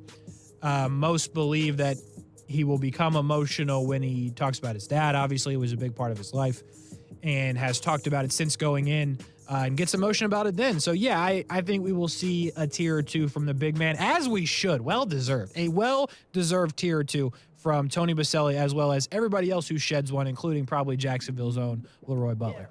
There you go. All right, next up, we're going to stick with the Hall of Fame and the ceremony. Okay, the Jags have had a couple of players who we think are more than qualified for the Hall. Cash it or trash it. Within the next 5 years, Jacksonville will have 2 players inducted into the NFL Hall of Fame. 2 more or 1 more to make 2? 1 more to make 2. Cash it. There you go. Tell them to bring me my money. There you go. Fred Taylor. Come on. I'm with you. It's got to be, right? We think. Like 5 years is so low. Like if Fred's not in 5 years, bro, something's messed up. You know what I'm saying? You got to pay somebody. We got to go see somebody in the back alley or something. I'm saying Fred Taylor, well-deserving, will be in definitely in the next 5 years. We're going to have 2 in the Hall of Fame, and then we'll see where we are with Jimmy Smith, probably well-deserving as well. And then there might be a slight drop-off due to the play since those 3 guys stopped playing for the team. I don't think Blaine Gabbert or any of those boys are getting in. So then we'll have to wait for Trevor probably. Well, what about jeez, Tom Coughlin? No. I was gonna say, what about what's your boy name? Blake Bortles, man. Come on now. I don't think Blake's Come on now. The interesting one, by the way, is Coughlin because does he go in as a Giant? Yes, he absolutely does. Right. I've answered this question now. No, you're right. But how are we gonna react to that? Oh, I'm gonna try to claim him now. Don't get it twisted. Oh yeah. Oh no. He was with the Jags. We built him. We New did. York. It's true though. You're welcome. You know what I mean? It is true. Yeah. That's a true point. But we definitely getting Fred in the next 5 years. In the next probably 2. Okay. Now that Tony's in, they're gonna be like, you know what? We can't keep disrespecting Fred. They was the same time. You know what I'm saying? Okay, here we go. All right, so here we go. One more Hall of Fame one, Casey, okay? Now, you know something that we like to do here on Overtime is open up old wounds, okay? Something that we do well, all right? Cash it or trash it. We do. This weekend, after Tony is official, he's official, but official. Yeah, they give him the jacket. Somewhere on Earth, Bruce Smith will be mad about it. Oh, cash it. There we go. Tell them to bring me my money. Yeah. Oh, cash it. You know what, Bruce Smith? Tell them to bring me my money. Bruce Smith, this is what I got to say to Bruce Smith right now. Okay. On the Thursday before Tony Baselli goes into the Hall of Fame, Bruce Smith, this is what I got for you. Talk to him. We going to tag him in Twitter. Shame on you. That's all I got. I said what I I said. He knows what he did. He knows what he did. And you know where he probably is? Canton, Ohio. Oh, he's Hall of Famer, yeah. He's probably right there shaking hands. And he's the only person in the crowd gonna boo. Like Tony's gonna walk out. All them people from Duval are gonna be going nuts. Bruce Smith is gonna be boo. And then somebody should just square up with Bruce Smith. Nah, I'm good. He's still a little strong. He's still a little really strong out here. You know what would be cool? You know what would be cool? What would be Right. cool? Hear me out on this. Uh-huh. If him and Tony Baselli have like talked into something that turns into like a fake altercation, like a WWE. Yeah, how cool would that be if Tony just throws Bruce Smith through a table? Could you imagine? Bruce ain't selling nothing now. Bruce ain't gonna sell a thing. So no. But if Tony paid him, like he'd do it. You know. Oh, that's fair. Anything for money. Anything for money. He's established that. You know what I'm saying? Pattern of behavior. Yeah. Bruce Smith gonna be upset about. We don't care, Bruce Smith. We don't care. Get over it. I said what I said. All right, Casey Kurtz, next up. Yeah. ESPN named the best middle linebacker of all time in a recent survey. They did? Yeah. It's on ESPN Plus. You gotta pay for that. Feed through the article a little bit. And anyway, so that guy, according to this particular survey, which will probably change next year, is Ray Lewis. Lewis beat out other greats like Dick Butkus, Jack Lambert, Mike Singletary, amongst others. Cash it or trash it, Casey Kurtz. Ray Lewis is the greatest middle linebacker of all time. Now I'm terrified to say no. It's Ray Lewis we're talking about. You should be terrified. I'm a cash it. Tell him to bring me Here's the my thing. money. Multiple reasons. Here's the thing. Like, it doesn't help that I'm like 15 years old. You know, I seen fair. Ray Lewis. I played Madden with Ray Lewis. He was a problem. Yeah. So, like, Dick Butkus, I was told he was good. You know what I'm saying? So it's one of those things where, like, it's recency bias for me, probably. But, yeah, I'll go with it. I mean, in my life, I'm trying to think who else would be even in that, like, Urlacher. In the same conversation as Ray Lewis? I would just Since say... I've been alive, I'm saying. Yeah, but even since you've been alive, the only reason why I would say no is because of the longevity of it. True. Yeah, but Ray Lewis Urlacher had some amazing years. Yeah, you can't fault him on that. Yeah, That's actually a great call that I hadn't considered until you said it. Ray Lewis played forever. He was on the cover of Madden 05. Yeah. And like 01, he was great. Was that the year they won? Yeah, the 2000 season. So yeah. And then he played until like a couple of years. Like he has not been retired that long. Right. That's a great call on the longevity. I never would have came up with that. That's a good one. That's a very good one. But I will catch that. Yeah. The only thing that ever gets me on this is like when you see like the old 1960 films or 70 films, or, I guess you can go back to the 50s, but especially like the 60s and 70s when they really ain't have a lot of rules protecting people. You know what I'm saying? Yeah, and you see some of the things that Dick Butkus did. That's true. Or Jack Lambert. Yeah, you just like, geez, was it worth it? That's true. CTE is acting up. All right, Casey Kurtz. Next up, an in-depth survey on table manners had some interesting findings, okay? It found that talking with your mouth full is not the most offensive thing you can do at the dinner table. In fact, 50% of people do that now in the U.S. Huh. Also, not washing your hands isn't a big deal. Cash it or trash it, Casey Kurtz. You agree that eating with your mouth full and not washing your hands before a meal is a big deal. Cash it. Tell them to bring me my money. It's a big deal. Like, you can't be spitting food all over the table. You know what I'm saying? We can't have that. Maybe scrub it up with the hands. You know what I'm saying? I went on a cruise one time, actually twice. And this is actually funny if you've never been on a cruise. Have you ever been on a cruise? Never been on a cruise, man. Okay, so both cruises, two different lines, like two different cruise companies and everything. You go to like the buffet area. It's huge. It's massive. But when you go in, they got people and they make you wash your hands. They got like 85 sinks right as you go in. And they sing little songs about it. Washy, washy. No, please continue. I don't remember the rest. Oh, okay. But it was good. Just trust me. There was a guy with a guitar. He's like, No, I don't know. Why don't you? I don't know either. It's washy, washy yes, something. You do. No, I don't. You absolutely do. It's something else that rhymed, but I don't remember what it was because I can't think of anything that rhymes with washy. Yeah, that's interesting. What did they rhyme with washy? Yeah, I know. It was weird. So anyway, the point of the story is, a little wash, a little, don't be spitting food on the table. Because it's hygiene. It's hygiene. You think about all the things you touch. Every day. You feel what I'm saying? Yeah. It's a It's a wonder you're alive right now. I mean, think about all the things I've touched since the show started. The board, your the face, mic buttons, the face, the doorknob, my phone, over the here, keyboard. the mouse. I fixed this thing right here, the camera, this keyboard, this piece of paper, this little pen that Brent Martineau writes with. You got to washy-washy. You know what I'm saying? Before you put your mouth next to your, hand. Or hand next to your mouth. Like if you're eating a sandwich. Yeah. Like a #1 combo from Arby's. Half pound. I tell you what. But a large curly fry and a large sweet tea. It sounds like you've had to order that before. It's memorized. It's burnt into a part of my brain now.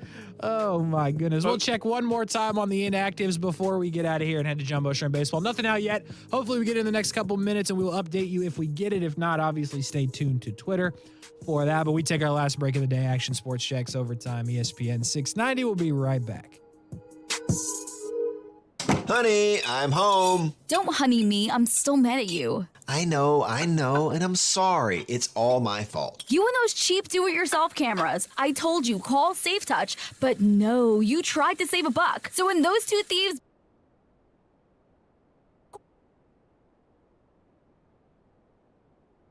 and you and I would have been notified with actual video on our smartphones. The SafeTouch two-way communicator would have already had the emergency authorities on the way. I know we really need the SafeTouch 5-star security and surveillance system. I'll call today. I already did. SafeTouch is installing our new 5-star surveillance system in the morning. Every family needs the SafeTouch security and surveillance system. Call now and get a free demonstration. 888-723-8682 or online at safetouch.com. Dramatization of actual event. EF 0000233. Terms and conditions apply.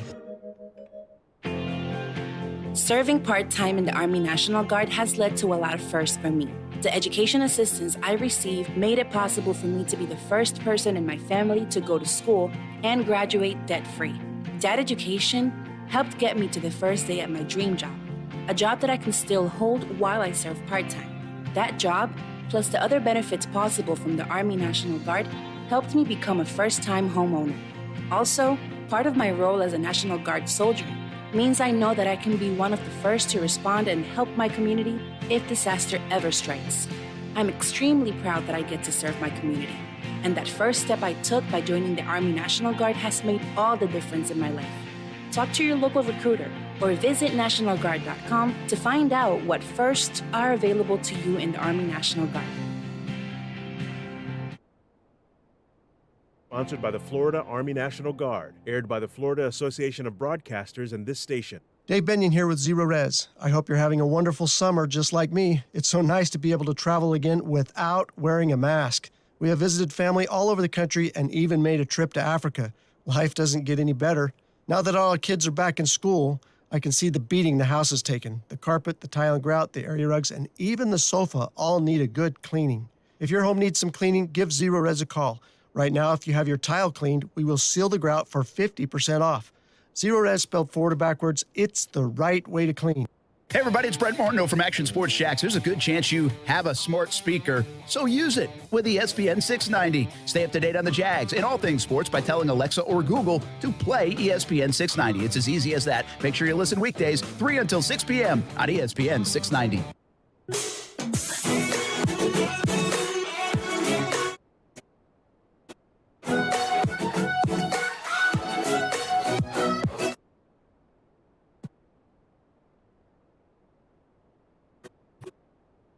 All right, the only explanation at this point for the Jacksonville Jaguars and why there's no inactives list is because the graphic they're going to have to make is 6.5 pages long. They're having to buy new software right now just to make this graphic. Updates to the software. Yeah, that's hilarious. By the way, I'm looking at a video right now of Trevor Lawrence signing autographs inside the stadium for the fans. Trevor was out there warming up. The Jags did post a couple clips of Trevor to Christian Kirk in warm-ups, so the boys were out there. But looks like warm-ups, at least for Trevor Lawrence, are done as he heads in and gets ready to hold a clipboard and listen to a headset. Trevor said it was time to shower up. I got about 15 passes in. I'm loose. Okay, I'm going back in and showering, guys. I tell have a good you game. We also got a video of newest Las Vegas Raider Devontae Adams signing autographs for the fans. Another one who was like, hey, man, The Street NFL clothes. just posting these. Yeah. Let me tell you something. Trevor looks like he did something. Devontae Adams, I'm telling you what, does not have one bead of sweat on him yet. Hey, man, for the first preseason game? Nah, man, I'm good, fam.